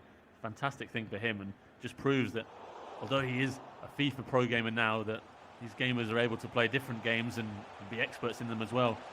At the moment he's struggling against Mark Flecken, but you know, he's got history on his side and he's an experienced guy. He knows how to deal with these difficult situations. Yeah, first-person shooters a little bit different to an 11-man game, which you've got to defend and attack in equal measure. And right now, Flecken trying to weave his way through, but there were too many bodies in the way on that occasion. And Juice, interestingly, has readied up a pause, but he may have to wait till half-time to make any changes here, which is just around the corner. I don't think we've seen that actually in a game so far in this tournament, a first half pause, and especially not from a FIFA eSports pro coming up against a professional player. He's obviously not happy with how the game's going now. He hasn't played too well himself in terms of his passes and moves like that where he just loses the ball in midfield, but perhaps a change of tactic will inspire something different in the second half. Well, again, it may just be a simple case of underestimating his opponent, thinking Mark Flecken, you know, professional Bundesliga goalkeeper, but may not be that good on FIFA. And in fact, he's actually come up with someone that's very proficient on the joysticks in the Freiburg number 2. And it is he who has a narrow 2-1 lead at the break. So upsetting the odds here a little bit, Mark Flecken, but it's what we love to see. Got the early goal, and he reacted to conceding quickly by then re-establishing his lead before the break. And again, evenly matched, and you can see the professional esports player in that, in the fact that he's dominating possession there, Juice, but he needs to do more with it. That's it. It's all about the possession for them, but as you said, being able to do stuff with it is the important thing. And that's what Flecken has been able to do so far. Just 2 shots on goal, both been on target, and both have resulted in goals.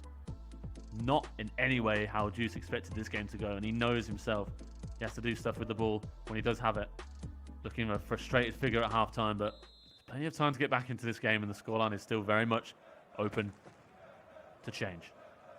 Absolutely. Anything can happen in FIFA. We've seen it time and time again during this Bundesliga home challenge as well.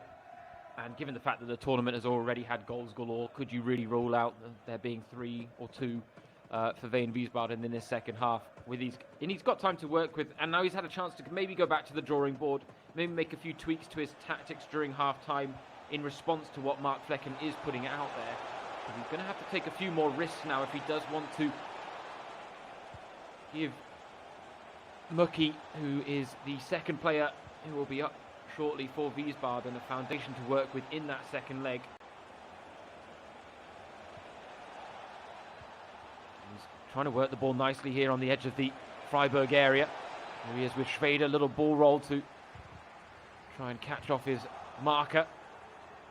He's going to earn himself a corner here.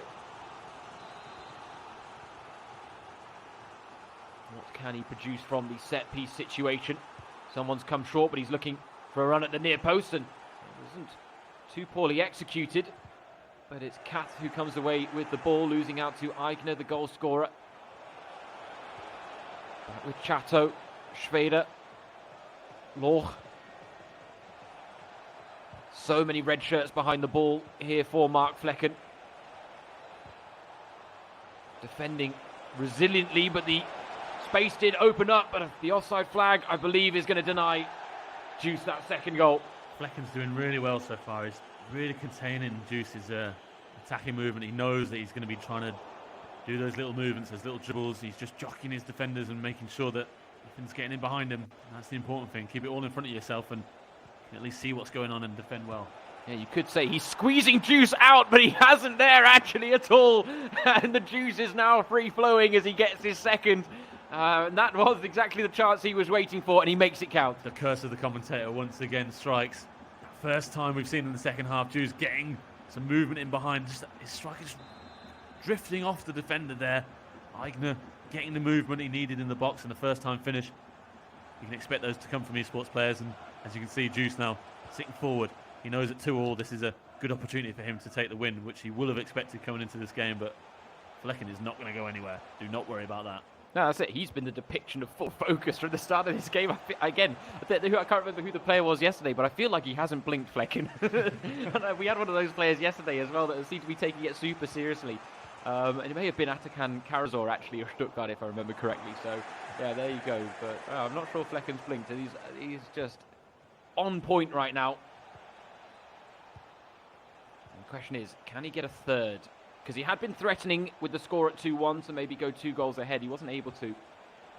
Now the score's all level again. And we do have time for a winner with just under half an hour remaining. Oh, the chance opening up here for Schrader! And, well, Alter Schrader, as they'd say in Germany, has done it for Wien Wiesbaden and Juice. And just like that, from 2-1 down, he's 3-2 up.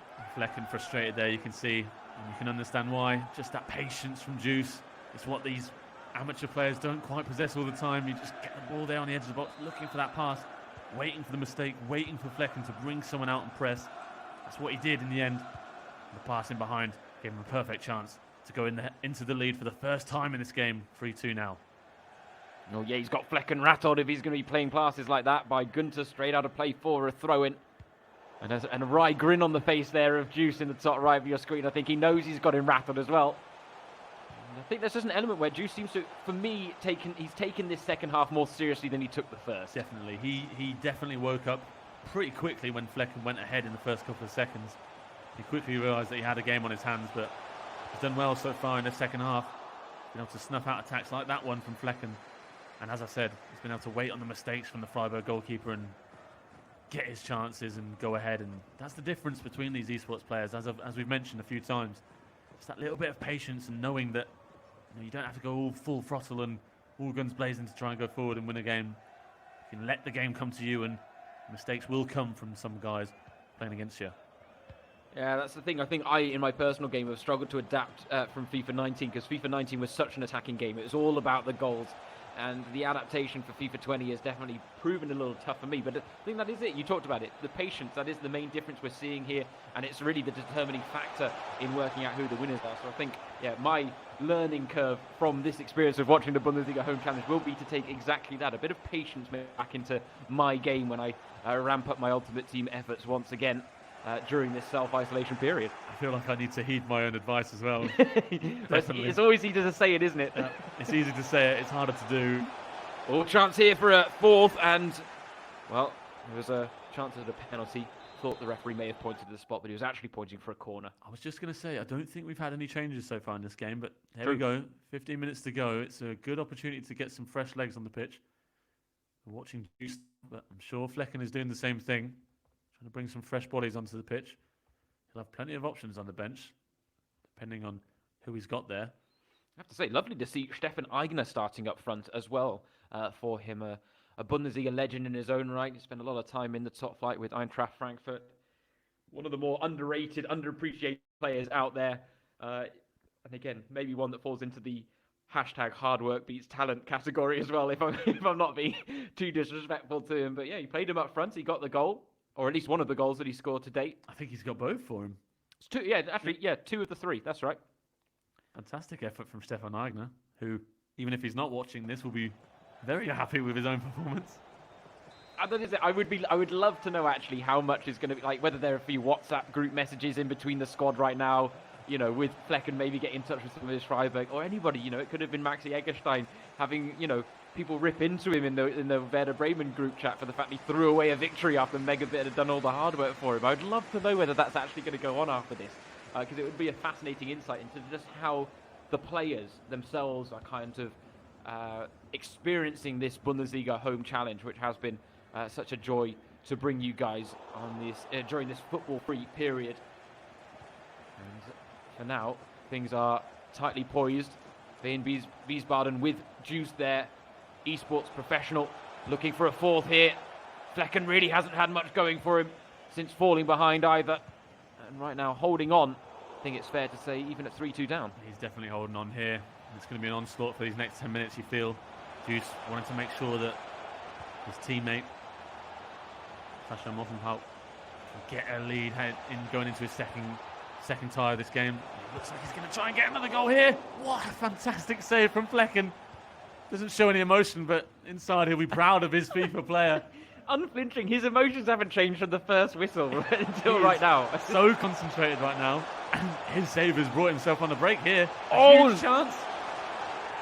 He's done it! He's got the equaliser out of nothing. That's probably his first chance of the second half. Juice is distraught, but it's Lucas Hurler who's done the job for Mark Flecken. And that was on. You could see it happening. The space just opened up for him. He made it count. What a counter-attack. Flecken, from making his own incredible save there at the back, brings the ball forward and just space opened up there. Fantastic finish again. And having just seen one of the games of the tournament so far, I believe we're at the same level here. It's 3-3, and it's still not over. Only a couple of minutes left, but neither of these guys want to concede defeat. That's it. Arguably one of the best games we've seen today in terms of how close it is, how entertaining it's been. It hasn't been a blowout. Both sides have been in it. And this was one that we didn't really know what to expect. Flecken up against Juice, who does do this for a living. Even if FIFA maybe isn't his go-to game in the esports world, known for his proficiency on Counter-Strike, as we mentioned earlier. Very, very different discipline, no doubt about it. Flecken can be so proud of himself here, earning his side a 3-3 draw. Obviously proven himself to be a very useful FIFA player. His full-time whistle is blown. Flecken doesn't look happy with the result. If I was him, I'd be absolutely buzzing. Salute Sesto. We appreciate it, Flecken. The fact is, he'll be happy that he didn't concede a FIFA fail goal. He's now FIFA failed to FIFA success story, arguably, with that. So he has definitely redeemed himself. The thing is, I think, Alex, if he had won 5-4 or 5-0, I don't think his emotion or his face would have changed either. I think he'd have just given us the exact same expression the whole time.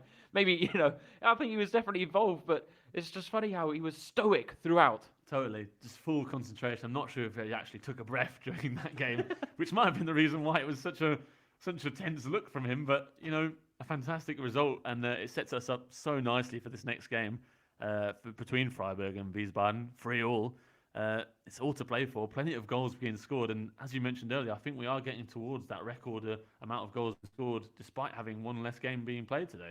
Yeah, I think we're still on for it. I have to do a quick calculation in just a second and bring you an update. Actually, you can do it while I talk if you want to do it. Test your math skills. Give me 10 minutes, James. Well, who knows? We may have that amount of time between the next game. But yes, next up for Freiburg, it's Nico Schlotterbeck. For Wien Wiesbaden, it's Sascha Muckenhout, who there's a very unique story about him that I'll be asking Alex about in just a second. But we are so well set up for this tie after that 3-3 draw. What more can you ask for in a first game to set a foundation for an exciting tie, which, in fairness, I don't think there's been a single tie in this Bundesliga home challenge, both yesterday and today, that hasn't had an element of excitement in it, even if there have been some big blowouts in the mix as well. The maths has been done, James. We're 10 goals away from levelling yesterday's score, and we've got 3 games to play. So it's very much on the cards.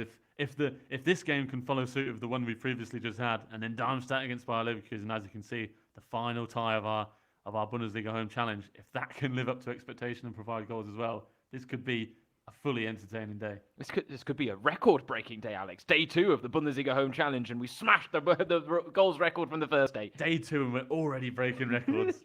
Yeah, we've got to see it's on brand with the Bundesliga. Records falling at a regular basis as the game continues to progress. We are definitely making sure that happens here in the virtual world as well as the real world. And no doubt you know what? I'm feeling good. I don't want to curse it, especially as a commentator, but I'm feeling good about the odds of us getting 10 goals in the last 3 games of FIFA. And right now, it really is. It's just so interesting that Leipzig-Hamburg game just doesn't make sense in the grand scheme of things when it compared to the other games, right? That really was the eSports game, it was. I feel. Whereas the rest this is the casual Bundesliga home challenge, the level that me and you are at maybe, or I'll only speak for myself. But, it's one of those, and it has led to more entertaining games, but you can take delight in whichever type of game that we're getting. We're seeing the full spectrum. And that's it, and it was even more surprising that it was the 1-0 win for Sonny Kittel that came against Nordi Mukiele when 2 professional players came up against each other. We've said it numerous times that those are the games you can expect most of the goals to come from, but in that game, it was tight affair, and that's the only one we've seen today, which has gone under 6 goals, so it's been a completely contrasting affair between those two sides and the rest of the games that we've seen today. Obviously, with one tie still to come here between Freiburg and Wiesbaden, and this gives us another reminder, as James has said previously, to keep yourself safe and make sure that in these troubled times you keep your hygiene up, keep your social distancing going, as we're providing this coverage of the Bundesliga home challenge from all corners of the Bundesliga from all homes of Bundesliga players.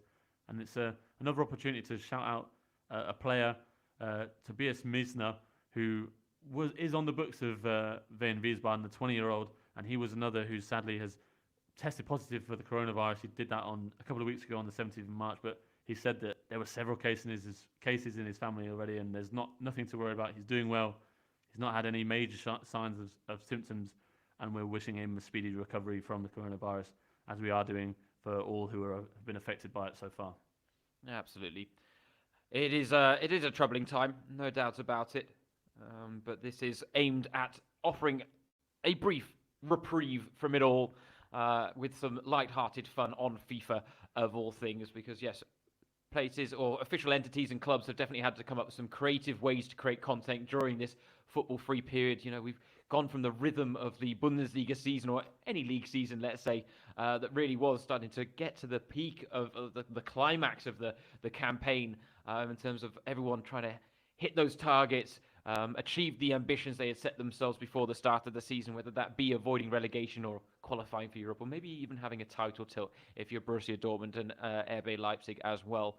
And instead, we've had to slam the brake on a little bit, but that does allow us to do things a little bit differently, and that's what this Bundesliga Home Challenge was all about, providing a bit of light-hearted relief in the midst of it all, and it's certainly done that. And right now, you know, I'm really looking forward to this next game. After that first leg, after a 3-3 draw that went back and forth, I cannot wait to see what happens with Nico Schlotterbeck and Sascha Mockenhaupt. But talk to me about Sascha Mockenhaupt really quickly, because it is a fascinating story with him as one of the few professional footballers that has crossed over already before the Bundesliga Home Challenge into the eSports world. Yeah, he's the 28-year-old is obviously good enough with eSports to be able to be selected for his team today, and has been so since the turn of the year. He became a professional player for them in the VBL this season, but he actually does play for them as well. He's played all but 2 Zweite Bundesliga games this season, the centre-back, becoming the next Diego Demmer, who, if viewers can remember, before he left RB Leipzig for Napoli in the January transfer window, he was representing both the club on and off the pitch in terms of playing for them professionally and also playing for them in the virtual Bundesliga as well, which was a fantastic thing to see, that players are able to represent their club in both aspects, and that's what we're seeing again here with Sascha Mockenhaupt.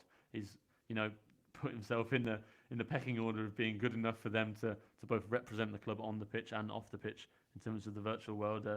And he regularly streams himself and plays FIFA whenever he has time, and says that it's nice to see players running at the push of a button without having to work on the pitch yourself. So he obviously enjoys being able to do this as a hobby, but now he can do it a little bit more professionally as well, as we see these two guys getting themselves set up for this crucial second game in this tie between Freiburg and Wiesbaden. I have to say, I share his sentiments about FIFA when it comes to, yes, the quote about it's nice to see players running at the push of a button without having to work hard on the pitch yourself. Yeah, I completely understand those sentiments, and I'm fully in agreement with them as well.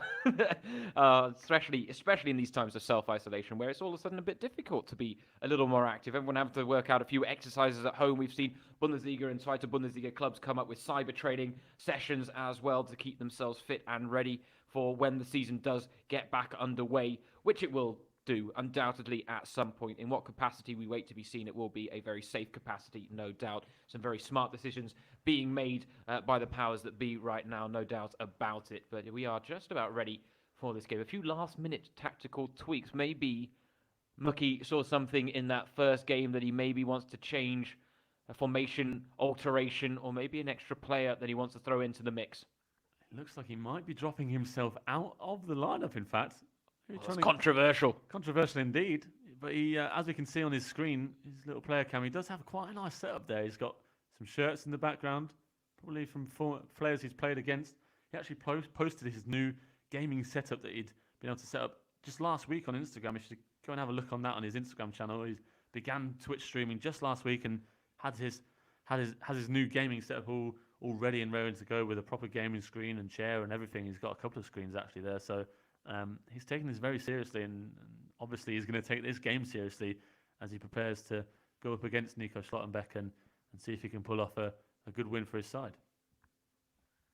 I was going to say, the headset is a sign, isn't it, of how seriously they're taking it. And of course, yes, Mockenhaupt is the only professional player in the Bundesliga home challenge that also has a gamer tag, which is a nice thing for him. A badge of honor, let's say, of being that player that has crossed over, just like Diego Demmer did for Leipzig. Although that wasn't the best sign. Oh, no, okay. He's got his shooting button in order. There was a shot there where I thought, oh, maybe he's got his buttons wrong. We saw that happen earlier in the game earlier today. And I would have been very surprised if that had happened with someone like Sascha Mockenhaupt. Oh, no, actually, I'm spot on. It wasn't well. He's got his buttons wrong. James, you are on the ball today.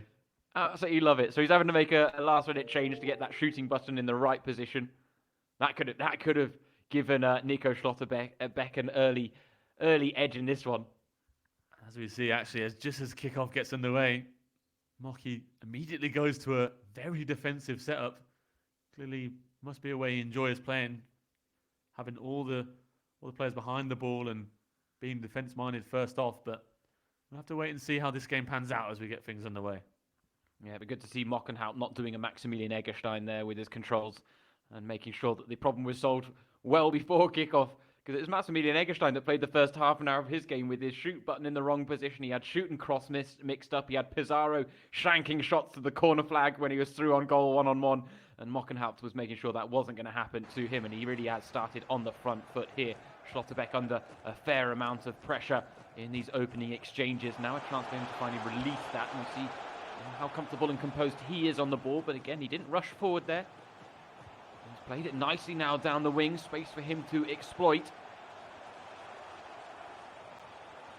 It's worth noting in terms of his experience, he and Flecken were unanimously put forward for this tournament by the Freiburg first team squad. And Schlotterbeck himself has said that he often plays with teammates, Philipp Lienhardt and a few guys from the second team. And they're probably all watching, which is enough motivation for him to want to go out and get the win. So if they are watching and listening, welcome, guys.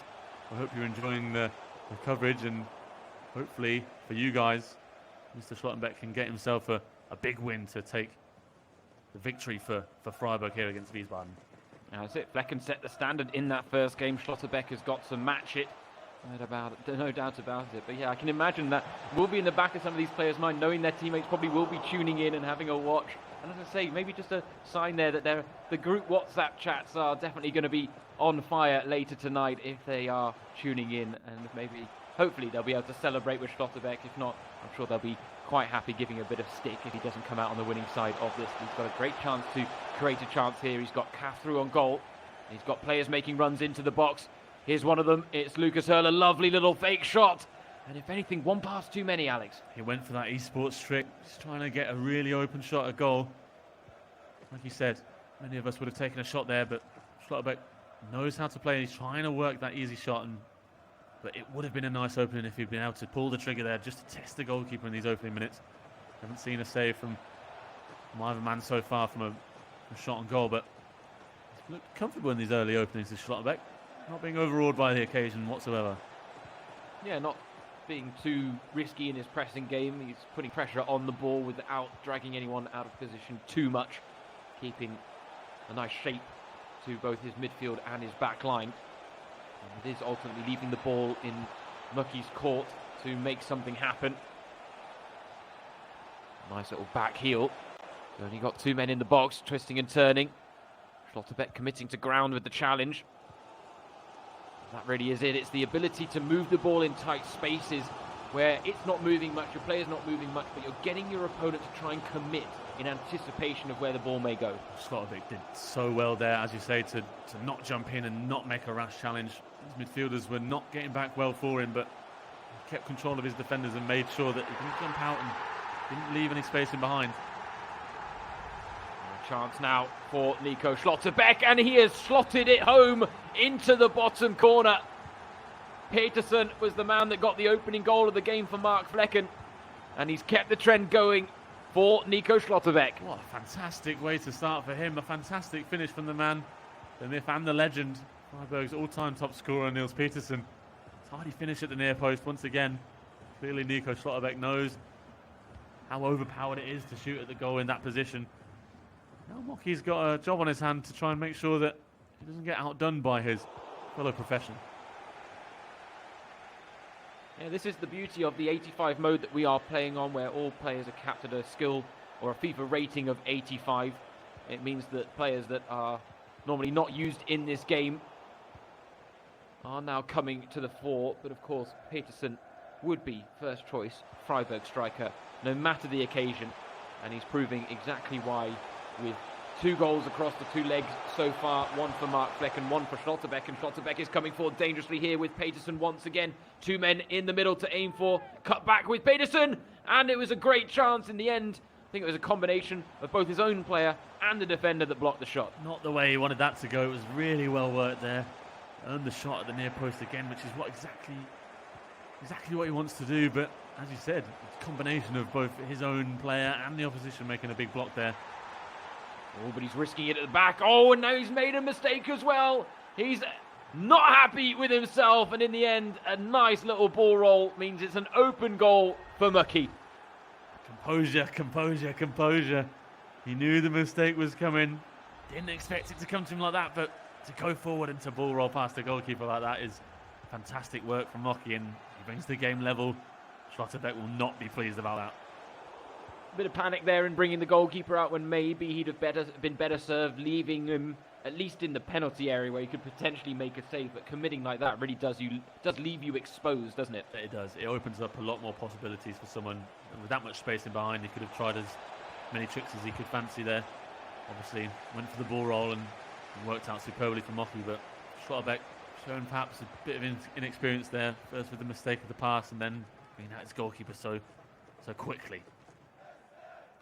That's it.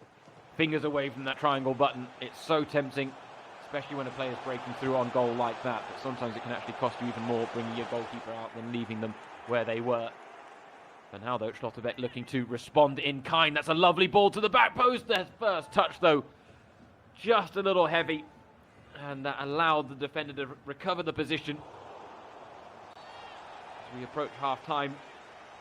In this, the scores on aggregate level at 4-4. This second game just as tight and evenly matched and entertaining as the first. Neither side and neither player ready to give an inch.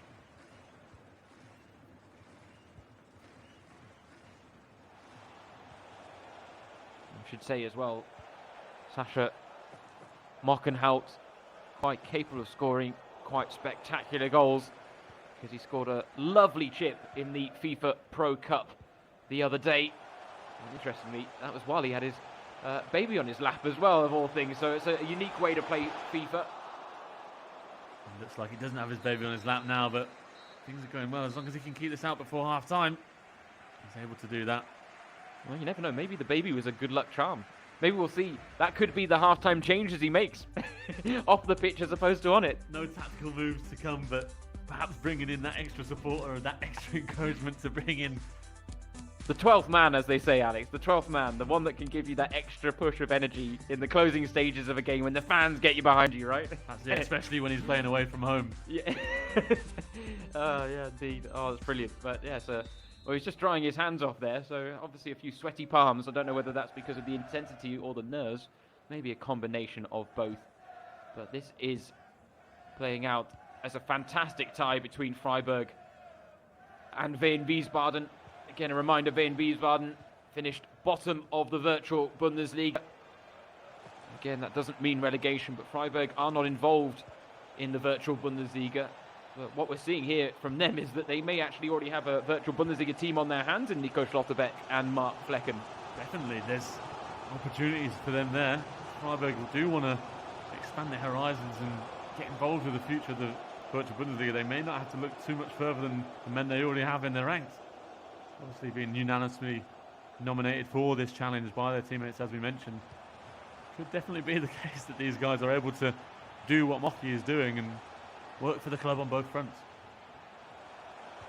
And that's it. And right now, there's some brotherly pride on the line as well. We had Kevin Schlotterbeck in action earlier. Nico Schlotterbeck in action now. And Nico Schlotterbeck through to grab his second goal and claim the lead. So he's gone one better than his older brother. He's got 2 goals to his name. And he's put himself back on course for victory here. But it all just opened up for him. He'll be delighted with that. But Mocky will be devastated because he does not expect his team to let that much space happen. Harbour picking up the ball there on the edge of the box in acres. Time and space to pick his spot, and that's exactly what he did, finding the far top corner. And so, like in the first half, it's now on Mockenhout to try and pull this game back, having to come from behind. But in fairness, that was also the situation that his teammate Juice was in. He actually managed to take a 3-2 lead after being 2-1 down, forcing Flecken to be the player to score the last or late equaliser in the game. He's worked it well from the corner here, Mocky. All his players have their back to goal though, so he's having to work it out and around.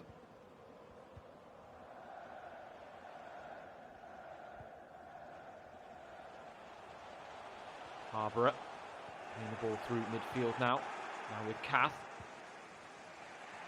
Peterson, cheeky little ball roll. He had 3 men to contend with there. Got crowded out in the end. Good run being made here for Mucky, and he's picked him out with a long ball. Can't play that final through ball though. And that allows Schlotterbeck to bring the ball forward and relieve some of the pressure that had been building, but he's worked it really well here with Florian Kaat. Moves us out on the edge of the area. Ball over the top, again well dealt with. Well, he's lost out in the end though, Schlotterbeck. Wins it back quickly though. Very much end to end here. Neither of these guys able to take control of the game. As we see, Schlotty 9799 falling for a pause. He knows he needs to make changes, but he's in a good position now. It's Mocky who also needs to make changes if he wants to get back into this game. Yeah, third would maybe change the game plan a little bit for Schlotterbeck, but it's not forthcoming there with just under half an hour remaining in this game. And right now it's Freiburg on course for victory on aggregate.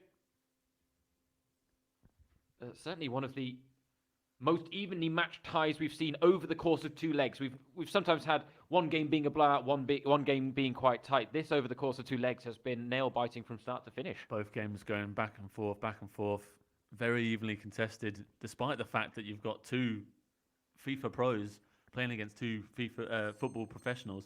It's been one of the most tightly contested affairs we've had. And credit where it's due to Schlotterbeck and Flecken for pulling out all the stops in this game so far. Yeah, arguably, I think the Freiburg players have actually been... They're the ones, I think, because everyone's an unknown quantity coming into this. Those have been the players that have impressed the most, because we weren't expecting much, but actually they were playing at an incredibly high level. Both Schlotterbeck in this one and Flecken. And right now, Veen Wiesbaden's eSports player turned, or professional footballer turned eSports pro as well. Mockenhout is on the back foot and facing up to a defeat here if he can't conjure something up in the final 20 minutes. Will those tactical changes produce and reap the rewards? Oh, he's bundled his way through. He's got the shot off, and there is the equaliser, just what he was hoping for. And he holds his hands up in apology, because his first goal was a bit scrappy and his second was too. He takes the chance, though. He takes the chance. It broke to him in the box. He obviously apologises for that. It wasn't how he wanted to score the goal. Schlotterbeck looks frustrated. He can't do much about that. His defender just letting him down there, but a tidy finish from Mocky, and 20 minutes to go. This game is still wide open if these guys want to get a winner. It is indeed. It was a mistake by Schlotterbeck that led to the first goal. His keeper, well, he brought Mark Flecken off his line, committed him, and that left a relatively straightforward finish for Mocky. That one, slice of good fortune in the mix as well. He's coming forward here. The momentum now shifting on the side of Mocky. Lovely square ball, but he had his back to goal, so he couldn't get the shot off. He's had to rethink this one. 5-5 on aggregate as we enter the final quarter of an hour. Gets the shot off. Oh, it's a good effort. Had the keeper worried and Nico Schlotterbeck worried too. He had the time and space there to get shot away. He turned back and again and again, and he thought to himself, okay, if you're going to let me have that space, I'll take a shot. He went for that near post, but just over the bar. Schlotterbeck trying to defend himself here and make sure that it stays level, because, as we've said before, this is one of the tightly contested games we've seen so far, and With 12 minutes to go, 5-5 on aggregate overall as well. Fantastic tie, which would be unfair perhaps if someone took a winner from this game because of how tightly contested it's been. Yeah, and the good news is that we needed an average of just over 3 goals a game in the final 3 games to break the goal-scoring record of yesterday. We've got 4 in this one so far, so a fantastic start. And it really will now be on Darmstadt and Bayer Leverkusen to not let us down in the record-breaking feat for this Bundesliga home challenge on day 2. For now, though, there is still time for an extra goal in this game, and we need one to determine a winner between Freiburg and Wiesbaden. We only had 1 draw all of yesterday, a 3-3 draw over the course of 2 legs between Mainz and Borussia Dortmund. The professional players Daniel Brzezinski and Achraf Hakimi playing a 2-2 draw in the end in the second game. This is a 2-2 draw right now. Oh, it's almost 3! Oh, he's cleared it off the line! Schlotterbeck survives the scare. And that was a heart-and-mouth moment. What a scare that was. Incredible. The ball just rolling towards the line. Luckily, he was able to get control of that nearest player on the line and get it away. That would have been a horror moment for him if he conceded that goal from there. Oh, and he's straight down the other end now with Chang Hoon Kwon. Lovely ball into feet for Peterson now, and he got the shot off, but it's well blocked at the back. These two going to throw caution to the wind in the final 5 minutes. Risk it for the biscuit, but then you risk potentially conceding at the other end. These are the types of scenarios that you really don't like to be in when you're playing FIFA yourself, because you know it can go either way. Will you be celebrating at the end or lamenting what happened? You just never know. But we've seen at times in these games, in the Bundesliga home challenge, mistakes can prove pivotal. There was almost one there from Schlotterbeck. We are now probably only going to have about 1 chance left in this game, right, Al? Yeah, I think that's it. And Schlotterbeck, if he can keep the ball, keep the possession, it's going to fall to him. But he can't do that. He was looking for the wide ball, and now it could be Mocky that gets the last chance of this game. He's going to have to move it quickly as well, Mocky. Just waiting for players to make the run forward, so he's got options to look for, and here is one with Aigner. Oh, he's done well to get to the byline. The cutback snuffed out by Nico Schlotterbeck. And he took charge of the situation with himself there to prevent the ball coming through, and that was the chance for the winner. That could have been it. It was the last kick of the game. In the end, though, they had to settle for a 2-2 draw. What drama that would have been, Alex. Oh, shake of the head from Mocky. He knew how big a chance that was. He could have won the game right at the end there and won the tie. But in the end, it finishes 5-5 between these two sides. Nico Schlotterbeck proving himself, just as Mark Flecken did, that he's a worthy contender for being involved in this tournament. And I have to say, these professional footballers that we've seen thus far have been absolutely outstanding. A credit to themselves, coming into this tournament, mostly coming in as underdogs. A lot of them not quite hyping themselves up as much as they should have, but showing their competitive edge and showing that even in the virtual world, they're able to compete with the best of the best. And we've seen the likes of Mocky, the likes of Juice, struggle against some of these guys. And in the end, it produces a fantastic affair where we see 10 goals, but neither side can be separated. No, that was it. We really didn't know what to expect from these professional players. And the only one that we had a slight inkling of was Marco Richter, because he sent you that text message predicting that he'd suffer a 9-0 loss in his game. And then he pleasantly surprised us, given his performance in the 1-1 draw against Jannes Horn. But we are seeing from these pro footballers making the crossover into the virtual world that they are taking this very seriously. And yeah, that was the epitome of it there from Freiburg and their 2 pros going up against Wien Wiesbaden, who technically had 2 eSports pros on their books representing them, of course, in Mock and Haupt, Mocky. They did have one that both represents them on the pitch and off the pitch. So a unique situation there. But we are now here, the final game of the Bundesliga home challenge, or I should say the final tie, Darmstadt against Leverkusen, to close out the action in what has been a blockbuster weekend on FIFA 20 with the Bundesliga home challenge. Again, if you want to get in touch, please feel free to use the hashtag Bundesliga home challenge on all the social channels, whether that be Twitter, Instagram, whatever is your go-to preference at that point. We'd love to hear from you. We'd love to see a few photos of how you're enjoying the stream as well. Darmstadt have just tweeted out a picture of Felix Platter ready to go, in his game as well. He'll be representing Darmstadt later on in the second game against Leverkusen. And it just shows that everyone's very much enjoying the coverage of this Bundesliga home challenge and just kind of what this has brought to the monotony of what has become daily regular life right now. That's it. It's just great to see that even in these difficult times, everyone has come together fantastically and represented the Bundesliga superbly at this level. And even those guys, those professional guys, as we've mentioned, losing that competitive edge of not being able to play football on a daily basis, but they're all up for this and want to prove themselves in the virtual world. And as we've seen from today's results, plenty of those footballers, like yesterday, showing exactly what they're capable of and showing that whether you play football in life or in the virtual world, it's a game that is open for everyone. And even if you're a professional player and don't get to spend that much time playing FIFA, you can still compete at the highest level against the best of the best. There's a lovely tweet that's come in from someone that's tuning in, talking about the fact that Freiburg just put in a grandiosa performance, so a grand performance, let's say. But what he did then also go on to say is, from my opinion, if necessary, we can play the rest of the game in a virtual world. He's quite happy from a Freiburg perspective to let that happen. And let's be honest, no surprises there based on what we just saw from Flecken and Schlotterbeck. That's exactly it. If they wanted to carry on the rest of the season in a virtual world, it would not end badly for Freiburg.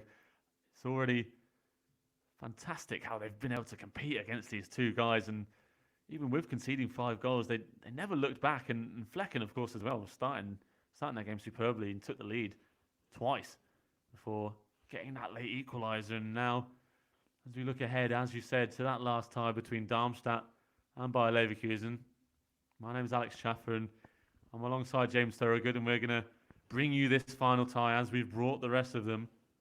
All these ties that we've seen so far have been absolutely fantastic to watch, entertaining from start to finish.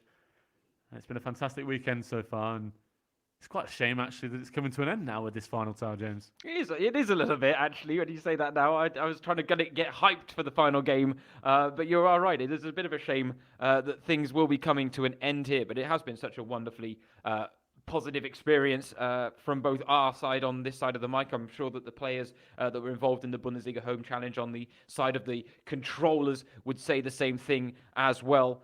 But this is winding down now, the Bundesliga Home Challenge, and that is a little bit of a sad note. A bit of a teary emoji, let's say, about that. But that does mean we get to enjoy the final tie. And as we said, we are on course for that record-breaking feat. I know it's only day 2 of the Bundesliga Home Challenge, but we are on course for a record-breaking feat. 46 goals yesterday, and we are on course to potentially break that here today, which is great news. And our hopes now rest on Darmstadt and Leverkusen. I think it's 6 goals we need to tie. So unless my maths is totally off, I'll let you calculate, because my maths needs a lot more time than yours. Right, well, you keep talking then. It's just a fantastic. It's been a fantastic weekend, and in terms of breaking records and breaking new feats, it's been a fantastic weekend in total for the Bundesliga. Just being able to bring you this entertaining sort of stuff going on, and hopefully the last tie lives up to those expectations. I believe you have the maths ready for me, James. Yeah, providing I've done it correctly. Quick maths, eh? 2 + 2 is 4. Quick maths. I believe we only need 6 goals to tie. Oh, that's correct. 7 to go ahead. 7 to go ahead. 7 to go ahead. Come on, Felix Platter. Come on, Leverkusen. They're raring to go, as are we. I was going to say it's been helped by the last 2 ties we've had as well between Bielefeld and Kiel, and now Freiburg and Wien Wiesbaden. 12 goals between Bielefeld and Kiel, 10 between Freiburg. So they've given us that last little push towards the finish line that we needed from them, and it's great stuff. They have indeed, and as we were saying, it is a shame that this is coming to end sooner rather than later, just because even the fact that we've been doing this now collectively for 10 hours, this streaming, it can often be the case that, it's harder to listen, it's harder to be up for this, but I have to safely say that I'm actually disappointed that this is coming to an end now. I would happily do this for a few more hours, and hopefully this isn't the last time that we get to do this, because it has been an absolute joy, and hopefully, as we've said, you've all enjoyed it at home, whether you're fans of the game or just watching it as an esports fan, hopefully being able to support your team, and hopefully they've done well for you, even if it's just been your favourite footballer or favourite esports player. Been lots of opportunities to get behind whatever you fancy and whatever you like to watch, and hopefully you've enjoyed our coverage as well. That's it. You said you'd be happy to do this longer. Would you be as happy as Martin Hinteregger in a Stormtrooper helmet playing the accordion? I don't think there's a way to be in any way happier than Martin Hinteregger in a Stormtrooper costume playing the Star Wars theme tune to the accordion. It's not possible to be as happy as that. No, it's what we should all aspire to, though. No doubt about it. No, we were talking about that little clip that's been doing the social media rounds yesterday from Eintracht Frankfurt's Martin Hinteregger, who is a man of many, many talents. He is not your regular footballer. He loves playing the accordion. He's a trained helicopter pilot as well. And so it's just absolutely a very unique experience. But if you haven't seen the social media video that is on the Frankfurt Twitter channels of him in a Stormtrooper helmet playing the Star Wars theme on the accordion, then please do. Just please go and watch it, because I promise you it will put a smile on your face. If we haven't today, it will. There's no doubt about it. But those are the levels of positivity and happiness that we can only aspire to in our lives, Martin Hinteregger. And in fairness, I have to say, I took your recommendation of checking out Marco Terrazzino's social media channels, and you were correct. Not disappointed at all. Yeah, and there's hopefully, I guess, going to be plenty more of it to come while we're on a Bundesliga hiatus at the moment. He's going to have a lot more time to do these football challenges with his partner, and he even did a video the other day where he obviously had some voiceovering equipment by showing a guy shouting at his neighbours to say welcome to the world and good morning, and them not quite having the nicest response to him, but it is all in the name of fun, and it is just fantastic again to see that people are able to have a good time even in the darkest situations as we have now, and as we get prepared for this final tie between Darmstadt and Leverkusen. Yes, indeed. We cannot wait. And we should point out that we do have two esports professionals going head-to-head in the first tie.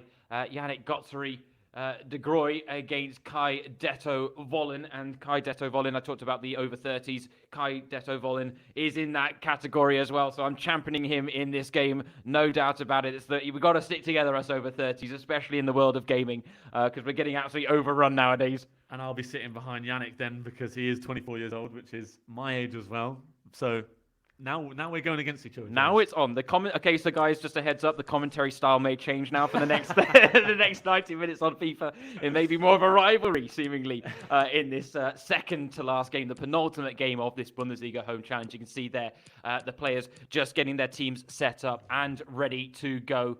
This is the second that we've had today in terms of a game between two esports pros. There hasn't been a blend, and so there is certainly pride on the line when this happens. And we have seen that these have been tighter games. That's kind of our experience based on both yesterday and today. The question is, do we expect that to be the way? Because we don't want a tight game here. We want goals, Alex. We want the record. That's exactly what we want. We want the record, and I'm sure that these guys have been listening and watching the tournament unfold and know that the goals have been flying through today especially, and they'll be looking to make sure that this is an entertaining one. As much as they both will obviously want to get the wins for themselves and for their team, it's all about entertaining the fans as the premium. And these guys are two experienced esports players. Ditto, a 31-year-old, as you said, he's on your side. Let's go. He's a two-time great age. He's a two-time FIFA World Champion back in 2011 and 12, so he is very experienced. He's won the FIFA PlayStation World Championship back in 2017, and he's a three-time German champion as well. So he's one of the elite members of the German esports world. Leverkusen fan since he was a child, and he's been able to represent them now in the esports world, which obviously for him must be a fantastic thing. Obviously, we all grow up as football fans wanting to represent our clubs in some way, and usually the main way we want to do that is on the football pitch, but a lot of the time we're not quite good enough to be able to do that. So he's found a way to do it in a different style, and that is from sat at the comfort of home, playing for his club, as his club in the esports world.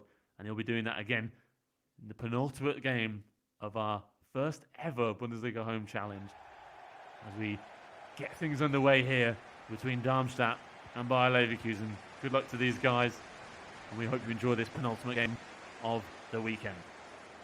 I was going to say, you said two-time champion there, and that makes me think of a certain other gamer that's out there in the esports world, Dr. Disrespect, shout out to him. 2 times champion, that's what he always talks about in his gamer chronology, and that's what we've got here. Yeah, so the last time that Detto won a title was actually when Götzeri started his esports career as well back in 2017. So that kind of tells you a bit of the history. And they're coming from two different walks of life, but that is, again, we talked about it before, it's something that we've really liked about this Bundesliga Home Challenge. You are bringing people from all different backgrounds, all different skill levels together and seeing how they match up. And so far it has bred quite an entertaining tournament, to say the very least. But we are now underway between these two esports professionals. Götzeri against Detto, Darmstadt against Leverkusen. Our penultimate game of the Bundesliga Home Challenge, and well, we are hoping it matches up to everything that we've seen so far in terms of the action, which has had us up off our seats and on the edge of them at the same time, depending on what stages of the game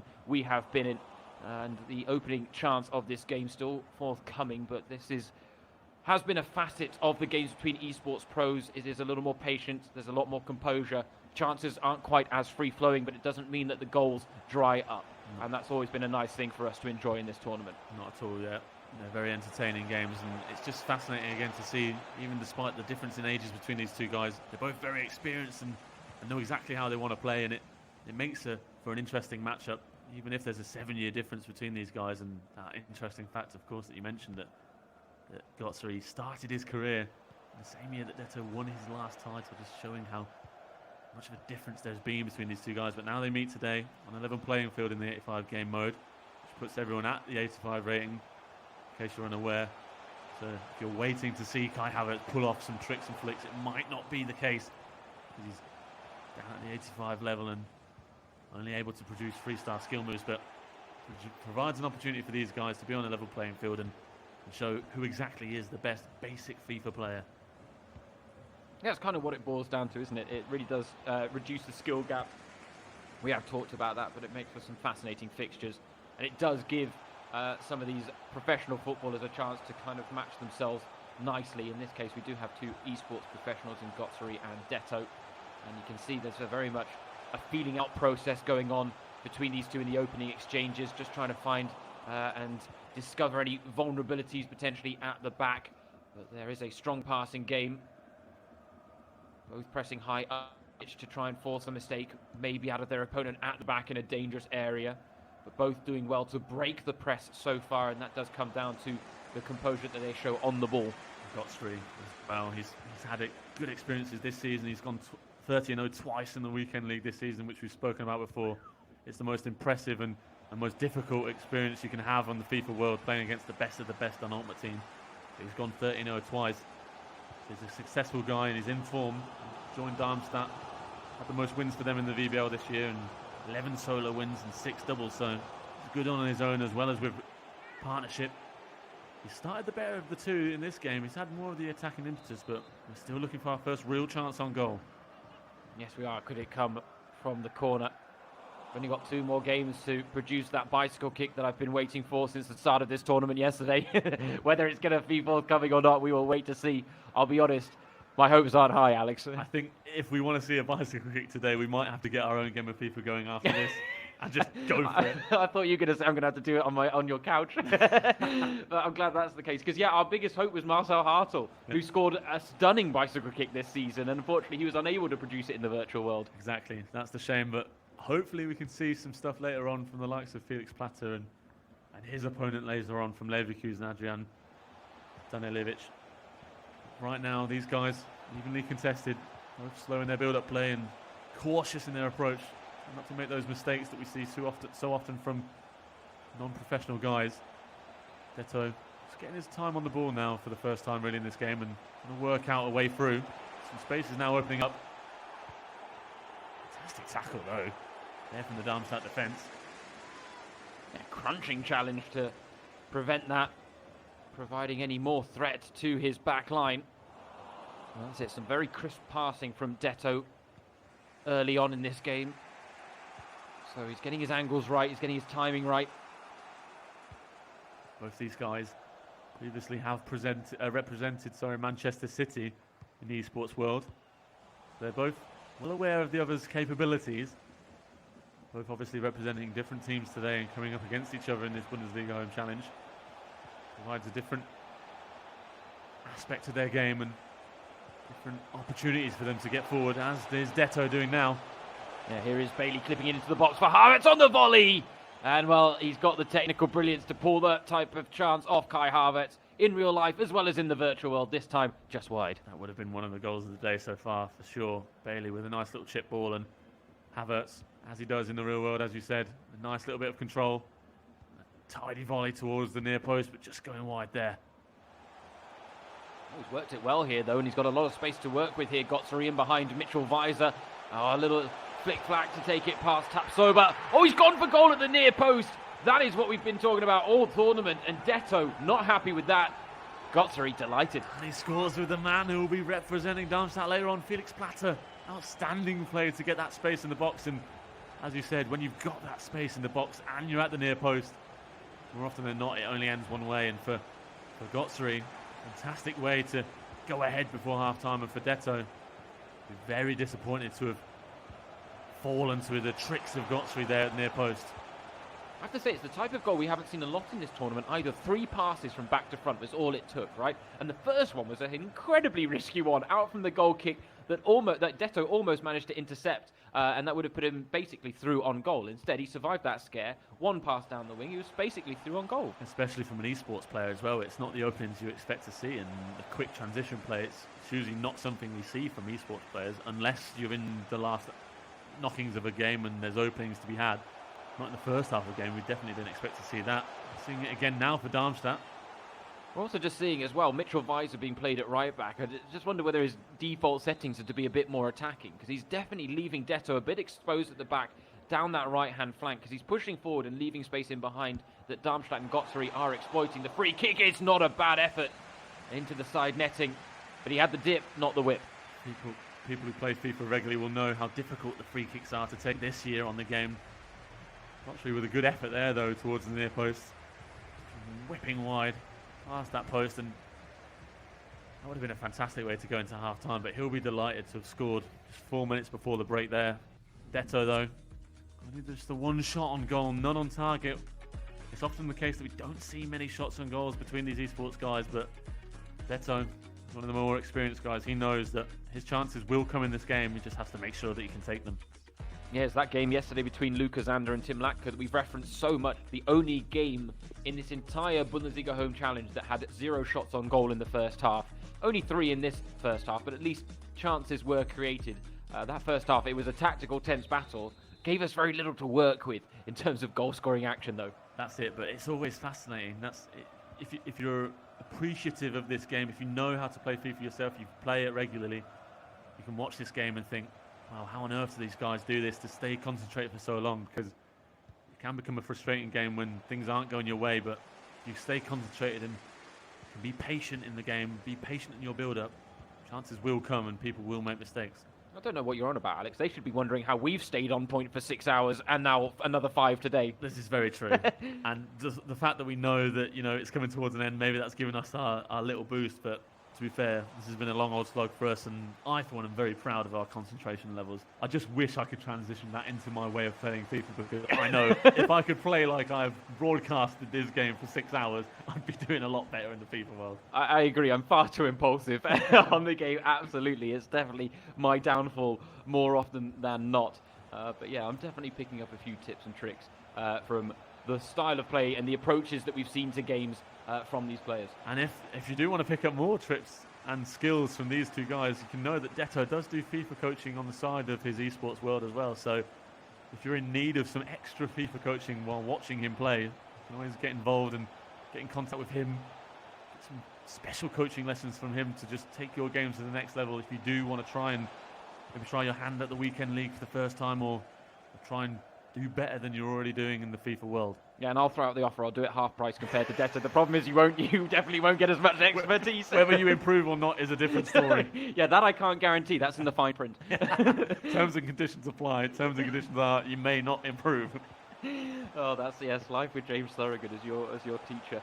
That would be a tricky situation for anyone, whether in the FIFA world or else. But we've got a pause lined up here for Detto, because he does now need to start upping the ante a little bit himself if he does want to get back into this game. It's quite a slow start to this second half in terms of goal scoring chances being created, and I guess that's not a surprise based on what we saw in the first 45 minutes. Bailey there not able to burst past his man. But I just wonder who he'll be looking to on the bench to maybe bring on Detto. Would it be Lucas Alario, maybe an Ezequiel Palacios, who's quite a physical player in this game as well? Yeah, he may be looking to bring on that Lucas Alario in attack. Hasn't quite worked out how we would like to so far, but now looking to get an attacking way. He's got a corner now, which will provide him with that chance to make these attacking changes. That was some slick passing there, and it was one of those situations. So oftentimes we see the esports pros play, in my opinion, sometimes one pass too many, looking for that gilt-edged chance. There, he actually went for the shot when a cheeky back heel would have played in another player and potentially given him that golden opportunity to level the scores. For now, though, he will have to settle for making a few changes. Here we are checking in with Götze to see what he's doing. Strangely enough, I'm more intrigued to know what Detto's doing, but that's just the way it goes, because Darmstadt are the home side. We can only look in on one player's changes, and he too has made some changes out wide in particular, and that's where he's had a lot of joy in this game, hasn't he? It has been that joy down the wings, and that's where Detto has looked exposed, as you said, with Weiser pushing up a little bit and Vendel as well. Have to wait and see what changes Detto has made in the top left-hand side of the corner of the screen there. And they flick along. Diaby coming on for Bailey, bringing that pace, and as we said, the tall man, Lucas Alario coming on for Kai Havertz, interestingly enough. But as we said before, these key players like Kai Havertz not quite being able to replicate perhaps their keenness to a team's play when it's all the 85 mode. Perhaps Detto going to that plan B of trying to get the ball into the box. Have to wait and see how he works the ball now in these last 25 minutes with Alario on the pitch. Well, that's it. We are all capped at 85, but there's still a tiny discrepancy in some of the individual stats if you break it down. And I'd imagine Kai Havertz is one of those interesting players because he's tall and rangy, but he's not very stocky. So in the 85 mode, he may be able to win your headers, but he may not be able to hold off those challenges the way you want him to. And that's it. And maybe Detto has watched MegaBit earlier, and I'd go back to how we started today's play in MegaBit, lining up with Füllkrug in the number 10. He's doing it with Volland now in the middle there, you can see, but MegaBit really made the most of having that strength of Füllkrug in the number 10 spot, having his back to goal, and it brought him and other players into play regularly, and in the end worked out to get him a 3-1 win in the opening game of the day. If Detto wants to get him back into this game, he might have to try and employ some similar tactics. Absolutely, because we'd love a few more goals. We need 3 on average. Don't forget, we needed 7 from the final 2 games to break the record from yesterday. The problem is there's going to be a lot of responsibility on the shoulders of the final 2 players in action if this stays the way it is at 1-0. Such a tight game. Now a chance for Karim Bellarabi to stretch his legs, the man that picked up a special card yesterday as part of the FUT birthday promotion by FIFA 20. He's an objective player that you can earn if you can complete certain objectives in Ultimate Team over the next couple of days. And he's quite a nifty player in FIFA Ultimate Team, Bellarabi, isn't he? Because unlike in the 85 mode, in FIFA Ultimate Team, you can use his pace to your advantage, and he's not too short for a winger either. He actually brings a bit of height to him. Yeah, he's got some strength, he's got that dribbling as well, but most importantly, as you said, he's got that pace. If you're looking to get an advantage over your opponents on the FIFA Ultimate Team world, Karim Bellarabi is definitely a player you should be looking at trying to get involved in your team. As Detto comes forward with Volland here into the box, trying to weave his way into more shot-friendly position. Yeah, he had space to work with initially, and then it all disappeared in the blink of an eye as Götze and Darmstadt got men behind the ball, and ultimately the chance does peter out for Detto. And now he's going to have to defend. Second goal here would put the tie beyond reach for Götze. Couldn't time the ball in behind there. Detto doing well to hold the line and play the offside trap, and Tapsoba in the right place at the right time to intercept and maybe spark a counter-attack for Leverkusen and for Detto, because he has not a lot of time to work with if he does want to get an equaliser in this game and maybe give Adrian Stanilovic something to play for in that second game, something to work with. Admittedly at 1-1, it's all still to play for with a second leg to come. But he'd love to pull a goal back and at least level the scores after the first leg. Yeah, those changes he made haven't quite worked out so far. He's not been able to get that change of performance level out of his players, and Götze's been quite comfortable so far. It's been, as we always say, a tense and nervy affair between these two guys who are so equally matched, but Darmstadt could get another goal here to ice it. And he went for the pass when he maybe actually could have gone for the shot there, because Detto backed off. He left his marker free and easy in the box, and instead of going for the shot, he looked for that cutback, which has proven so prolific in the Bundesliga home challenge, as it does on FIFA. on any occasion, it has to be said. It's a regular feature. I'll be honest, I'm one of those players that tries to avoid it as much as I can, but it's impossible to avoid completely. Here is Ilario, though, a chance to level the scores. And while he didn't have a lot on there, he went for the shot, though, and that's a sign of the fact that he knew he didn't have a lot of time to work with. And that's it, and I think it is a sign as well that he hasn't been able to work with much in this second half, or in this game at all. That's the first real shot of anger I believe he's had. Apart from that Havertz one earlier in the game, and time's ticking down here, and it looks like Darmstadt are going to hold on to this win in the first game of this tie. Pinball in the Bayer back line. It does look like the referee's going to allow one final chance, but what a challenge that is. That makes sure it doesn't happen. That was arguably one of the most crucial moments of the entire game there from Götze. Well-timed challenge at the back, and the final whistle does go. It is he who has taken a narrow advantage in the first leg to hand to Felix Platter in the second. Disappointment for Detto, you have to think. And sadly for these two guys, they did not listen to us pre-match. Just a one goal in this game. We need 6 more now in the final game to go ahead, of our record from yesterday. But it has to be, you have to remember that we have one less game being played today than yesterday. So the fact that we're even in this conversation is actually quite impressive. So credit to everyone who's played today.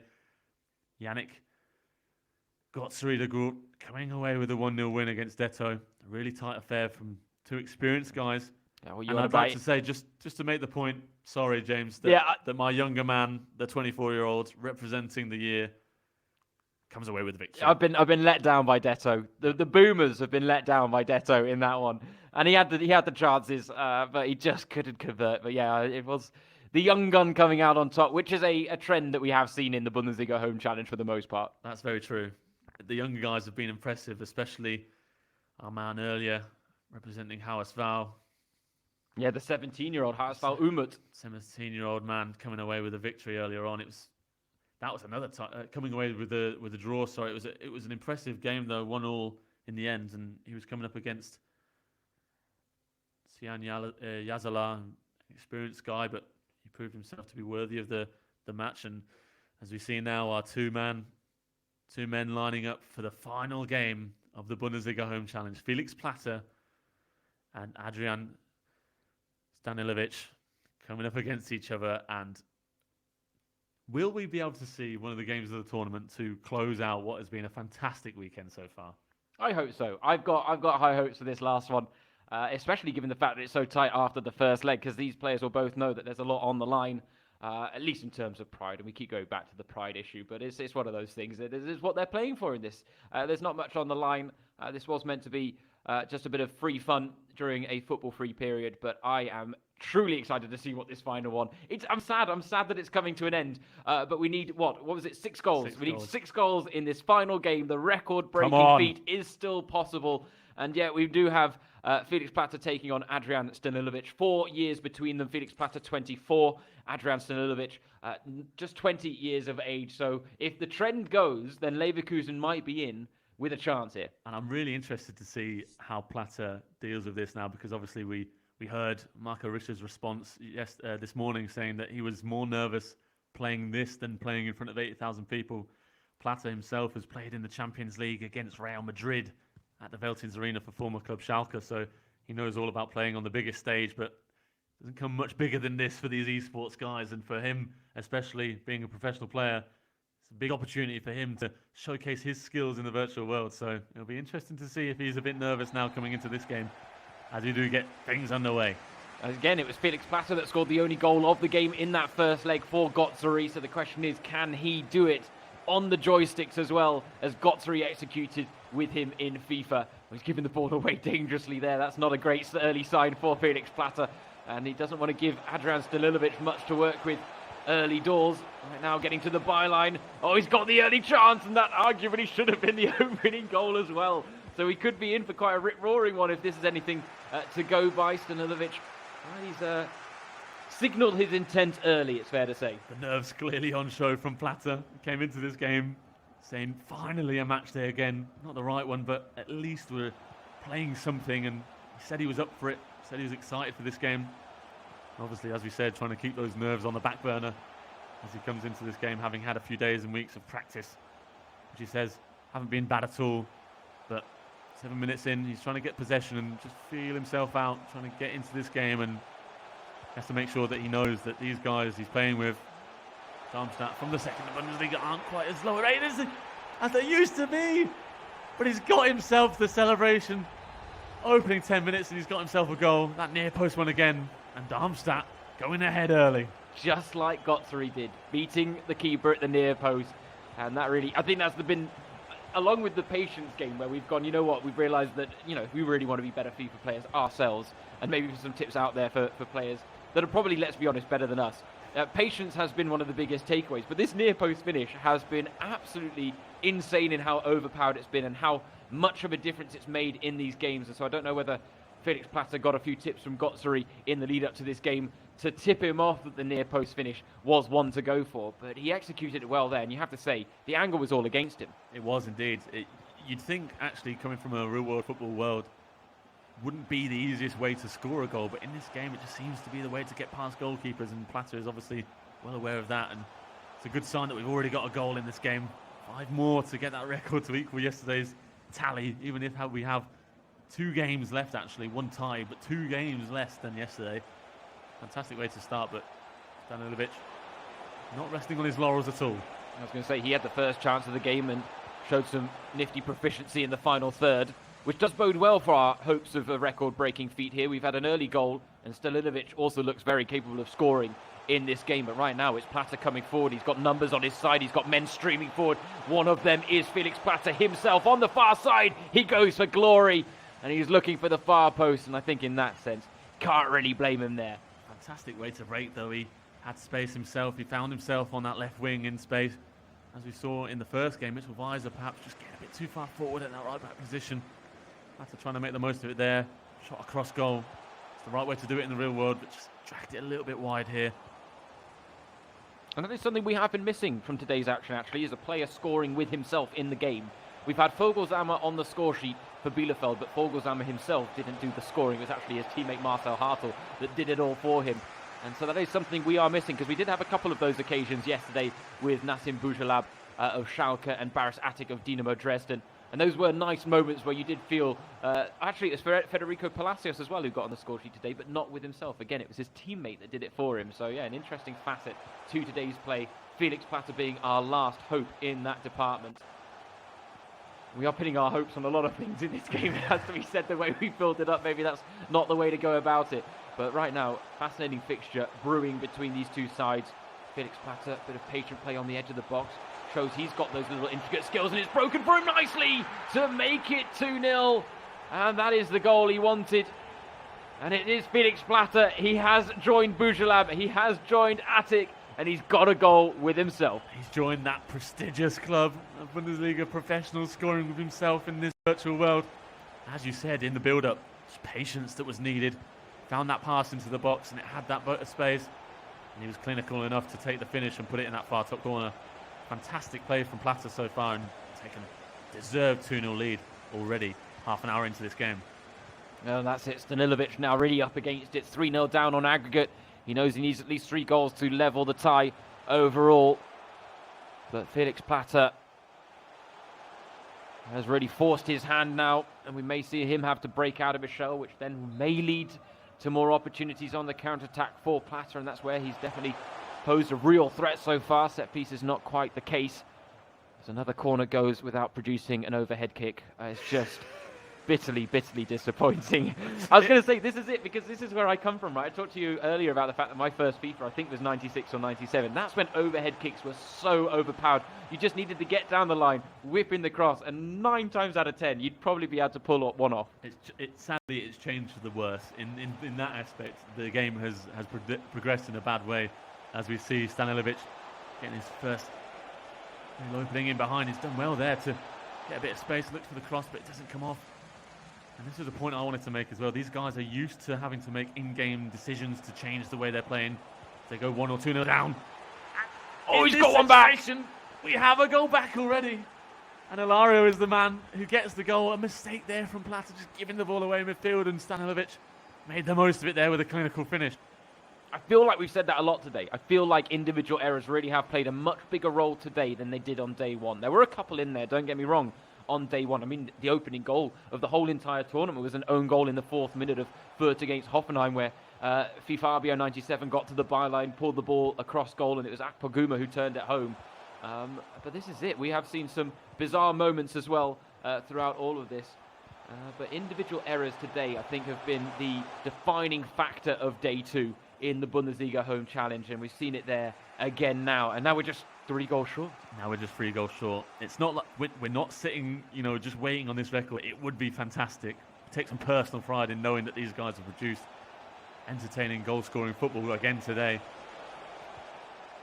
Before half-time, maybe Leverkusen can get another to bring us level.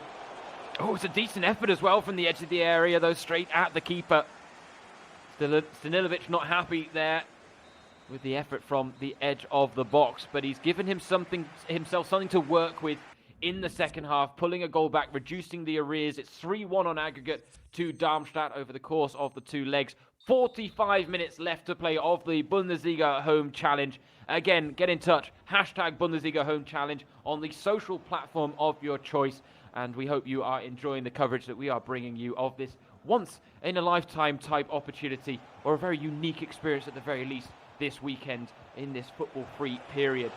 Stanilovic looking for that equaliser early in the second half. That would really help him get his foot back into this game. It's worth noting he's definitely earned his place to be here for Leverkusen. He's played with Detto in previous PR days for Leverkusen. Did one in February against Alario and Wendell. Won the game 2-0 and obviously got the call to come up and represent his club here. He said, of course, he's played a few games on the PlayStation over the past few days to get involved and get his thumbs up and get ready for this.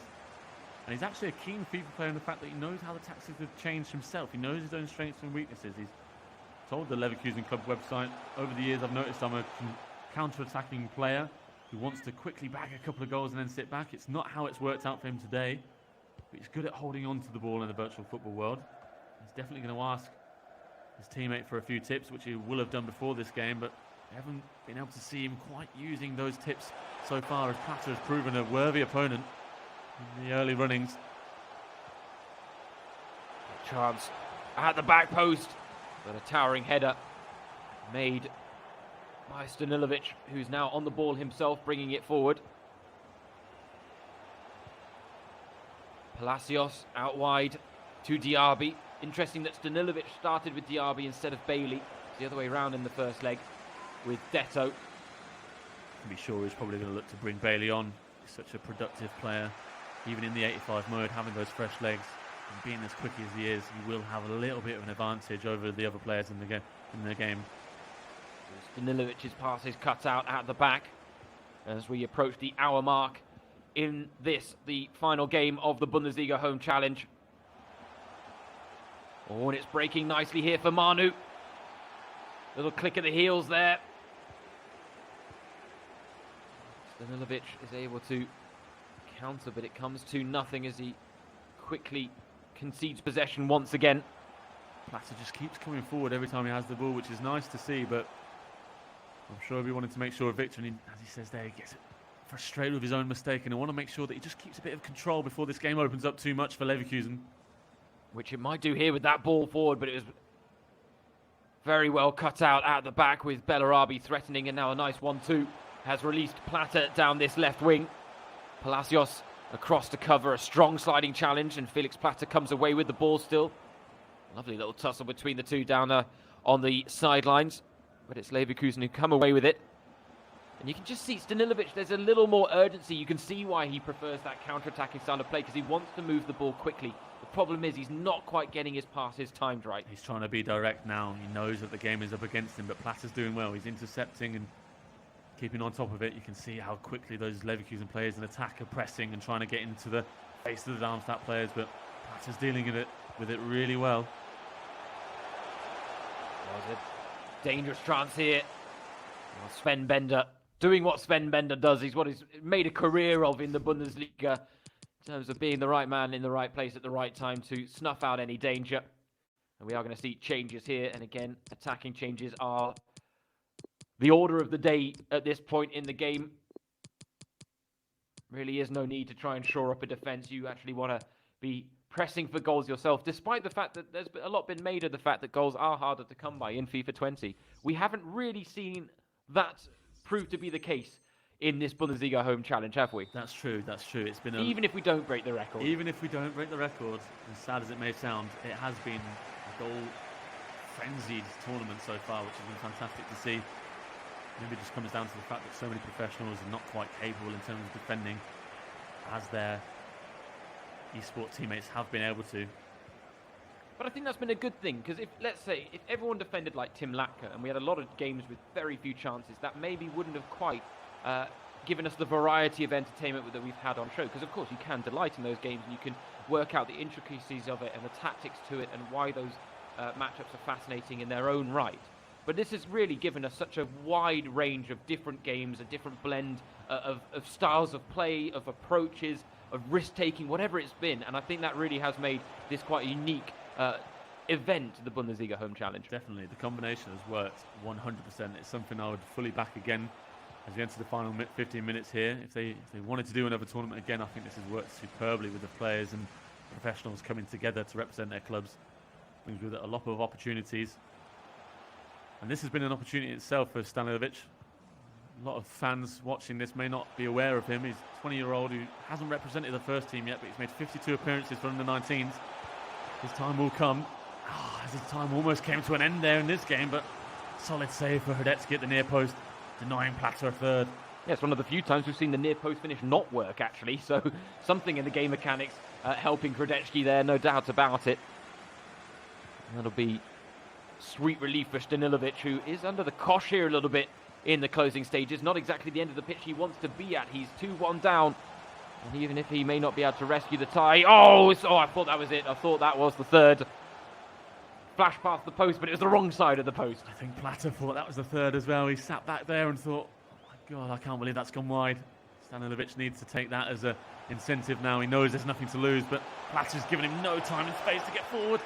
Oh, chance here, and the cutback, it will be a third. Clinical as you like, he was making no mistake. The celebrations can start in the Plata household. That's the composure you need at this level. He's proven himself to be really, really worthy of being on this stage. Makes a mistake his own there again. Stanilovic not able to clear the ball, and he just calmly plays it across goal. And if you're a FIFA player, you know if that was a friendship, this would be over now. Yeah, absolutely. It is game over when it comes to stuff like that, isn't it? Friendships can be ended. As much as we don't want to see the pass across goal, it is, going to happen at this level of the gameplay. It is indeed. But this is a cheeky back heel, and oh, what a chance that was. The rebound saved as well by Hradecky. A gasp of agony from Plata. He thought he was going to get a fourth there as well when the ball broke to him nicely. Brilliant challenge at the back to block the initial shot from Stanilovic as well, it has to be said. That's my type of defending in FIFA, and he would love another goal here. Can he get it himself? He can. It's 3-2 in the dying seconds of the game. 4-2 on aggregate. We've seen stranger things happen, but I think that may be a step too far, Alex. And the sad thing is, James, this is now 5 goals in this game. We're just we one need short one of that more. record. We I didn't want to need bring one it more. up. We just need one more in these final seconds. I don't think we're going to get it, but what a show this has been as well from these guys. Staying with it and right until the end and going for goals until the very last second. Come on, we've got 30 seconds left. I haven't given up hope. That needed to be a much better ball, though, Stanilovic. Oh, what disappointment. Well, we are going to have to settle for a record equaling 46 goals on day 2 of the Bundesliga home challenge. But what a great way to end it. A 5-goal thriller between Felix Plata and Stanilovic. Kind of underlining exactly what we said about this tournament from start to finish. Unknown quantities. Where are the FIFA skill levels going to be at of these professional players? How are they going to transfer their skills from pitch to joystick? But I think a fantastic representation there in the final game of exactly how well they have done that over the course of the whole Bundesliga home challenge. The Bundesliga professionals can hold their heads high. It's been a fantastic showcase of what they're able to do in terms of the FIFA world. And across the whole weekend, as you said, we've seen so many highlights from these guys. And I just wanted to throw the question to you of what has been actually your biggest highlight so far of watching the weekend. Oh, I mean, there are a couple. Achraf Hakimi on his phone was certainly one that gave us a few chuckles yesterday. There's no doubt about it. I was a big fan of the Strangers win because that was the first real blowout victory where we saw someone really streak ahead and really prove ruthless against their opponent. The Robin Quaison chip that I mentioned earlier in the show as well. But then to mention a few highlights from today, because we've had some as well today. The game the whole tie between Freiburg and Wien Wiesbaden, for me, I think was the best tie of the entire Bundesliga home challenge in terms of just how evenly matched they were, and then how surprised I was by Flecken and Schlotterbeck and their level of performance in that. Yeah. How about you, Alex? I totally agree with that. The 3-3 and 2-2 as well was just fantastic, and the competitive edge that both those guys had. The Freiburg lads both being professional footballers themselves, trying to get through and compete against a couple of esports players that did so well. For me, a personal highlight came yesterday with Marco Richter sending that message through at the start, talking about losing 9-1, but coming away with a 1-1 draw. And just the fact that obviously for these guys in this tournament, it's been a lot more nerve-wracking than even playing in front of the big crowds in the Bundesliga. And as we look there across the recap of today's action, so many goals scored, 46 across these games, the exact same amount as yesterday, even though we had 2 less games, 1 less tie in total. Outstanding performances across the board, even with the Leipzig and Hamburg game just producing 3 goals across the 2 games. Absolutely outstanding from all the players across this weekend. Yeah, I've got to give a hat tip as well to Tim Handwerker as well for the best comeback, arguably, of the tournament today. MegaBit had put Werder Bremen on course. Of course, Werder Bremen, one of the favourites coming into the competition because everyone knows about their reputation in the esports world. Back-to-back virtual Bundesliga champions. MegaBit got the job done. He was slightly let down by Maximilian Eggestein, though. He was indeed. It was a hard one to come back for Handwerker, but he did his job, and for Eggestein, it was not exactly how he wanted to come out. A big shout out to Holstein Kiel as well, getting 8 goals across their 2 games. Obviously, the first one working out a lot better than they expected. Obviously, that esports player against professional player working to their advantage for Kiel with Rohrweder coming up against Volksammer. Obviously, not working out well for him with a 6-0 defeat, but it's time for us to probably call an end to this stream and say thank you for everyone. And I'll hand it over to James to give the welcome and thank you to everyone for tuning in across the whole weekend. Yeah, look, we said it throughout the stream as well. We didn't really know what to expect coming into the Bundesliga home challenge. We didn't know what it was going to throw up in terms of content and entertainment, but it has exceeded all my pre-match expectations or pre-tournament expectations, and we hope you guys can say the same. This really was brought in by the DFL to add or provide a brief reprieve from the monotony of lockdowns, quarantine, self-isolation, whatever you guys are going through out there in the world. We hope we've been able to do that with this fantastic little tournament that it's thrown up pretty much everything. I know we didn't get the overhead kick that I was dying for throughout this whole tournament, but we've had upsets, we've had comebacks, we've had big wins, we've had narrow victories, we've even had 2 draws in the mix as well. And so on that sense, I think really we can say that this has exceeded expectations on every level. And we do thank you all for listening and tuning in, whether it was yesterday, today, or both. If you were with us for both, thank you so much. We hope you've enjoyed it as much as we have. But from myself and Alex, we will say good evening. And stay safe, everyone.